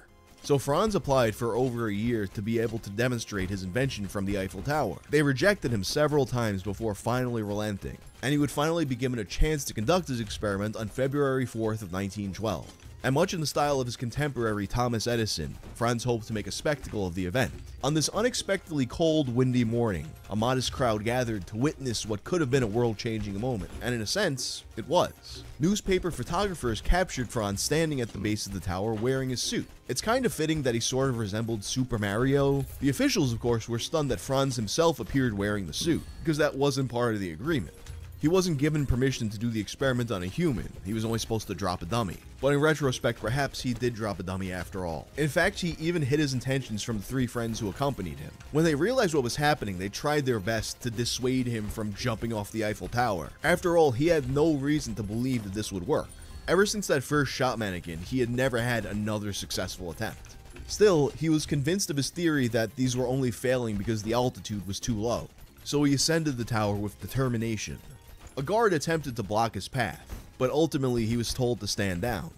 Gaston Hervieux, another inventor working on a parachute design, disagreed with some of the underlying principles of Franz's design, and he also implored him not to do it. But Reichelt was unmoved by his arguments. He simply told them that what he was about to witness would prove him wrong. At this point, Franz turns to the spectators and says, "A bientôt. See you soon." Upon reaching the top, he made a platform out of a table, and as he stood atop of it, reporters said that he was remarkably calm. He was fully convinced that this would go exactly as he had planned. He checks the wind direction by pulling a page out of a book and throwing it, and then he stands atop the guardrail of the Eiffel Tower for about 40 seconds, just taking the sight in, before ultimately taking the plunge. Franz Reichelt would succeed at becoming a historic figure this day, not for changing the future of airplane safety, but for becoming the first man to die on film. As he attempted to deploy the parachute, rather than extending out fully and slowing his fall, only part of the device deployed and immediately wrapped around him. This didn't soften his fall, but actually hastened it. It all happened so fast that the crowd didn't even realize what they had just witnessed. They didn't understand that they had just watched a man die a horrible and gruesome death. And although the fall left his body horribly mangled, his spine shattered into a million pieces like a Cannibal Corpse song. An autopsy would reveal that in fact he was dead before he hit the ground. He had a heart attack mid-air. Anyway, that's all for now. Thank you to Nitro for letting me use their music in this video. If you like this video, turn on notifications and check out my video about the time Mussolini's brain got sold on eBay. I'm out.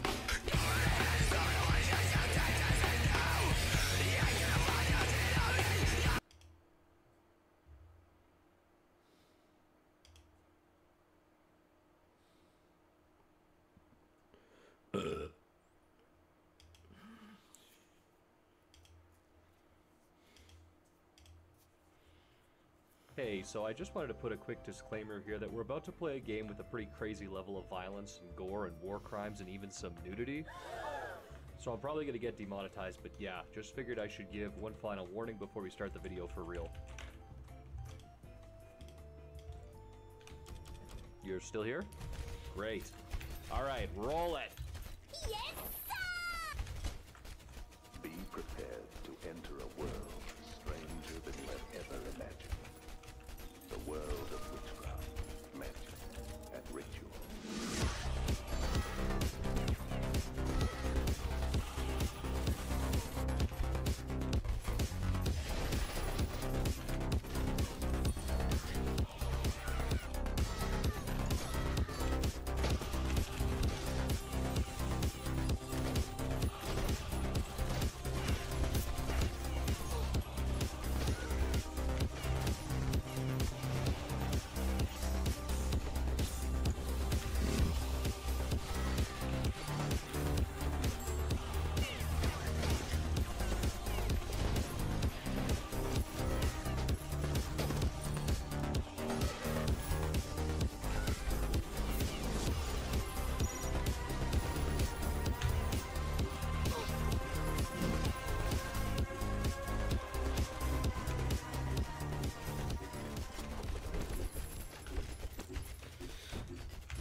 You probably have a lot of questions after what you just saw, and I think that's justified. If you're wondering what's happening, the short answer is things are not good.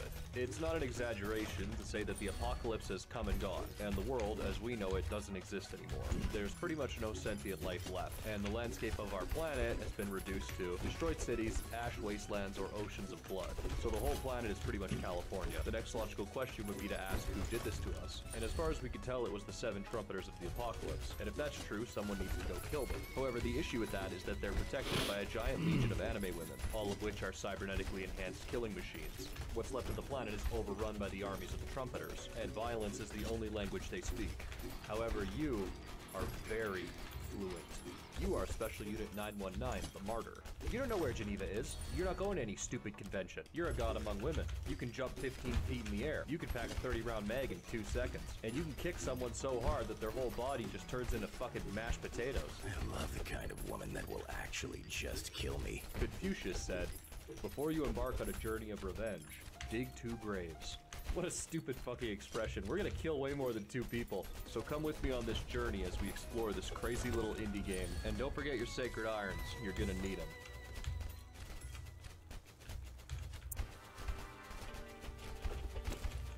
So you've been watching the footage up to this point, and I know what you're thinking. Elephant Steak, what the heck are you showing me? Is this some kind of sicko game? So, yeah, kinda, a little bit, yeah. Like, I'm not gonna sugarcoat it, the game is definitely weird. It's pretty much impossible to discuss this game or its prequel, The Citadel, without talking about the gore.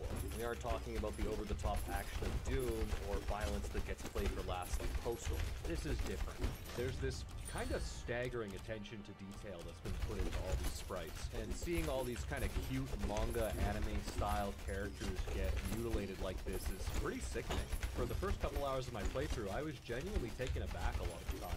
I think it really says something when you've been playing violent video games since you were a kid, but something can still make you go, oh my god!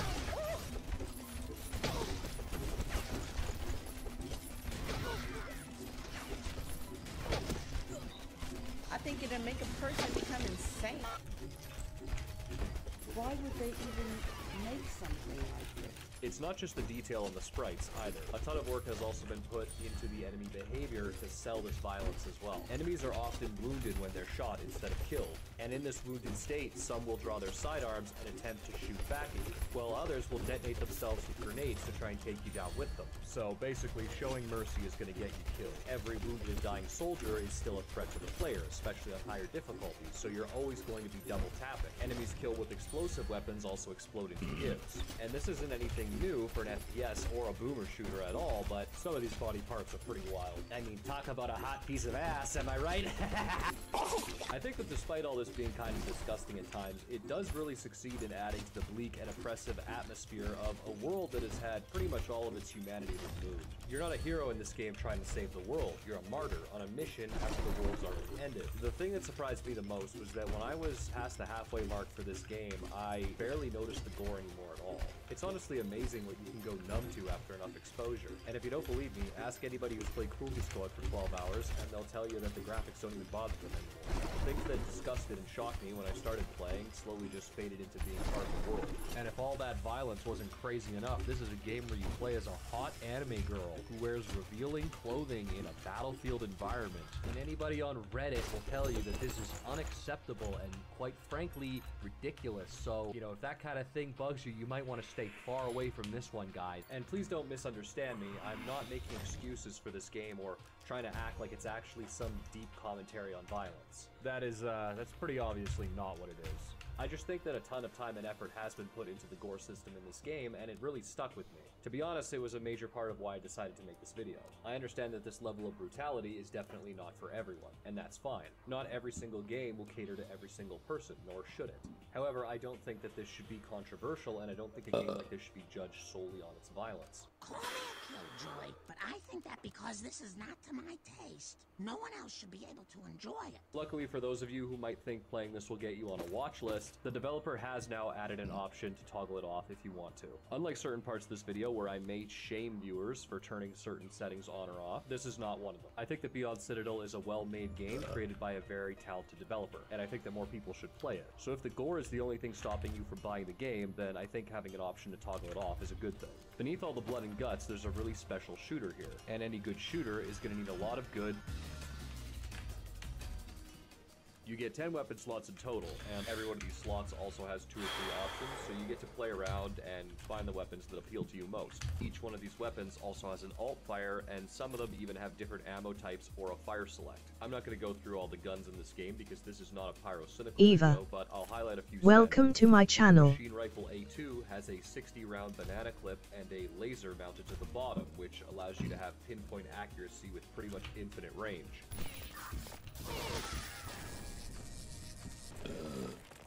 Hello. Bro, these lasers are really dangerous. At the cost of 1 grenade, you can load a slug round into any of the shotguns, which will allow you to pierce through enemies holding riot shields or with heavy armor.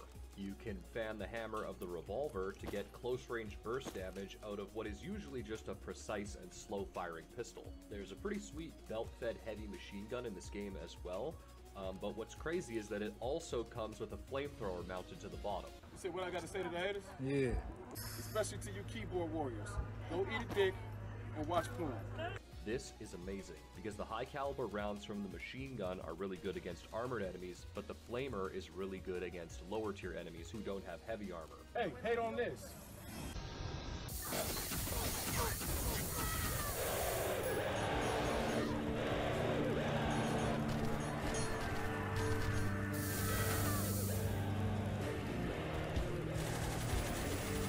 One of my personal favorites is the whale gun. And this thing makes my dick rock hard. It's an anti-material rifle, and it's gotta be one of the most satisfying guns I've used in any shooter. Everything about it is perfect. Perfect. The sound when you fire it is like... it's like a chef's kiss of mwah, it's a bellissima. What's cool is that when you slide the bolt back, you're actually able to insert a high explosive round into the chamber instead of the armor-piercing ones that the gun typically shoots. The bullet physics here mean that you actually have to compensate for the drop and lead your shots, which makes you feel like a real sniper, which I think is really impressive for a boomer shooter. And the impact, oh my god, bro. If you hit a low-tier enemy, the round is so big it actually just fucking rips them apart. Plus, since it's an anti-material rifle that fires armor-piercing rounds, that means it actually does pretty impressive damage against the big mechs and other big armored enemies that show up later in the game. According to the weapon's description, it gets its name from its usage hunting land whales. What does that mean? I don't know. This isn't the fucking lore section, okay? Give me a break. So at this point, I hear you thinking, okay, we've got multiple firing modes, different ammo types. This really sounds like a lot to keep track of. But wait, there's more. What I haven't told you yet is that Beyond Citadel isn't just some gory boomer shooter. It's also a gun sim. At some point during the tutorial, the game pretty much just goes, by the way, reloading is not just pressing R. Good luck, idiot. Figure it out. And that's about the time you'll realize that every single gun in this game has its own unique reload mechanics. You have separate buttons for removing the magazine, running the slide or the bolt, and inserting a fresh magazine. If you take out the mag, 919 will start refilling it round by round, unless you swap to a preloaded mag from your inventory. You can quick reload if you're in a pinch, which will drop the magazine entirely. This is very useful for when you're in a stressful situation, although the magazine cannot be retrieved afterwards. The pump shotgun and other weapons with tubular-styled magazines need to be reloaded one round at a time. At first, this seems really complicated and annoying, and it is, but once you get the hang of it, it's incredible. If all that seems like a little too much for your tiny pea brain, don't worry, there's always an option for simplified reloading in the settings. That is, if you're a knuckle-dragging, mouth-breathing, Cro-Magnon, Neanderthal fucking idiot. But for those of us with a fully developed frontal lobe, this system is ridiculously satisfying once it finally clicks. It's kind of hard to explain in video format, but trust me, once you've mastered it, it's like fucking...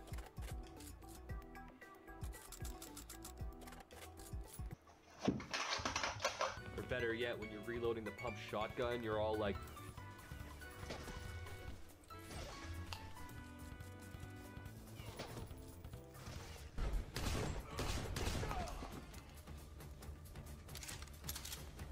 And when the weapon handling is this good, you're gonna need something to shoot. So it's a good thing we've got a lot of This game actually has a pretty massive amount of enemies in it, and I don't want to go through all of them, but to quickly summarize, in the beginning you're essentially fighting cultists and a couple different types of foot soldiers. A lot of enemies use the same weapons as you do, but they don't drop them on death, so you'll need to find them in the level yourself or buy them from a vendor. Once you've gotten used to blasting cultists, the game moves you up to robotic enemies, like these little drones and turrets. Can I have... Don't shoot! The challenge isn't massive, but it's nice to have some more variety. Afterwards, you start to see some vehicles and eventually mechs. This will make a fusion or explosive weapon 100% necessary to have in your inventory at all times, since the rest of your loadout at this point is probably just small arms. Then finally, we'll get to the more heavily armed and armored elite enemies, one of which is this massive juggernaut type. Slowly. Yeah, okay, be right back, be right back.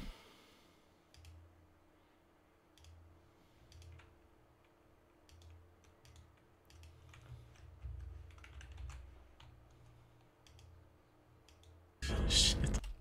Fuck. Fuck.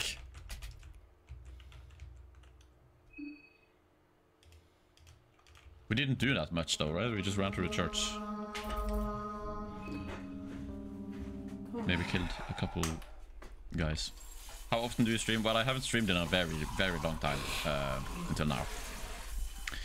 I want to try to stream often, but I mean, I'm going away like this weekend, so I won't be able to stream much like right now, is what I'm trying to say. Let me look at the calendar real quick.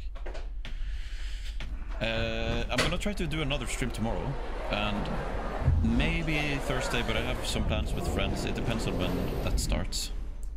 Friday I will be away for the weekend. I'm not exactly sure how long, but I will be like basically up in the mountains with the family.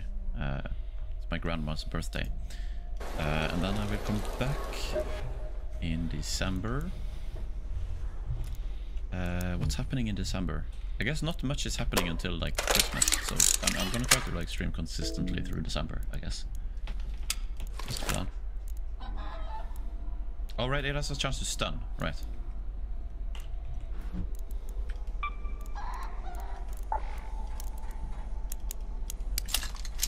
Didn't seem well. I guess you have to use it on the body part that actually attack, though.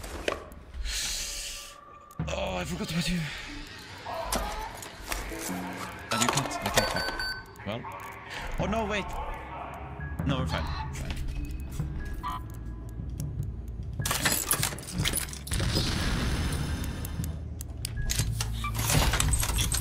I didn't equip that thing.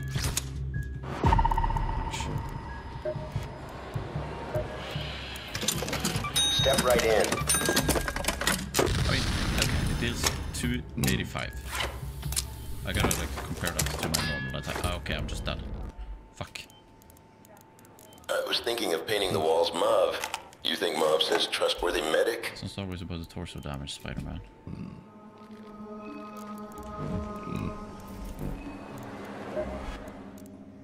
Okay, let me get this coffee that is probably finished.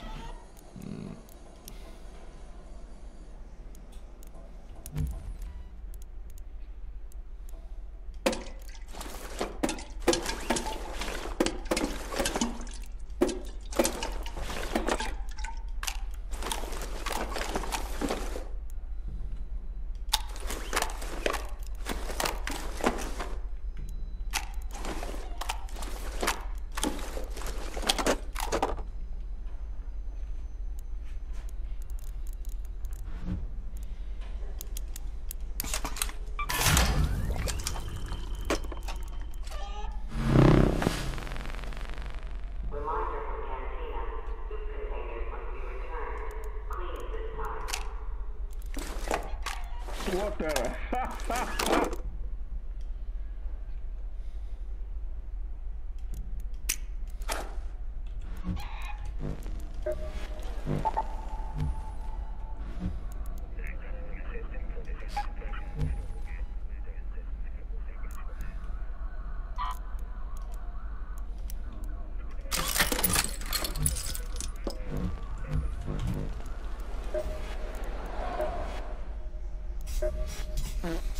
Chair. Coffee and chair. Okay, do I just avoid the pig. I think I can maybe do cam.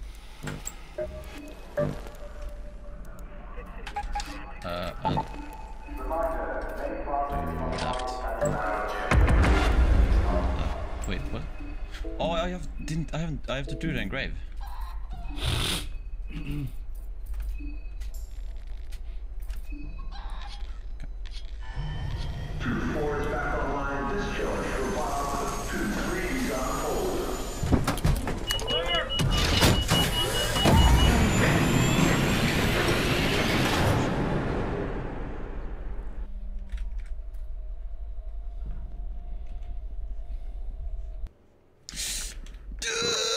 Okay.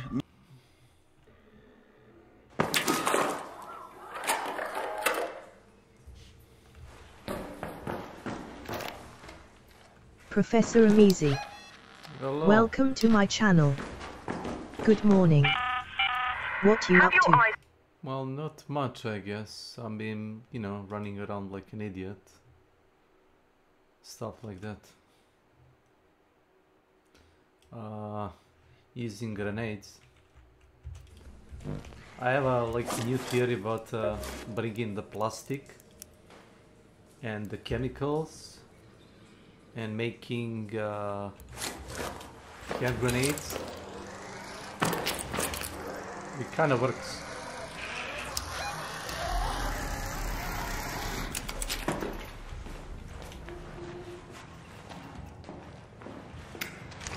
Yeah, it's nitrate.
Holy Don't shit, shoot! you've been streaming for hours.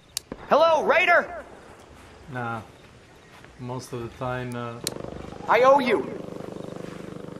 most of the time I was away.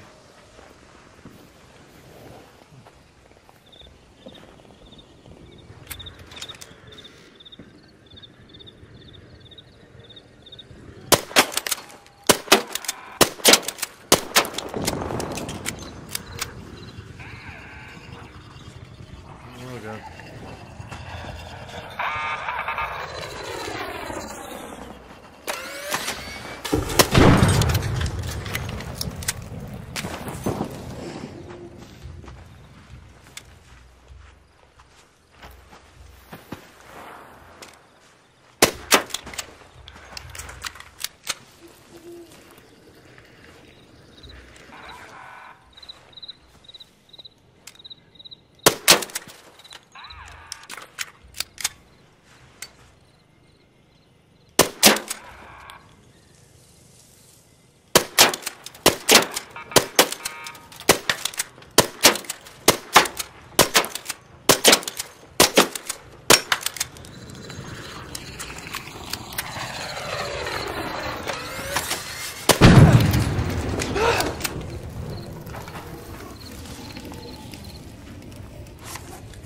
Oh yeah, okay, whatever.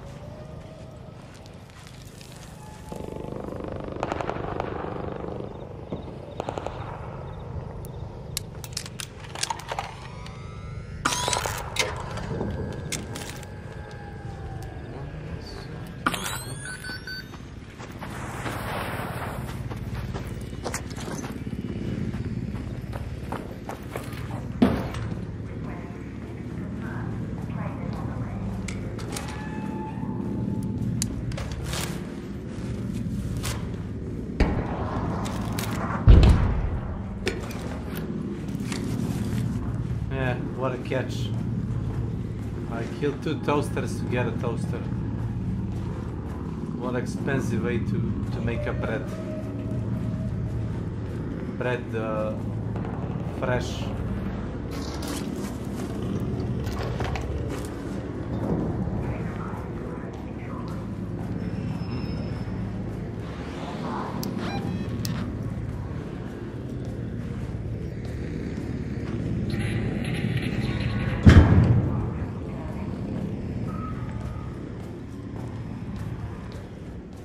Wait, what is an expensive way to make bread?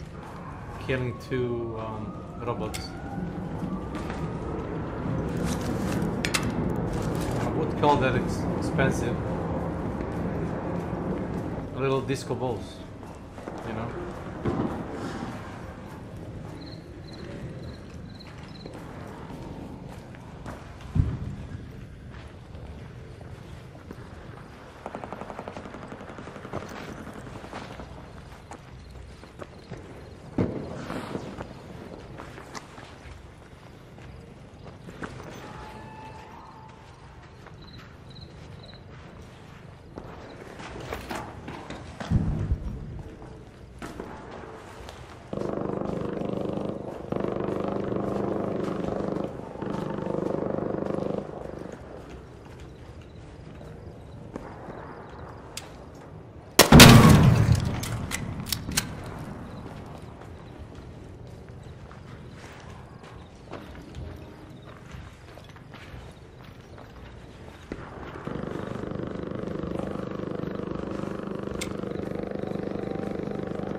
Hey, don't shoot!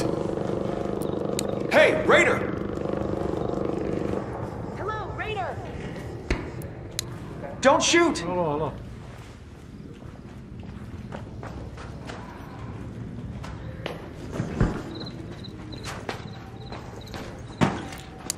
Don't shoot! Okay.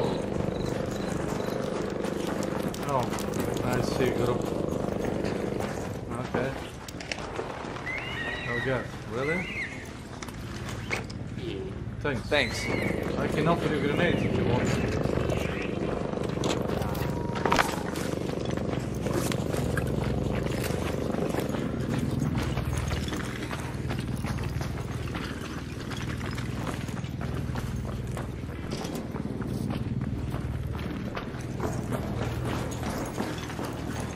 Anybody needs a toaster?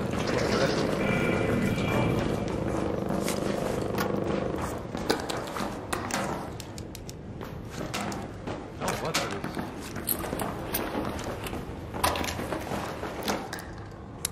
Thank you. Thanks. Well, I already upgraded everything, but you know, I'll take what I get. Thanks.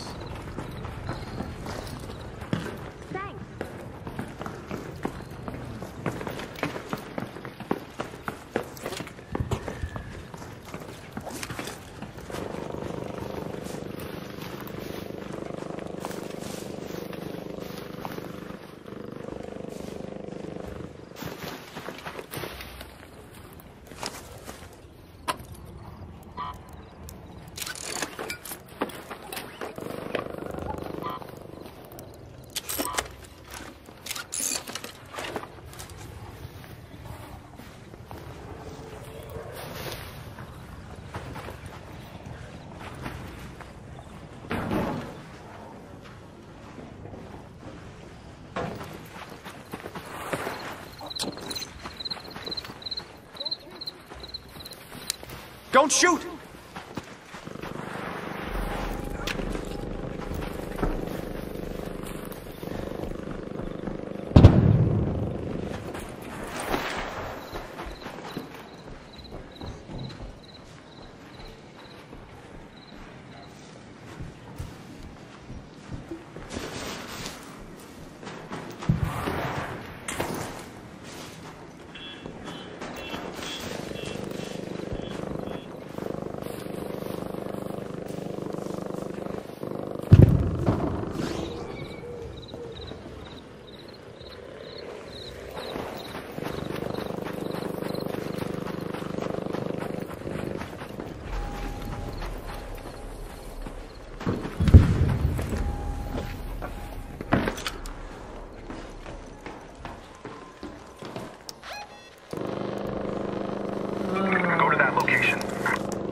fucking bow. Anybody wanna trade the fucking bow?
Hello, Raider! Hello, man. Don't shoot! Hello.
Hey! Hello?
An arc orbiter is en route. The safe window is closing.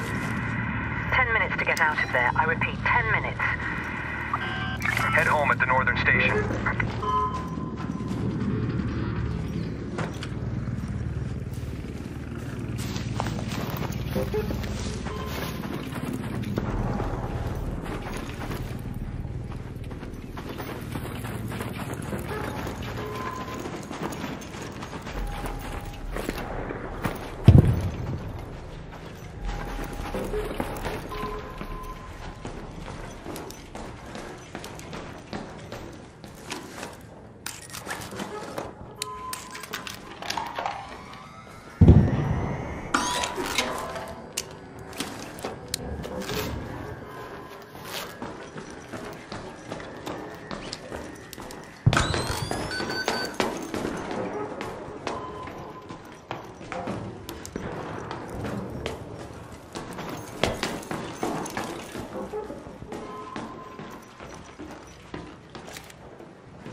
Don't shoot! Hey, hello!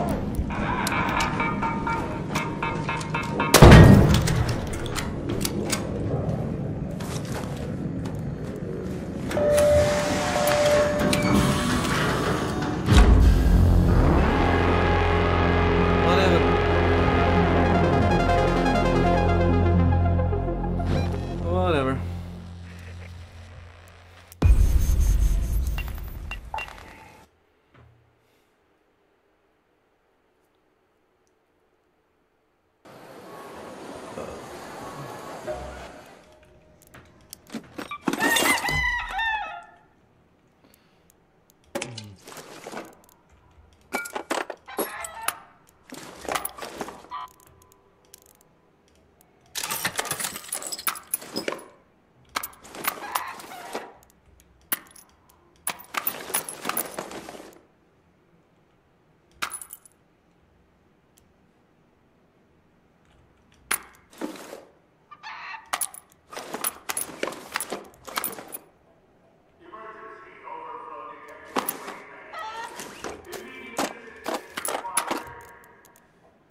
Well.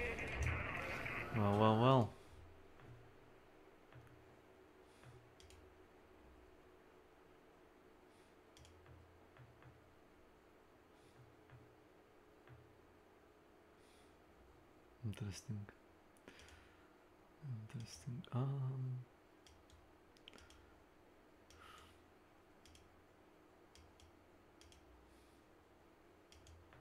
Okay.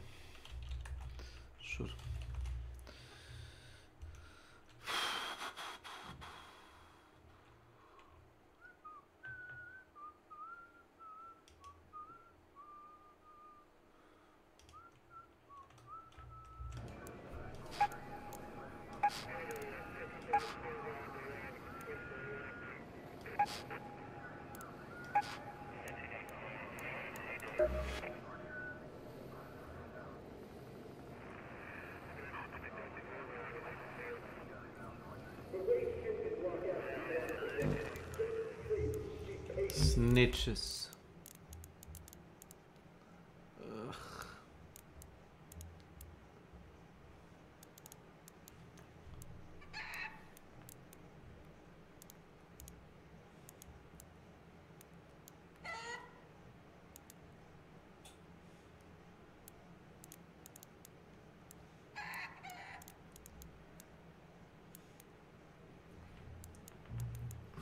I had one of those.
No, nope.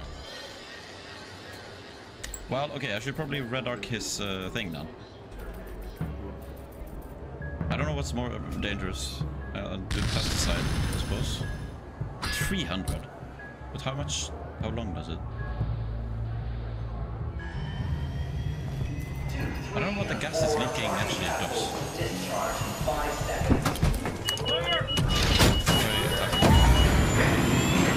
I'm in salt. Oh, you are? 205 with a rev. I think Yeah. I Skill is fixed my different. issue maybe. Let me see. Hello. Hey, What's up? I got on and it told me that my driver, so I rolled back my driver to be able to play ARC, and now it's telling me, shit, this means I need to go in and do all those settings Mox told me to do.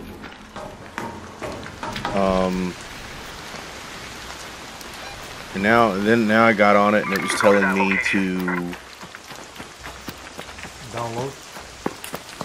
no, it was telling me, yeah, it was telling me to roll to the new Yes, that's correct. That's what I did. driver.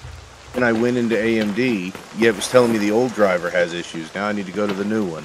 Yeah, no. It goes like this. The MD was kind of lazy, so they didn't brought the drivers on time. So now, because they were kind of late, developer said, oh no, well, now they fixed it. Now go download the new one. Right, okay, and that's fine. But what I was saying is, the issue is that when I went to update the new driver, apparently my AMD software got corrupted because it would not let me, it gave me no option to manage updates. And I Googled it, and apparently that means the software got corrupted somehow. And I think it might have had to do with the way I had to do the rollback. I had to do the rollback manually. You remember when Mox told you to download that software that completely deletes the driver? Yeah, that's the correct way to do it. Yeah, well, I wasn't able to get that to work, and I couldn't do it in safe mode. So I had to just roll back the drivers and hope. But I have a feeling that corrupted it ultimately, and so I did a fresh install, or I downloaded the new driver from the website. I don't know if that will fix it. I still didn't do the thing where you delete. Well, if your system is working, or it appears it's working correctly. It does appear like it's working, but it looked like it was working before too. I mean, I don't know. I really don't. I do know that both ARC and AMD, before I did the fresh install, both ARC and AMD were telling me I had different drivers. One was telling me I had, hold on, I sent Mox the picture. AMD was telling me that I had 25.10.3, and ARC was telling me I had 25.10.2. And I don't know if those 0.2 and 0.3 make much of a difference. I mean, they're different updates. I don't know why one was telling me one and the other was telling me something different. I don't know. I hope it hasn't. I hope my software isn't fucked, because I don't know how to do that safe mode thing, because my computer, for whatever reason, won't do safe mode. So I hope this isn't a long-term issue. I do know I've had to doctor this brand new high-tech computer a lot more than or as much as I had to do my old one, yes. But my old one was dying. This one isn't supposed to be dying. But whatever. So I hope it's working. You don't really have to use the safe mode. Well. So that's lie. It's not the mox lie. That's like a proper way to do it. But if you aren't able to run it in a safe mode, it doesn't really matter. The safe mode I is could there probably to still run it in safe mode. Safe mode just makes it safer. safer, yes, but you can run the display driver and installer or DVU on, you know, normal unsafe mode. What the safe mode does, it will ensure that you have like still like a backup driver to go back to, but you can say fuck it all and just use like you know, normal one. Well, I'll roll with what it's got right now because it seems to have fixed the issue. And if it becomes an issue again, then I'll do that software Mox wanted me to run that we didn't run. I mean, try to load into the training mission, you know, how to get to that? I do, yeah, and I mean, like I said, everything seems to be working well. Like, I'm in the game right now. Okay. And like you said, that's a good idea to just get into the practice range and see what it does. Once I tried like a couple of settings and I get it in the training, shot like a bullet or something like that, and my PC froze. That was with the, you know, incorrect driver version. Yeah, I got you. No, it lets me in the game. Yeah, everything seems to work.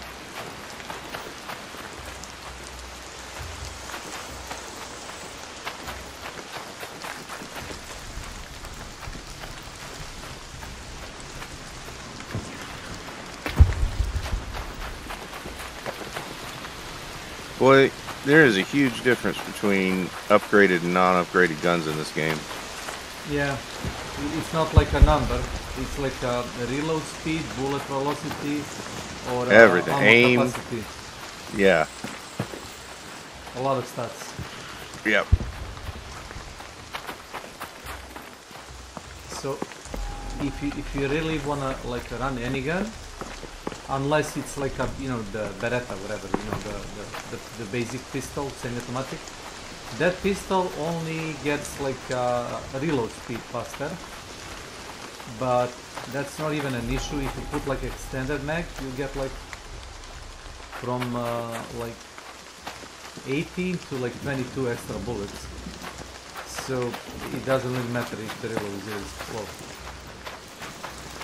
You don't need to spend materials. It's good out of the box. The only gun. Okay. You know what's it called? The burletta, the basic pistol. Yeah. I played with the Venator for the first time the other night. 45 gold. Yeah, just to dick around with it. It's not bad. I still think the uppercut, the anvil, is better. It's stronger, yes. It packs a stronger bullet, but this thing, the what's it called, the Venator, the Colt 45, it shoots faster. Level 3 or level 4, it shoots a lot faster. You can spam like a extended magazine on a person. You don't even have to be precise. You just dump a magazine and the guy's dead. He cannot even blink in time. Yep. With revolver, you have to like take aim between shots.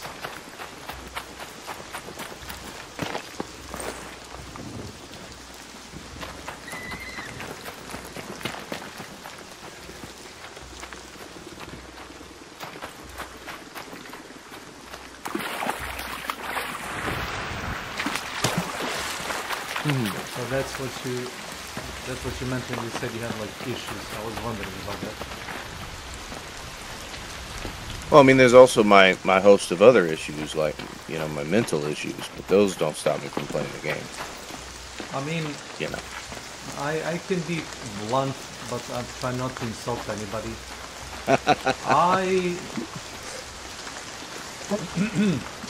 There is a, well, theory, if I may add, that the US health system gives parents like, oh, your children is hyper aggressive, it's super lively, no, just give it the medication, it will calm down. In my country, I never seen a kid getting prescription because it's, you know, quote unquote lively. Oh, you got a lively child? Yeah, just give him a medicine and he'll be okay. No, there is no medicine. The only medicine in my country is either you don't get like you know, allowance, you get to stay home, you know, instead of going out with other kids, or you'll get like you know, smacked with like a leather belt across your ass. Simple as that. the conservatives over here would absolutely love you. They'd eat you up. I mean, it's like a Slavic thing, you know, like a simple solution. Sometimes it might be best. It's well, as someone who had to self-diagnose himself and get medication for adult ADHD, I can tell you that it's not just hyperactivity. I do think that there's probably overdiagnosis.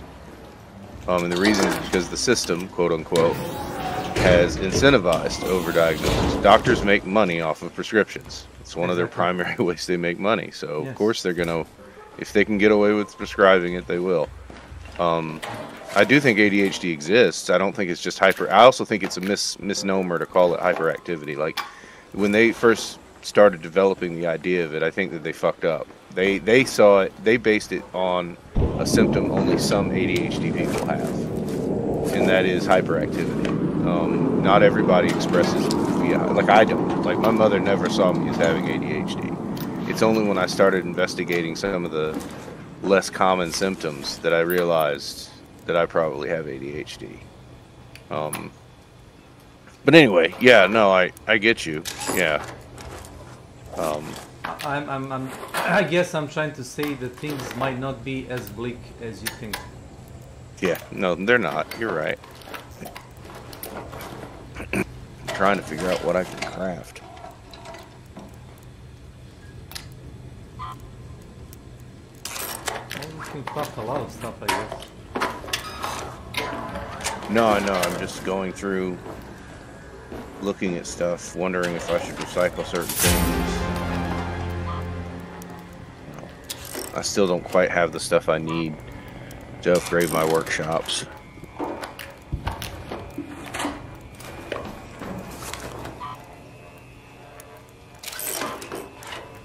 I mean, we can collect them. You just tell me what you need and I'll probably like help you get it.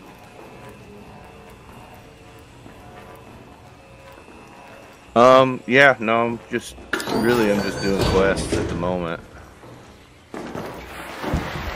Okay, if you do want to do the quest solo, it's fine with me. No, I'm here to play with you. Like that's, I'd like to play with you. Yeah, if you want to play. I mean, you got me. You got me. Say no more. No, I didn't mean to imply that. No, actually, I prefer this with other people. I really do. I think it's okay to play solo. It is. It's certainly not bad, but let me know when you want an invite or something. If yeah, I don't know if you're in the match. I'm coming out. Okay. At least I think. I'm coming out. I want the world to know.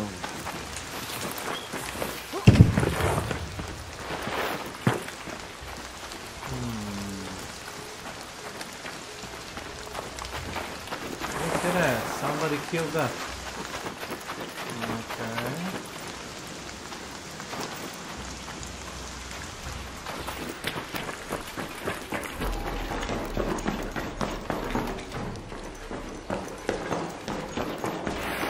mean, the more I play this maps, the more I get like familiar to moving around fast. Oh yeah, you're gonna end up in this like you are in Hunt, where you know all the rules. You know, crannies and nookies, how did they say it? Yeah, nooks and crannies, yeah. Yep. What do you think of Stellamontes? Claustrophobic. For me. But, you know, Yeah. you might like it. I don't know. Head home at the sunroof hatch. Where did they end up? Again? Look at this. Where did what? Look at this! Ah!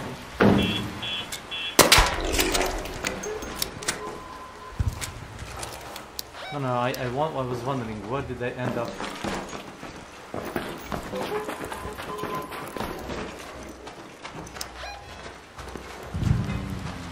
Let's head home at the Red Lakes hatch.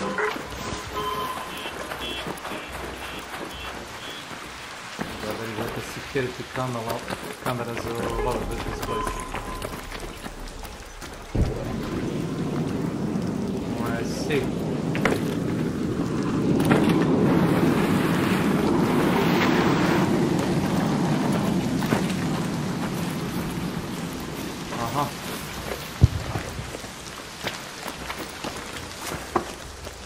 Okay, let's try like this.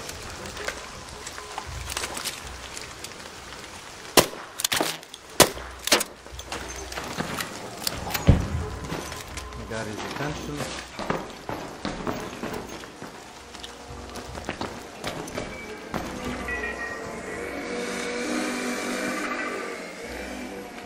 Oh god, please go into the next town.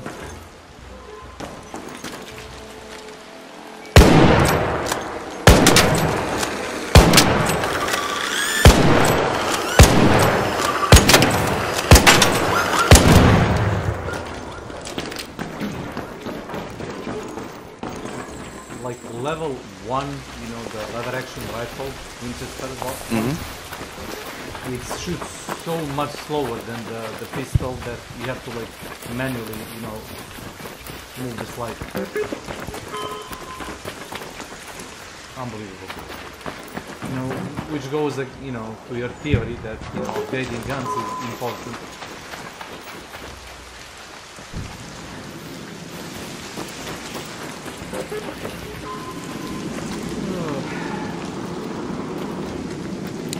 Hey, don't shoot! Hello, hello.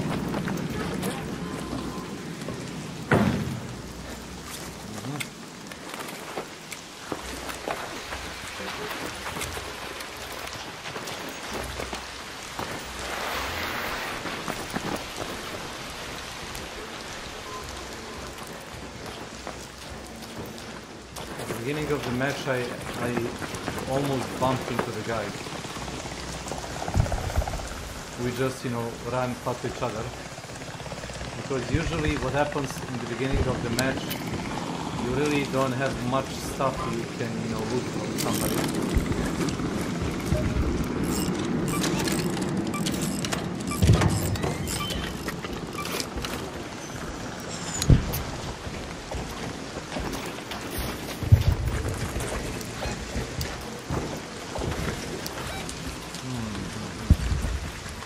Head home at the Baron's hatch.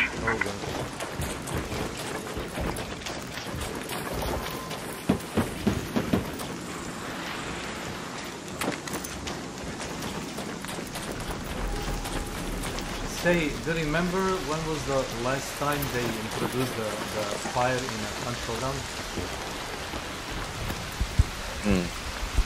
Sometime in 2023, I would think. Now they are getting that shit back in the game. I want to say they brought it back at least one time since then. No. No? Okay. I mean, I believe you because I don't. You play more than I do. It was the ash bloom. What you remember? Which is like, you know, how do you put it, like an ashtray covered like map. Not really Inferno. Okay. I know what you're talking about. It had the ash coming down out of the sky. Yeah, but that's not the same. It is quite similar. No, it's not. No, it's not. You're right, it isn't. I don't know. It was. Is the Bow Weaver stuff done now? Yeah, but it's gonna be a perma addition to the game, from what I understand. Interesting.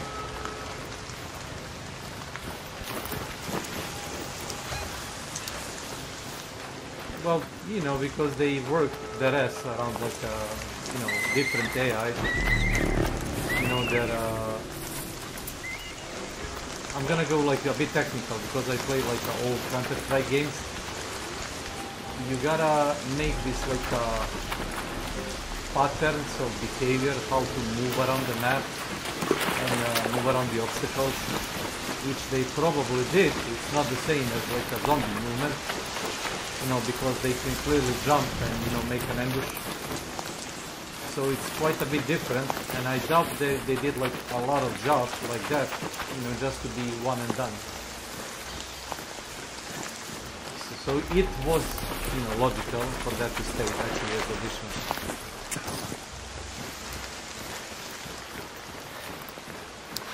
Oh god, sorry. You waited me. No, you're fine. Quite a bit. You're fine. Take your time.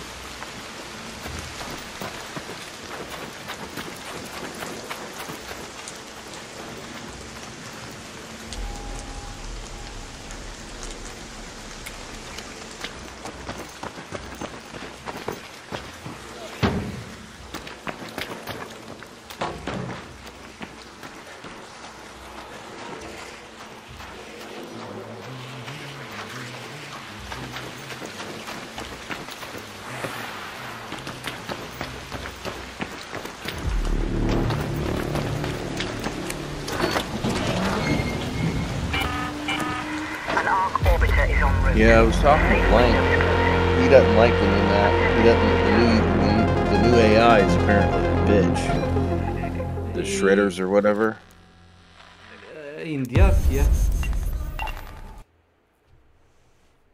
Yeah, they shoot these like shotgun blast projectiles that do like the splash, AoE, whatever.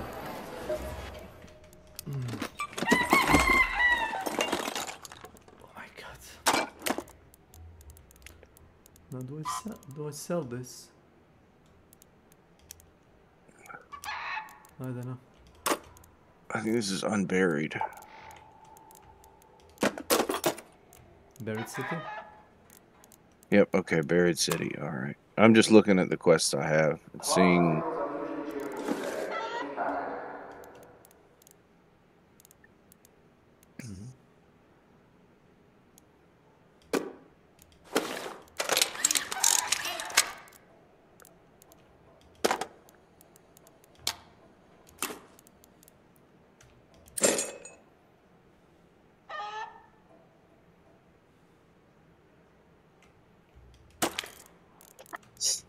I'll be right back. Okay.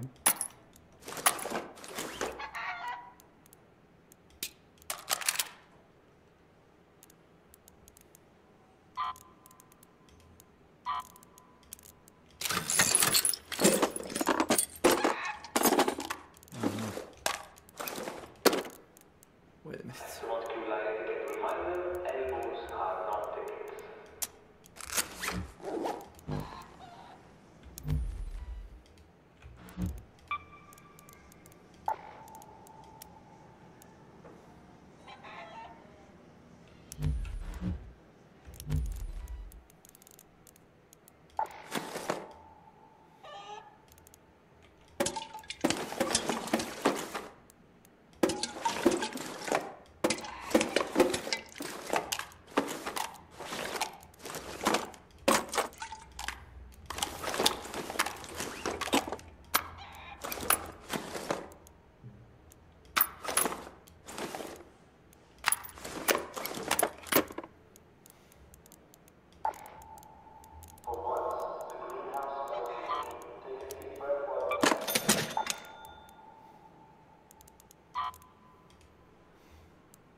Okay, I'm here.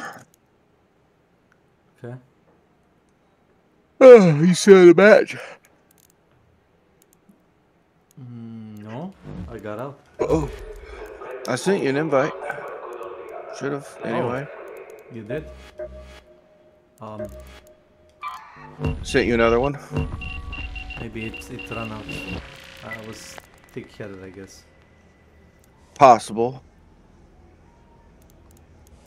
Alright, I'm gonna do this. I've got a quest where I've got to deliver a burletta to a safe box for Liam or Lynn. You actually gotta have burletta in the inventory. Yeah, I've got one.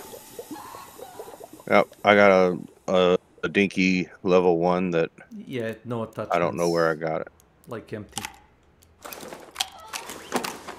Yeah, I did just notice it has attachments in it, so I gotta take those out. Okay. I'm ready. Okay. So it's abandoned warehouse, probably. Yes. It was called industrial Wait. espionage. Wait. I can give you an armor that I got the blueprint for. Wait.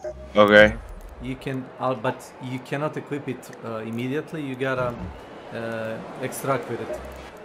Yeah, I gotta put it in my safe pocket. Yeah. And then you can take it next match. Yep.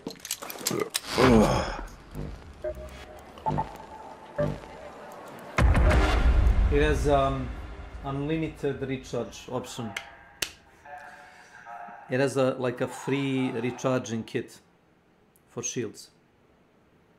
It has a cooldown, and that's it. And you can recharge your shield while running. Ooh, that is good. I mean, from what I hear, you know, the people that like to play aggressive, you know, or like on the move, apparently it's good. There is the one that gives you like unlimited crawl option. So theoretically you could get downed by AI and still be able to crawl outside of the map, even if it takes like 20 minutes. Well, it's better than my strategy, which was just to stick an iPad charger up my ass. No. No. Augment, here. Yeah, dash it and let's oh yeah, that's very good. Let's go to that location. So, let me see. Oh, we are way behind. Okay. It says the cache would be near the gas station in the outskirts, so... All the way to the north, let me see. Yeah, up here. Let's move to that location. Yeah, it's right there where I marked. That's like a gas pump.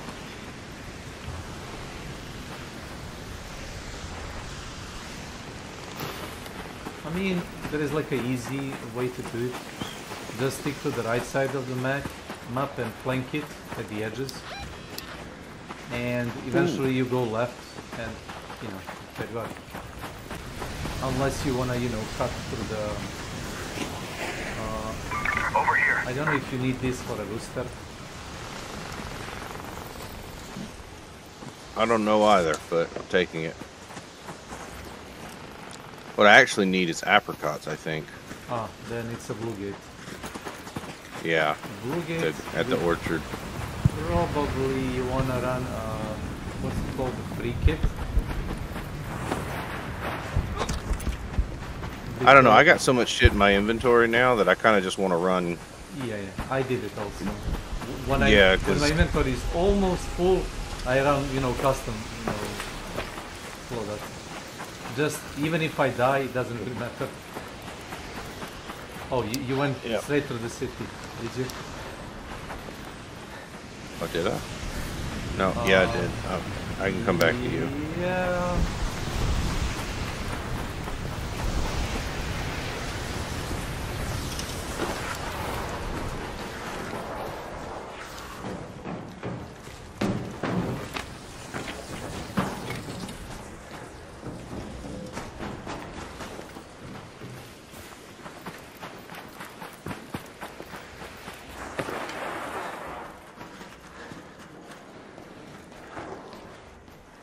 Well, apparently there is no like MMR in this game, and you are matched up based upon your gear.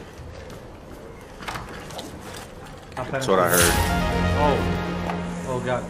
Showstopper blueprint. It's a stun grenade. It's 10 seconds for AI, 2 seconds for a player. I mean, it's nice to be able to make it. Like if you want to fight the, the big queen. I don't know how effective it is against, the biggest enemy in the game. Be interested to find out. I look forward to fighting those at some point. Well, you would probably need 3 people in a team. Oh yeah, no, for sure. So we're kind of gonna graze like the PvP area. That's LMG. Yeah, that's.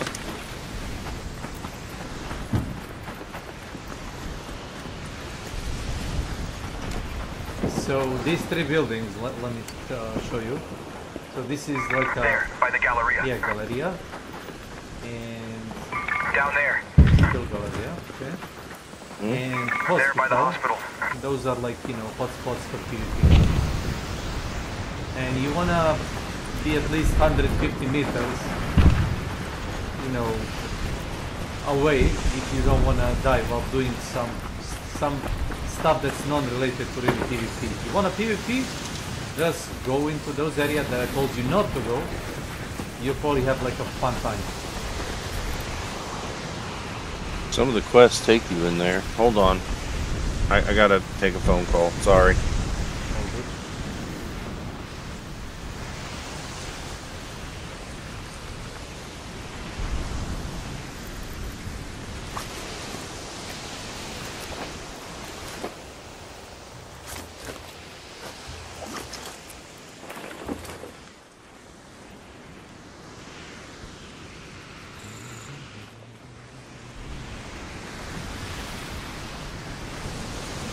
Okay, back. Okay.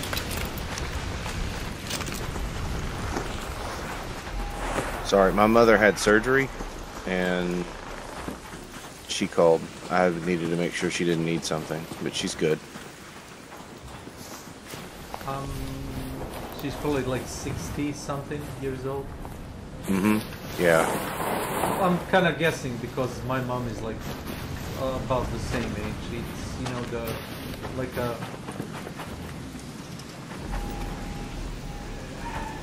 it's like you're getting older. Like it's either what's it called, the sugar problem, like diabetes. Yeah, diabetes, or like heart issues, stuff like that. Yeah, she had hip surgery. Oh. Yeah. Okay, I gotta find this cache, and it seemed to imply that it was out here. Yep, in the middle of station, in front. Yeah, it's this way. Oh, okay.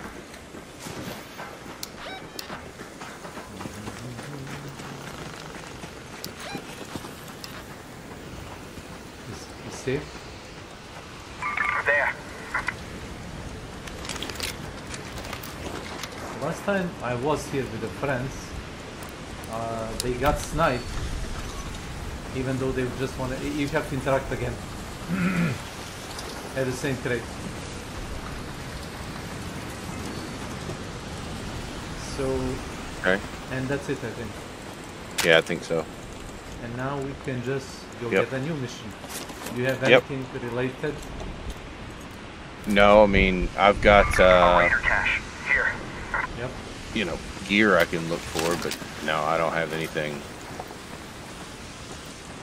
I mean, the best gear you can find on this map is if you play the daily maps. Not the daily, fucking night maps. Because the loot drop rate increases. It's so much higher. Yeah.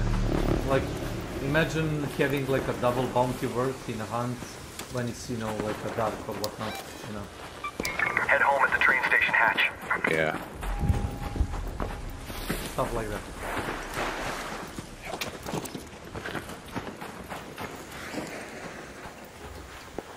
Don't mind if I do? No.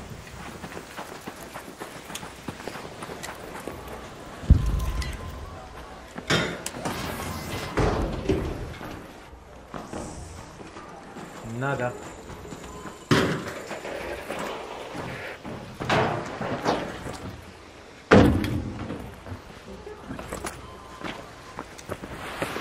Probe nearby.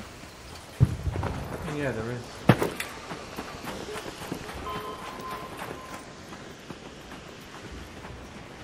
There is semi-hidden cache on the train station. It's Yeah. usually like this one. It's open by the people. You see the door? It's open. Yeah. You can still get the XP if you loot all the crates. It doesn't really matter.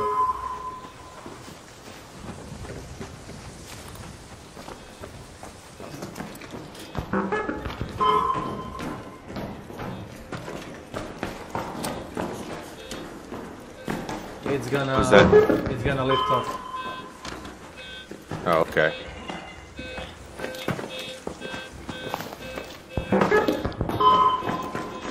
And if you interact it just before it lifts off, it's gonna fall for help.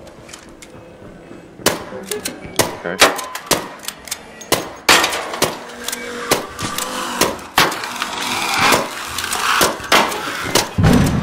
Nice. Okay. Let's head home at the train station hatch. Okay. You loot this because I think I need. Yeah, I think I need something. I think I need a snitch scanner.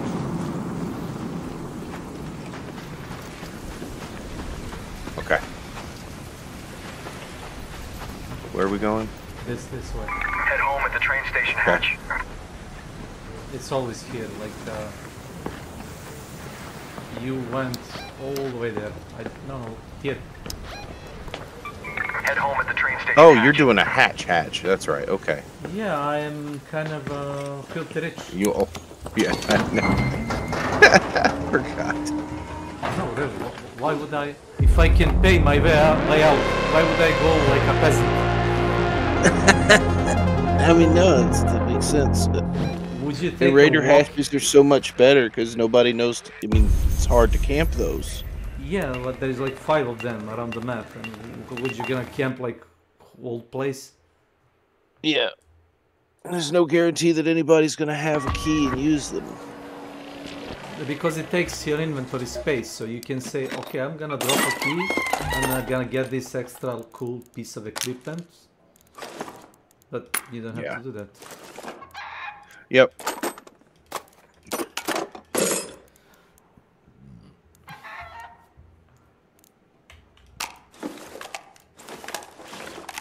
Okay. So what did you say you need for upgrades? Let's see here. For the gunsmith, I need 3 advanced mechanical components and a sentinel firing core. How much one sentinel firing core? Just 1 sentinel firing core, yeah. Okay, wait. And how much mechanical components? It's 3. It's the green one or the blue mechanical component? It's the blue, yeah. So I think I can craft them, but I'm not sure. Yeah, check refinery. Okay. I can craft the green ones, but I cannot craft the blue ones. Yes, I can. I can craft the blue ones. So I'll just bring the super core. Well, I can only craft one of the blue ones, but that's okay. Well, hold on now. I can do... Yeah, you can make materials. The other materials. Okay, yeah, I've got those. Okay, so yeah, just the sentinel core. Yeah. I got and then for the gear bench, oh boy. The gear bench, I need an industrial battery, 1 advanced electrical component, which I'm sure I can craft, and then 6 bastion cells. So it's going to be a while for that one. Bastion so I got to go bastion hunting. Yeah. The medical lab, I need 6 antiseptics and 3 rusted shut medical kits. How much kits? Three kits? 3. Yeah, 3. Yeah. Okay, did you say that you need 1 industrial battery? We had 1. 1 and 3 rusted medical kits. Correct. I got 1 surveyor vault, which is, you know, the blue one. 1 industrial. Yeah. I've got plenty of surveyor vaults. We got lucky the other day. Oh, and you kept need a coming across. sentinel firing core. Yeah, sentinel firing core. Wait a minute. Yep, those are harder because you got to come by this. You got to find the sentinels. Yeah. Yeah, it's not even that. It's like a random thing.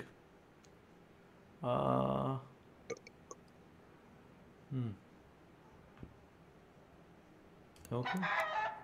So industrial battery, 6 antiseptics, and 3 rusted shot medical kits. I got that. And I would suggest leaving immediately with that because you don't want to lug all this stuff around. Okay. Do you have anything else I can bring you 2 blueprints. No, 4. I don't know what blueprints. You can check blueprints. You go to the what's it called, the workbenches, and you press R to check your blueprints. Okay.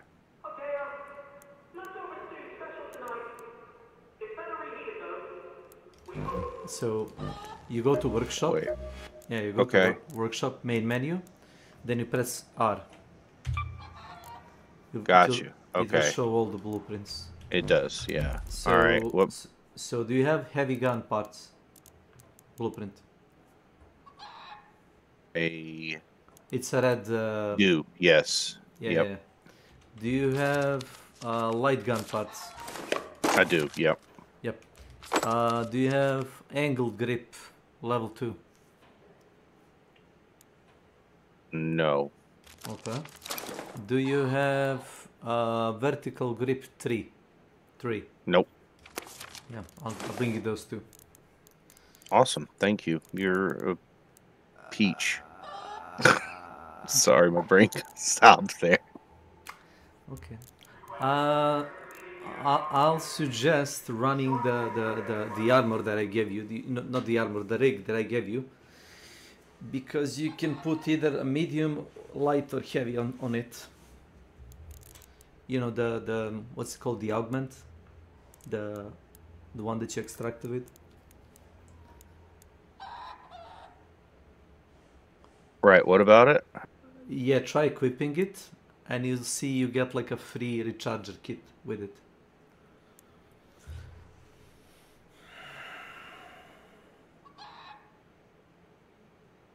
Integrated shield recharger. Oh, it Yeah. takes up my augmented slot. Okay. Yeah, but it's a free. It's unlimited. Well, it's Oh, wow. It's on cooldown. It's on cooldown, you know.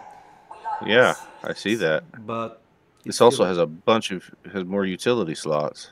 Yep. And you can run light, medium, heavy, whatever you want. It also gives you 60 kilos, you know, like a loadout weight. I got it for trials, you know, the challenge that you do. Reward. It's pretty good. It is. Thank you. You're welcome. So I wonder, I don't know, I wonder which one I like better, because I like the one that lets me heal, the Combat Mark II, because then I don't have to take bandages. I think this one is more useful, though, but because... it's easier to restore health than shield sometimes. Yeah. That's what happens. Yeah, that's true. You can easily like find anything to tear up. You can heal up with the what's it called, the cloth, you know, the basic rags. You don't even need to make bandage. You can just take a rag and heal yourself. It's gonna be slow, but you can heal yourself to full health if you want. But Question. Yes. Sorry, go ahead. No, finish your statement. But to restore shield, you either need to bring shield rechargers or you need to kill robots to get you know, the batteries. Go ahead. I was just going to ask about Yep. do you have a tech mod or know how to craft one, like for the anvil? Oh no, that's kind of rare. That's legendary, actually.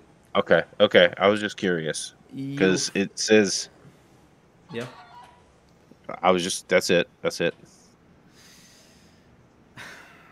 I saw it twice, and I played this game for like 100, 150 hours. I saw it twice. What it does, it splits your projectile to like shrapnels.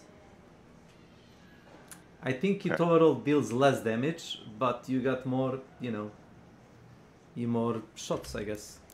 So, oh yeah, that's the map I wanted to like, suggest, because we can easily. You can just get right back out. It's easier to extract. Yep. Yeah. They're usually close, and the hatches are like at the corners of each map. Off the lids, discharge, launching a terror baseboard or down, I don't care. So here is a question: would the hatch mechanic work in World of Hunt Showdown? No, I don't think so. And I think it would be anathema to the whole point of Hunt, right? Which is to force people to fight each other. Yeah, it's fine to fight, but like, okay, somebody doesn't want to fight, he just want to exit, and the other guy just waiting for him to extract. What now?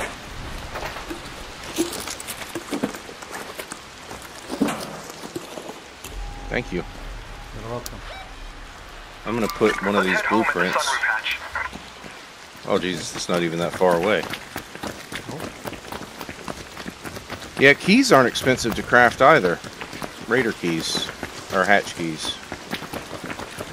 If you spec into like a survival aspect of the game, you can make keys while inside the game. Yeah. Yeah.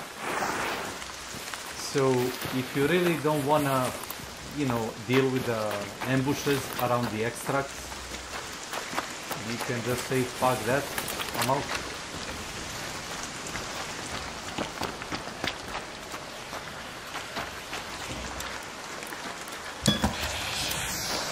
My thoughts exactly. Go ahead.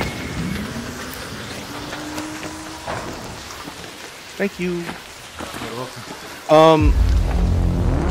So you're a proponent of, you think it would be a good addition to add hatches to Hunt? It doesn't really matter if somebody manages to extract or doesn't manage.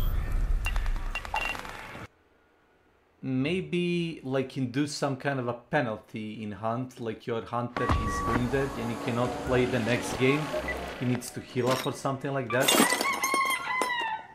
Well, the only problem there is that nobody has any shortage of hunters. Like, I've got so many when I log in that I can't buy anymore. Because the Crytek made it like that. Yeah. They made it stupid like that. You need to have like in Arc Raiders, you know, you got only one persistent character, you can change its look. So that's the skin part. You can make the same system work in Hunt. You don't need like 50 slots for 50 characters. You know, beside the point that Crytek is selling character slots, right? You just need loadout system. Hunt has a really good loadout system, where you can like click on a button and it will automatically equip preload set of skills and, you know, weapons, consumables. That's, for example, the stuff that I want to see in Arc Raiders. I don't know how complicated is it to make, but it's a really neat system, and I don't want to click like 50 times when I just want to get into the game fast. I mean, it's fair. So I don't know. It's Crytek bloated it by itself, like because they didn't think that far. Oh, they wanted to roleplay or whatever. Like, why? Like, it's extraction shooter, like a Tarkov. It's not the same, but it's in a similar fashion. So you basically are selecting active player or active hunter you want to play with. Why would you need to like employ 50 people? It doesn't really make sense from a standpoint, right? You're like having like a 50 people at this point. You're not like a hunter. You're like an organization inside, you know, AHA, you know, American Hunter Association. Your organization inside the organization. If you have like a roster of 50 leveled up veterans in terms of lore, it doesn't make sense. Then I'm overthinking it, I guess, maybe. No, I mean, I was just gonna say. You don't have to agree. You can give a counterpoint. I'm listening. Well, I mean, I don't know that I have a counterpoint, right? Like that's what I'm saying is. The only reason to have system like it is now in a hunt, we know with like 50 slots, with 50 hunters, 50 loadouts, 50 different whatever, is for Crytek to be able to like sell blood bonds, so you can like I don't know, buy more characters. Why? Just refund people character slots, make it one active. If he dies, he's left with like 50 hit points. He got no equipment. You have to, you know, gear him up again, like in Arc Raiders, like in Tarkov, like in other extraction shooters. Easy peasy. But I don't deny certainly that Hunt has bloated itself. That's, I think, very true. For no reason. Other than the reason is because I don't think that they know what they're doing. If I'm perfectly honest, I don't think Crytek had never done a live service game, and I really don't think they knew what they were doing. They can just copy. If you don't know how to do it, look how the other people do it. Copy it, make it yours. You don't have to be original. Yeah. Just make it copy, and then you say, "Oh, they did it like this, but we're gonna like change it a bit so it suits our way." But no, they did their own thing, and it doesn't work. Sorry, I get salt. No, you're right. I had salt. Are we in a salt now? Yes, I think we are. That's okay. I mean, I get it. Alright, I think I'm deleting things from my inventory I shouldn't be. Maybe sell them if you don't want to delete them. Just turn it into money.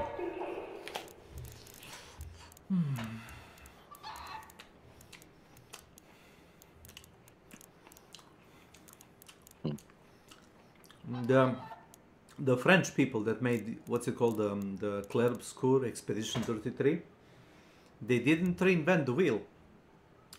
They took the aspects from all the other, you know, the Japanese, you know, old school RPG games. They got inspired by it. They made their own system, and they made an old concept where, you know, it's like a turn-based game. Like you do like a turn, then enemies do a turn, then back and forth, back and forth. They did that system and made it more interesting because you can either negate enemy damage or do a counter if you manage to, you know, hit the timer correctly. So it requires the skill play. It makes game more dynamic and interesting. And that's why I was saying, like, returning back to the hatch key in Arc Raiders. There should be mechanic like that, you know, like if somebody doesn't really want to fight around the bounty, you know, somebody made like an ambush, did like a sniper, I don't know, sniping from a distance, the bounty team escaped. Do you really want to go like with like 6 other people and like fight just to be able to extract, even though the bounty extracted? You know, knowing how people are sweaty in a hunt. They won't get you like they won't let. I don't know. You. I just. Yeah. Well, I don't deny what you're saying. I really don't know. I really think that it would just make people not. Yeah, that's a wrong crowd that the hunt already attracted. Well, but people gotta fight, right? Because it's PvP first. There's the bounty, but bounty doesn't have meaning in World of Hunt. You can get money in the other means. The bounty for the XP bounty for that's part of the problem is they made money too. Money and trait points are now a useless currency in my opinion. Traits you can farm from meatheads. XP you can get from anything, killing anything on the map other than bounty. Yeah, but I mean, I've gotten on a game. I didn't do the bounty. I just got in the game in a match. Walked around, did some looting, and then extracted, and I had 12 trait points that I could spend. Exactly. It's just because they needed trait points and they started tying it to other things like changing your health bars. It's a useless currency now. I end up with a hunter that's fully kitted trait wise and has 32 trait points. I had and it's like I had 200. Yeah, it's ridiculous. Yes, it's stupid. Like, why would you? Yeah. Anyway. So there was a I don't different know. proposition from the community, you know, because Crytek is unable to think, you know, out of the box.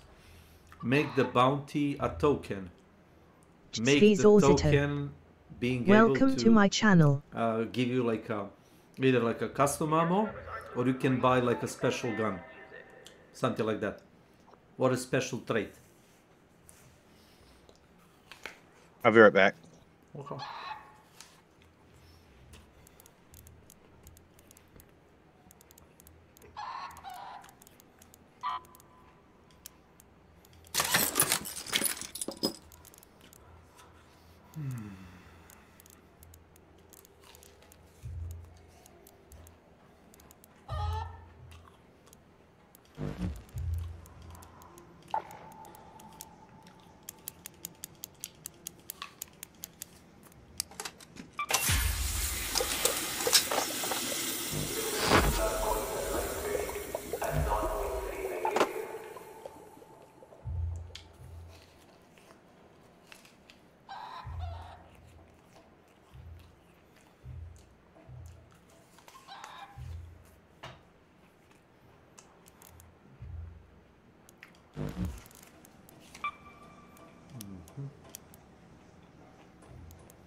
Can I help you? Excellent.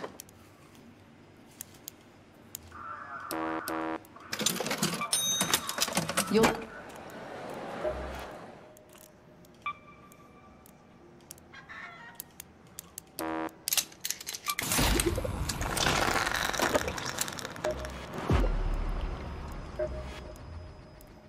Okay, sorry, got a call again. But I'm ready now, if you want to get into another match. Yeah. I don't know, it's an interesting idea. I have a feeling Hunt will take some of the things in this game, some of the ideas. I hope they do. I don't know, at this point, Hunt is so much like... So, like, I also have this divide with, like, a lot of people. Like, they want Hunt... They gripe and piss and moan about people who don't engage and who are stealthy on the map.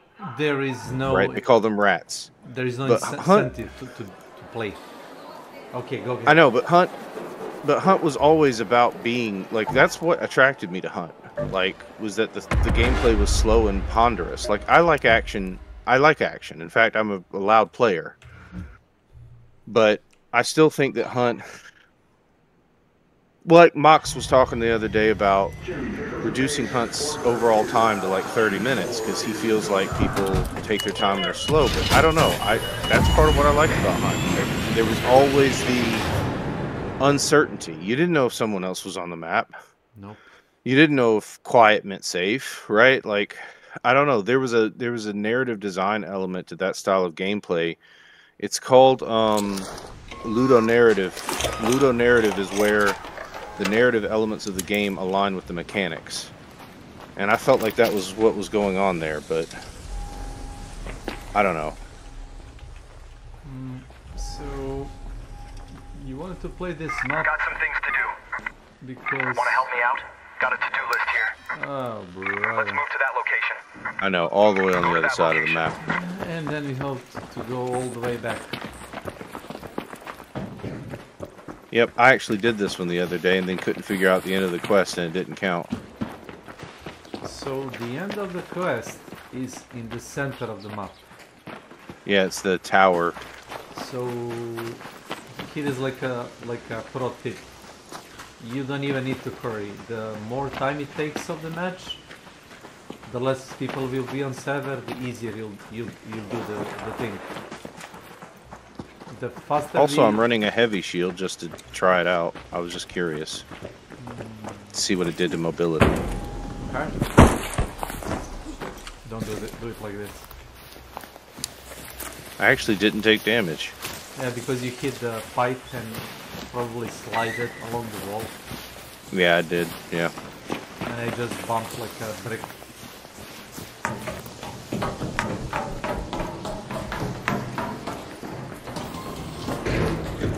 Yeah, I did this the other day, and this is the route I went.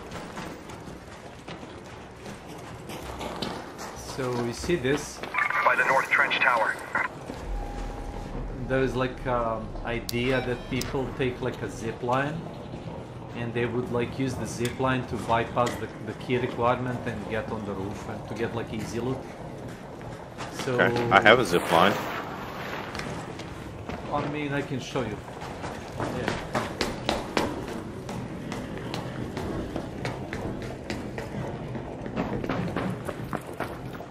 So you need to like target the roof of the building.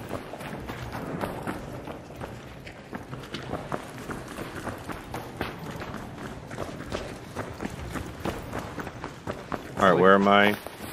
Yeah, you need to like target something By like the this. North Trench Tower. Yep, I can get there. But let me see the angle. Yeah. So try going up, and you should see the box on top. Woo! Yeah, it's here. Yep, it's here. Weapon case. Over here. There it is. Oh wow. It's not guaranteed. It's like one of the spots that can give you like a look. Okay. I don't know what you get. If it's a blueprint, I'd suggest putting it in the... No, it was just an anvil and some ammo. I call that like a spare gun for the next run. I've got like 6 anvils at this point. Averse Booker Games Min. I mean, I guess by logic you Welcome can never to my have too many channel. because it's a good gun. Best viewers stream ambu con Even remove if you the lose space it, you'll word get the for next B. one for free.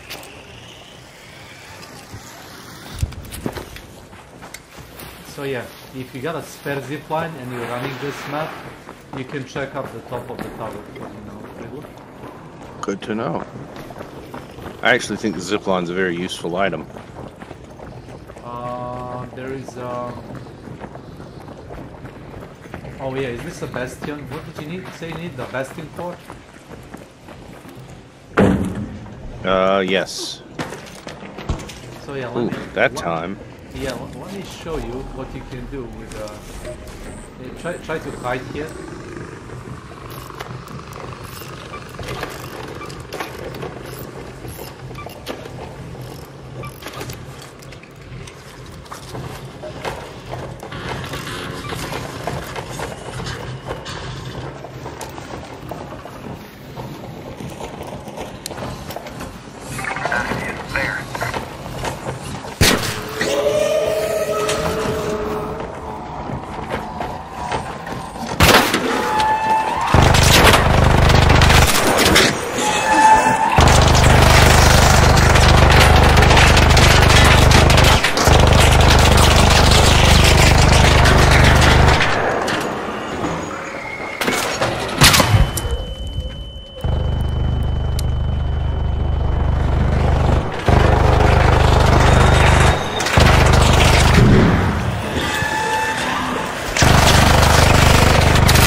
Yep, I'm dead.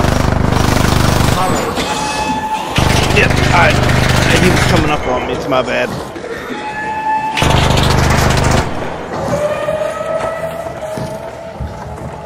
I'm gonna try to get to you.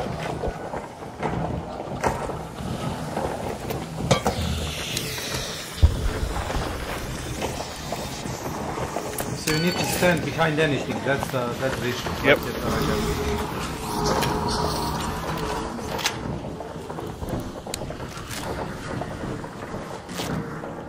Like literally any cover will work.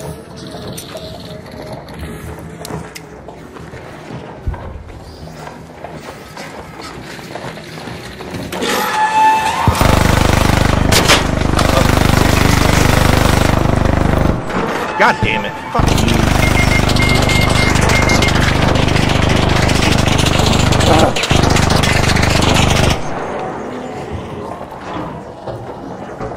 So he has the aimbot.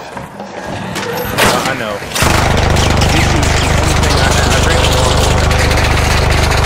Should have ran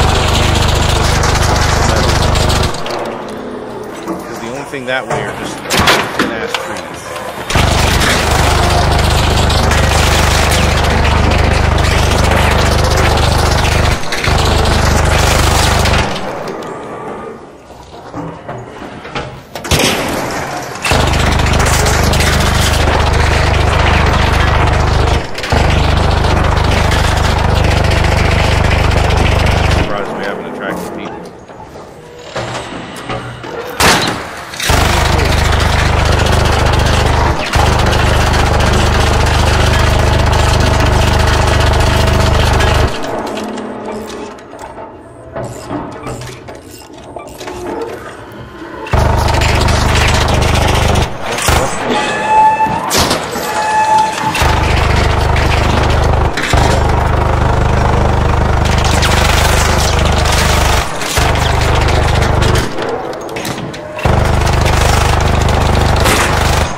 Attracting the people, it's not that. Sometimes they'll wait for you to kill it so they can just like steal it from you. Yeah, we had that happen the other day actually. So you kill it, and they're using like the noise the Bastion is making to sneak. And when you think you got the loot in your, you know, in your pocket, nope, they kill you. But so if you find the purple part, put it in a safe pocket. Oh, I immediately did, yeah. Yeah, that's how you do it. If they kill you, they got nothing.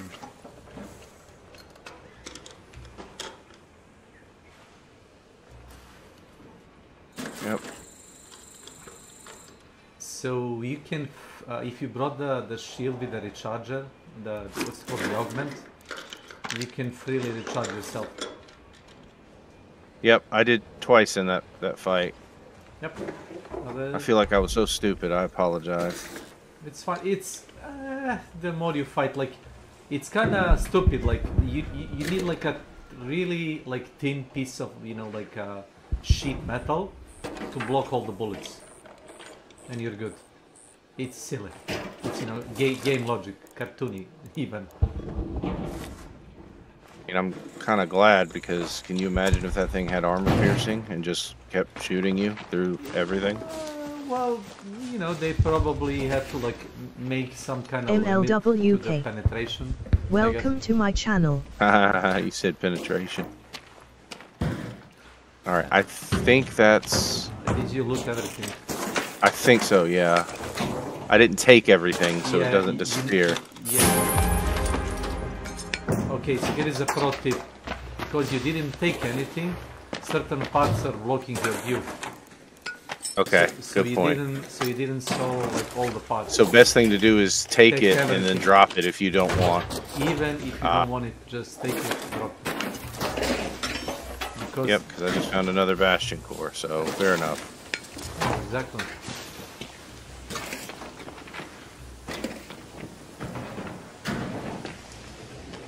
And I found like a part that you actually didn't manage to loot.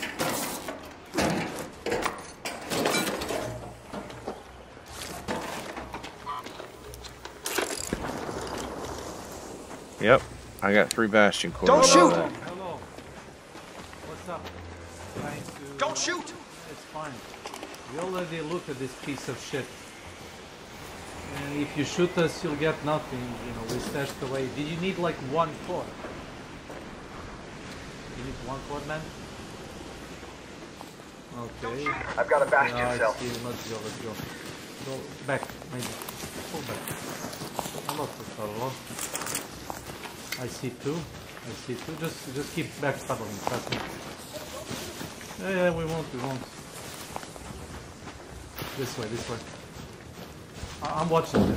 Yeah, run to me. No, I just got stuck on the stairwell. Fine. Holy shit, that was some great loot, though. Thank you. Yeah. Nothing for them. They can play. Okay, that is 2 of them. Interesting. They are still following us. Interesting.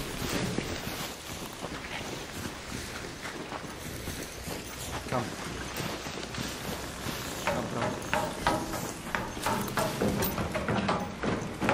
I got a gas grenade trap I'm gonna put up here. Yeah. Like what?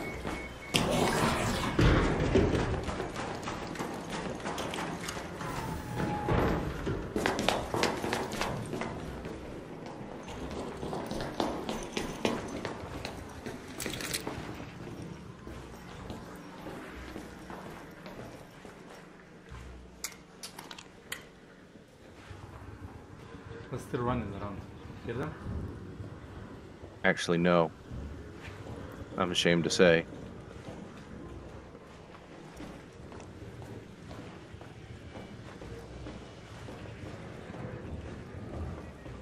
A camera. There. Be aware of that. Tower.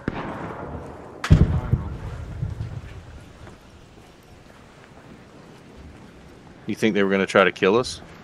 I mean, you know, they're all friendly and like, oh, don't shoot, don't shoot. It's all like super friendly until they get like point blank. Like, if you see 2 people coming close to you, they're probably like trying to, you know, like get to point blank so they can mow you down with like SMG, I don't know. Yeah. So I usually won't open the fire unless I see them doing something super odd, like trying to pull a grenade or you know, like raising a gun. Then I'm gonna shoot you. Then I'm, you know, I usually don't stop until they're you know, completely dead.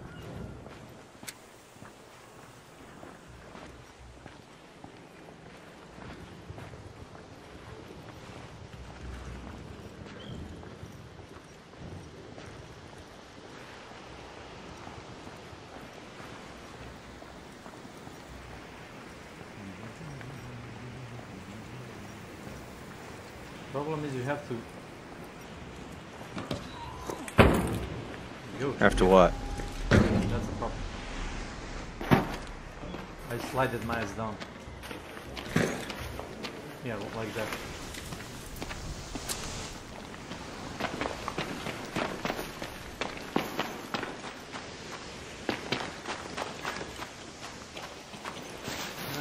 They heard the noise too late. If they were a bit faster and we were low on hit points and they saw us healing, yeah, they would have gunned us down, I'll tell you.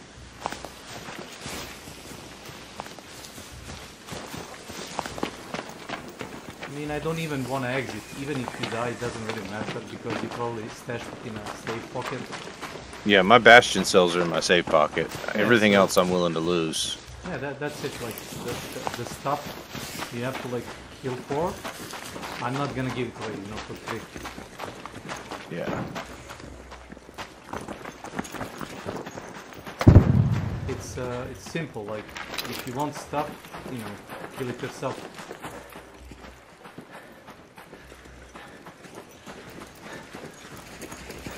I mean, probably it would be like fair to like give them like a share of that if they help, you know, they didn't come 5 minutes. Well, you offered them a core. I mean, you were nice. You offered them something for nothing. Yeah, I found 1 core and I'll give it to you. Yeah, I mean, no problem. I But don't know if you can stock anything else in that safe pocket. Probably not, no. I'm not sure. It's probably only 3 per. Yeah, try this, try this. Bastion cell, here. Yeah, no. Give it to me. I'll give it to you when we try to exit. Yep. No problem. Hell, that means we got 6 total from that thing. I think that's as many as I needed to upgrade. Oh, so you got 3 in your safe I got pocket, 3. And I got 3. That's it? Yep. That's it. Excuse me. Yep. It's okay.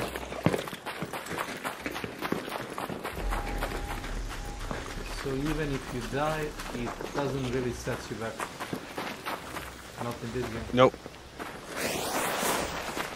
Not really. You lose some of the gear, but as you see it, like you lose so much stuff, and you can get so much free guns and shit. It doesn't really matter if you die a couple of times. Yeah. Yeah. No, the one thing that's why. So like, Blank likes to run naked runs, and I get it. It's a It's a different kind of challenge. It is. But the reason, like at this point, I've got so much gear that like, I gotta start dying and losing shit. Like I gotta start hurting some because at this point I can't loot anything. Like, how can I take more stuff when my stash is full? Yeah, it's like, and it's not like they give you a small amount of. Is this good XP?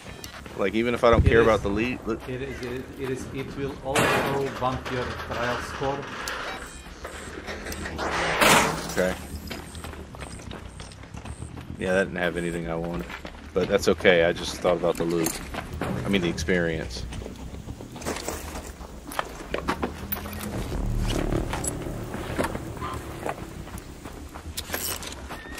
So, other than the Toro, what gun would you recommend running with the uppercut or the anvil? Because I'm having a hard time, like, I like the kettle, but I feel like there's no reason to run the kettle if I have the anvil.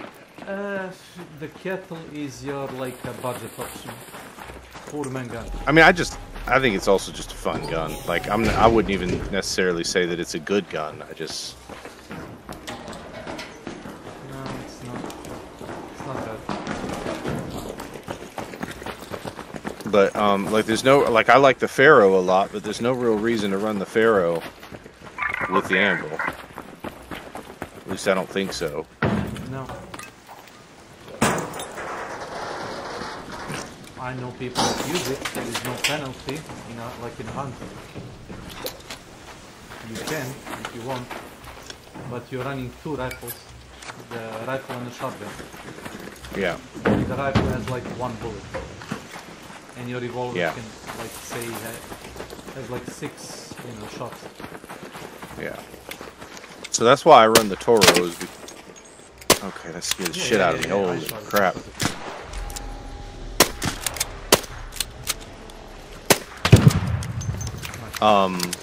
That's why I run the Toro, is because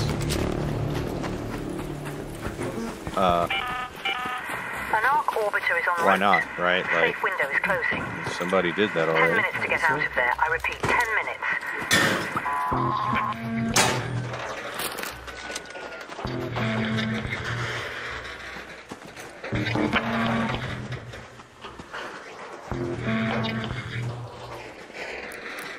Hello there! Don't shoot! That's me saying. Where? That's me saying.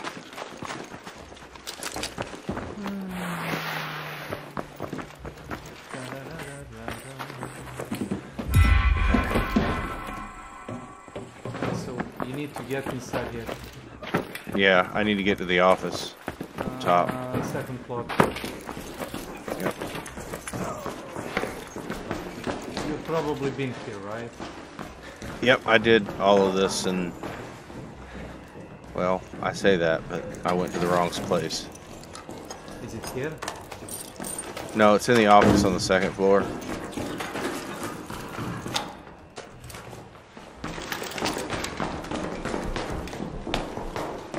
Right over here.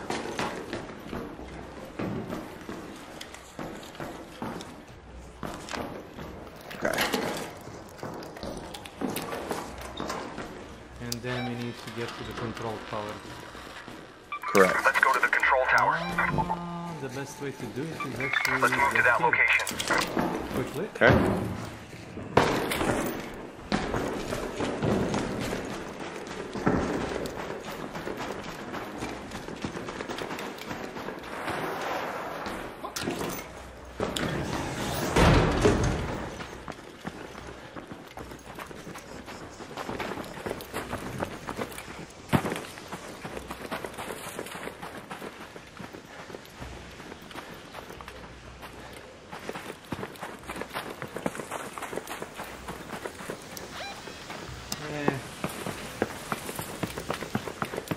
What's the matter? No, it's like the time. It kind of, you know. Go to the control tower. Well, there's a hatch right next to the control tower. Yeah, we can exit super fast, but we need to get to the second floor, and you need to pick stuff and put it in your inventory. That's Oh, okay. the thing. Okay. It's kind of tricky. Go.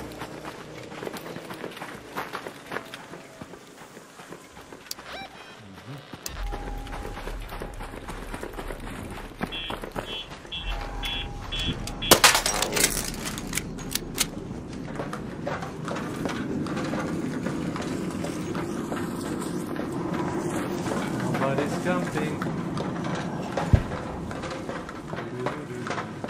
Your stamina doesn't recharge on ladders. That makes sense. That's something that never made sense to me on Aunt. Why would it? Yeah, just drop here. Down here. Oh, you are getting a tangle like So- doing the rolls. Yep, I figured it out for the most part. I still fuck it up, but Yeah, it's fine. As long as you can, like, 50% of the time. like that. Yeah, like that. Got me. Oh, thank you.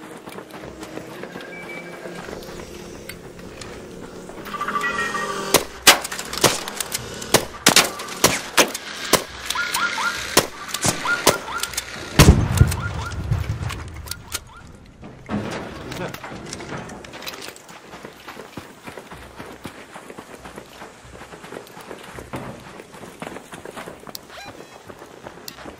Okay, run.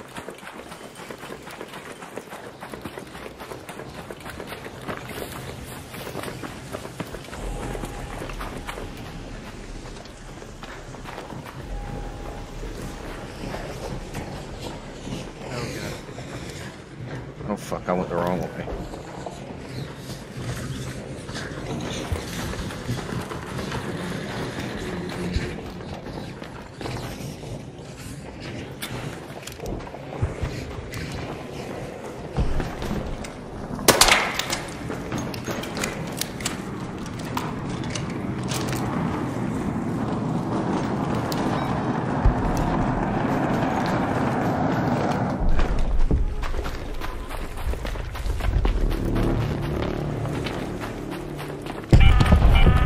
All raiders, we have Ark on screen. gonna be 5 tight. minutes left. Go find a way home.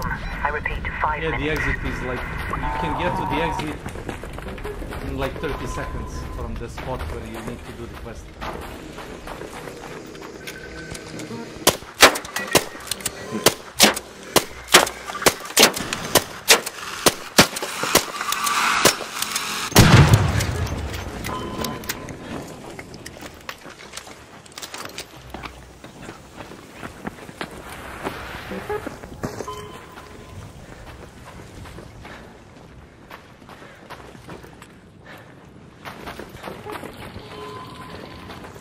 Rocketeer.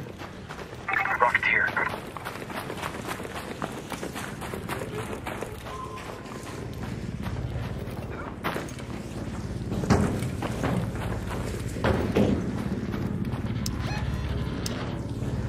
Okay, let him pass a bit. That's okay. I could use the stamina recharge.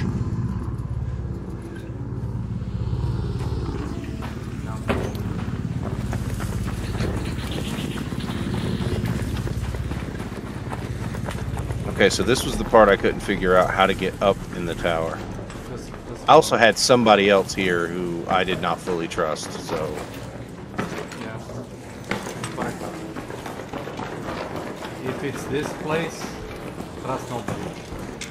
Yeah.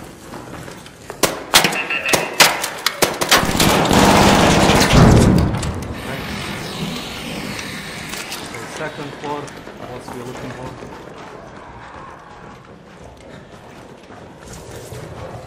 Sorry, I wanted to check something. I know we were short on time. Sentinel fighting floor. Yeah, I didn't know if that was a sentinel or just a turret. It was both.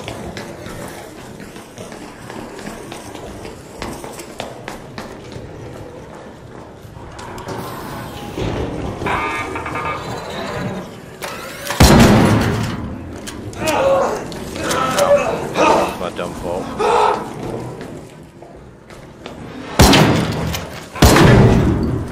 There is one more. Watch it. This way, to the right. Okay.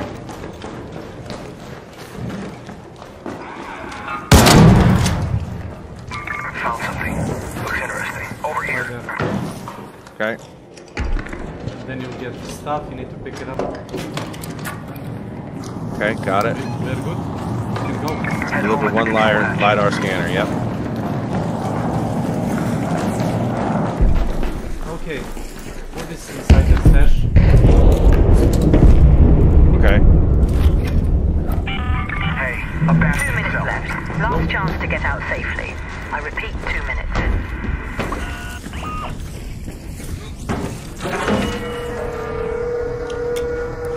I don't have any smokes. I do. Okay. Where you want me to deploy him on the thing? Yeah, throw it.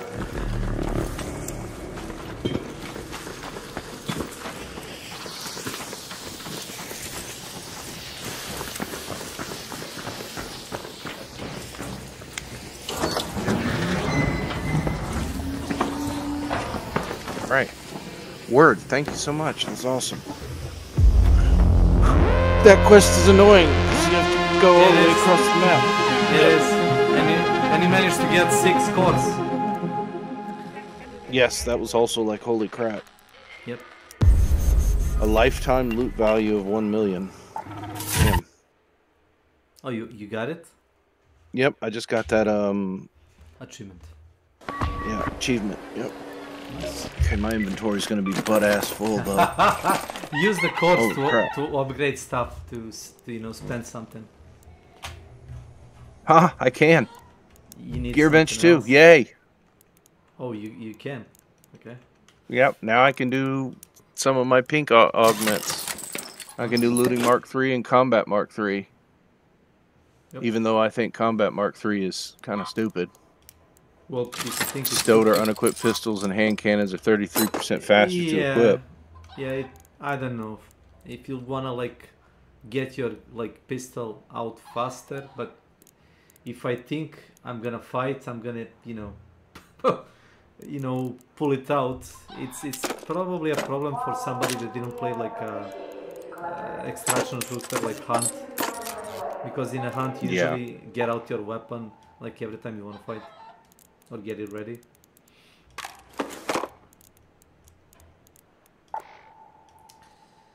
Okay, I ran out of bandages.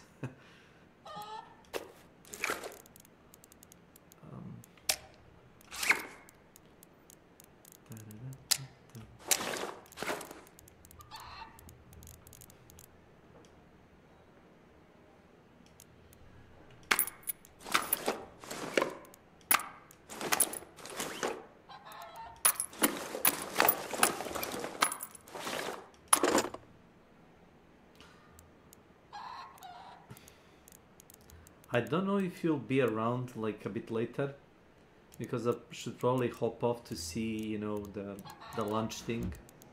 Yeah, go ahead. I don't know if I will be. I'll try to be though. It's fine either way, you know. Hope you had fun. I did very much so, yeah. And I'm gonna ditch you because you had fun. Okay. Yep. No problem, man. Take care. It's fine. Well, the lunching in our household is like a family thing. So usually, you know, all of us get around for a meal. Okay, I have a question. Go ahead. Do you ever have it where it deletes stuff from your inventory? Because there are things that No. are going missing. No, it's all the way to the bottom. No, this is a gun. Oh. It's a Renegade that I was playing with Blank the other day, and I know I didn't lose it. Oh. And it's not in my inventory at all. And this is the second time this has happened. So you didn't extract with the gun? What you trying to say? No, it was a Renegade that I was playing with. What? And I extracted with the gun and unequipped it to put on the anvil. And now it's not in my... Maybe you dismantled it instead of unequipping it? No, I haven't dismantled the gun in a long time. No, it's deleting stuff from my inventory. It's gotta be, because... You know, I don't know. I would not have gotten rid of the Renegade because I know I can't produce the Renegade. Oh. I can't actually produce it, so I wouldn't get rid of it. Yeah, that's really frustrating. Holy shit, that's annoying. Okay. You're probably running out of space in your inventory. That's what I'm trying to say. Did you upgrade your inventory to like 280? I mean, I keep upgrading it every time I get the chance to, yes, but it should delete things because my inventory space is full. That's not what it's done in the past. Yeah, it shouldn't. It shouldn't. That's correct. It just doesn't let you put any more back in until you get rid of it. Yep. Fuck, that's annoying. Because I know we didn't die. Or I don't think we did. It's possible we died. Maybe I just forgot it, right? That happens, but... Anyway, okay, well, that's fine. Oh, you come to the terms.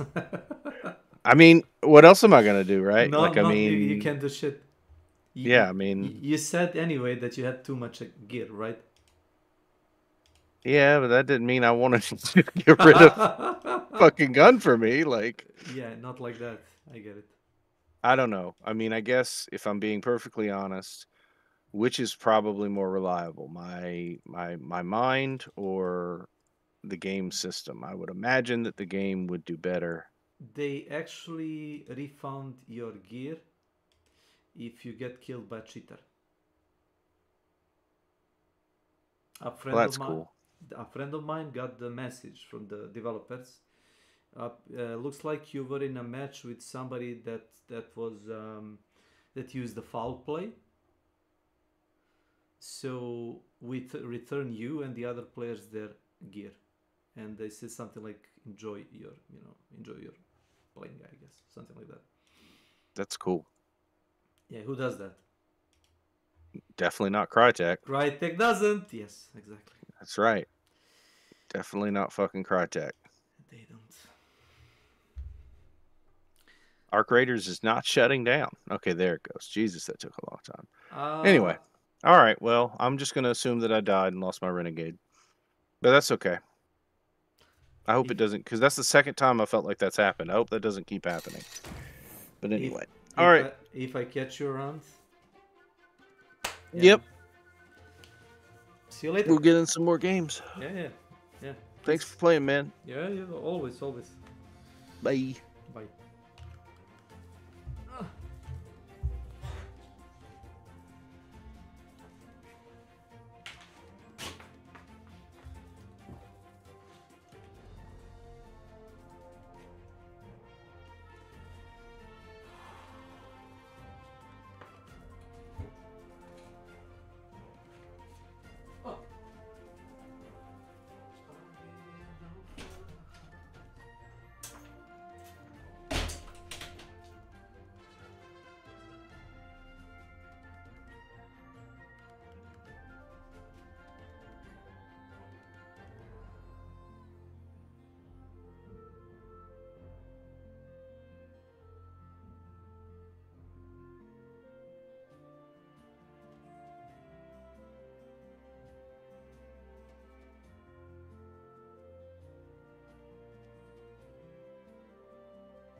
Unyielding Manal Sarge.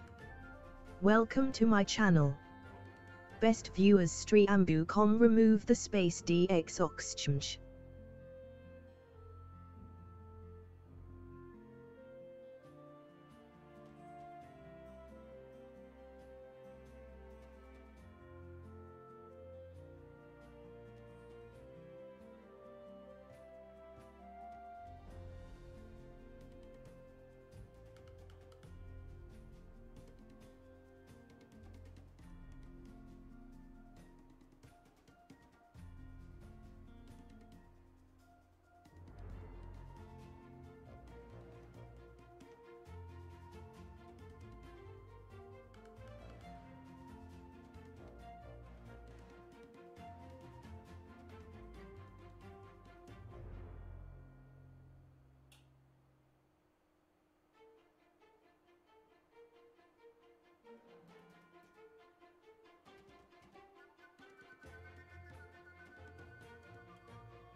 Definitely better.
Interesting.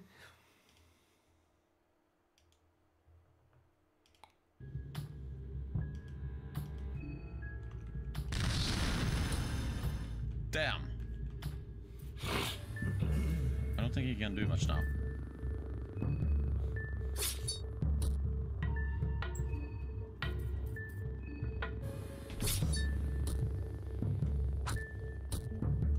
Yeah, 2 turns.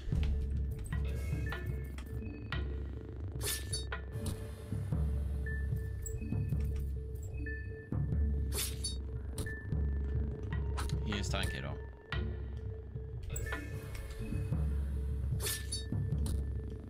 Okay.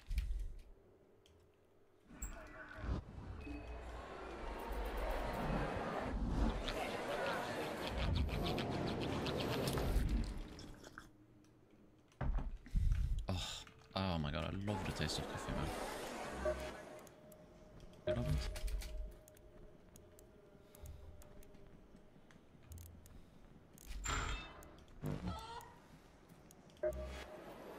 Okay, to the church and then into the city. What was it that killed us in the city? It was just like a policeman, wasn't it? Speaking of... Get out of my way.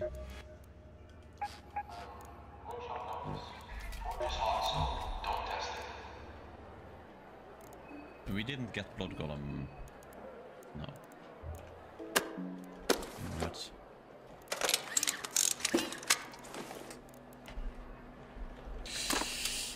Oh. Stop. Okay.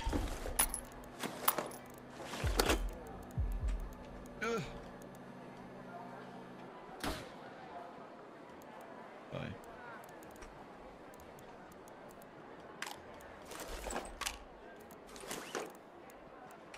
Goodbye.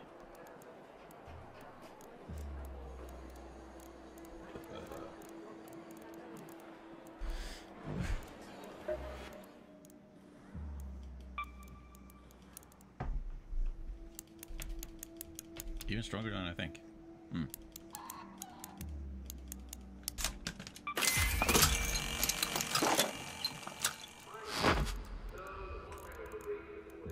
I mean, it's okay if it's stunned for 2 turns. You just can stun one arm, and the next turn it will still be stunned again, and you can stun the other arm.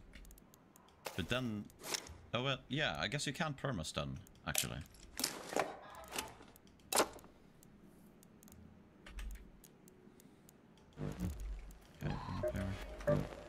Should I save that one, save the Funger statue for later, maybe?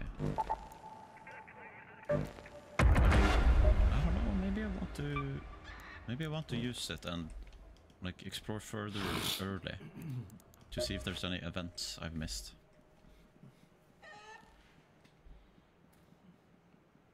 It's just mysterious sword. Nothing here to see, just pause on the rails. Raiders take your seat, launching in 5.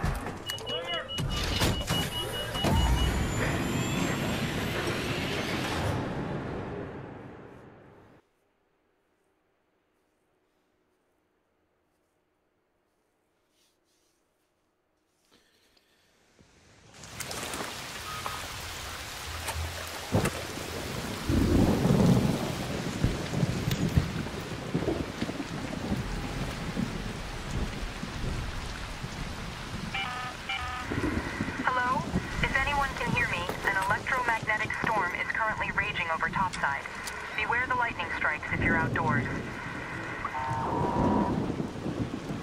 Let's move to that location.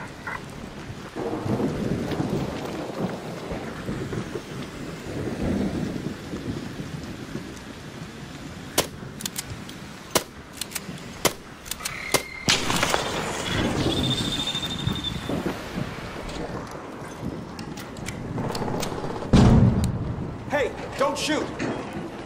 Hey, Raider!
don't shoot!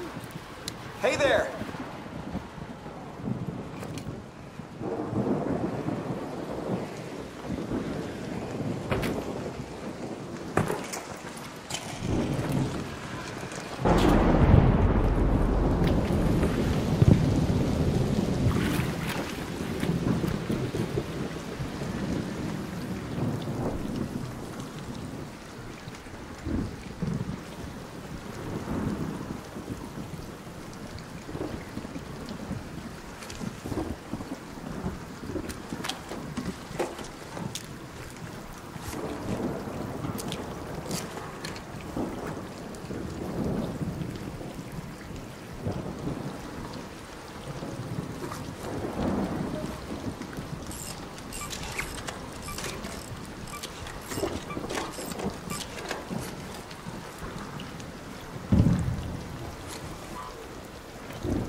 Don't shoot!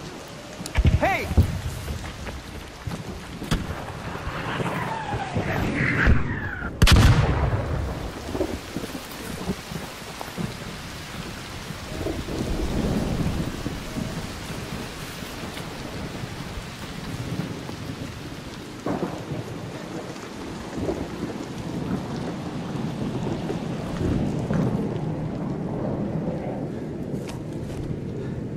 Oh boy.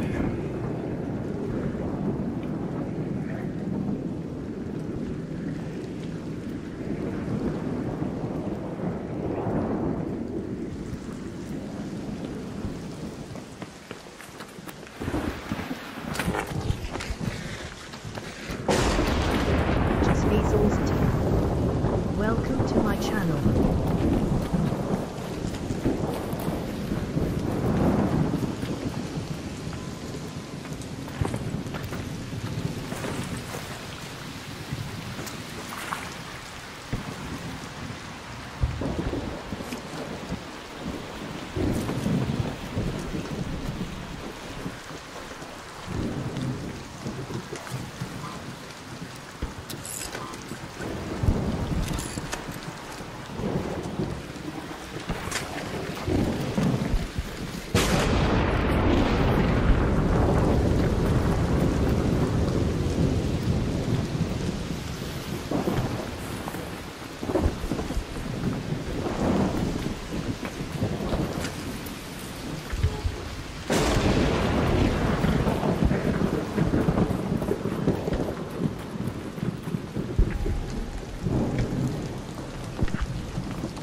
Omar. Jedva sam te čuo. Jedva sam te čuo. Moram da te počnem.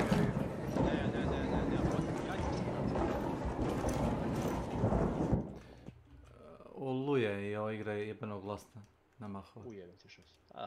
Kao Daisy, ali ne znam koliko je zvuk bitan u Daisy.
side air shaft.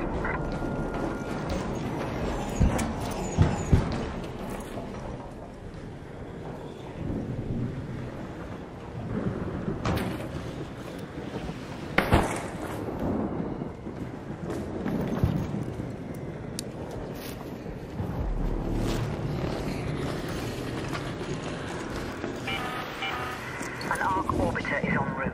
The safe window is closing. You have 10 minutes to return to Speranza. I repeat, 10 minutes.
Hey there!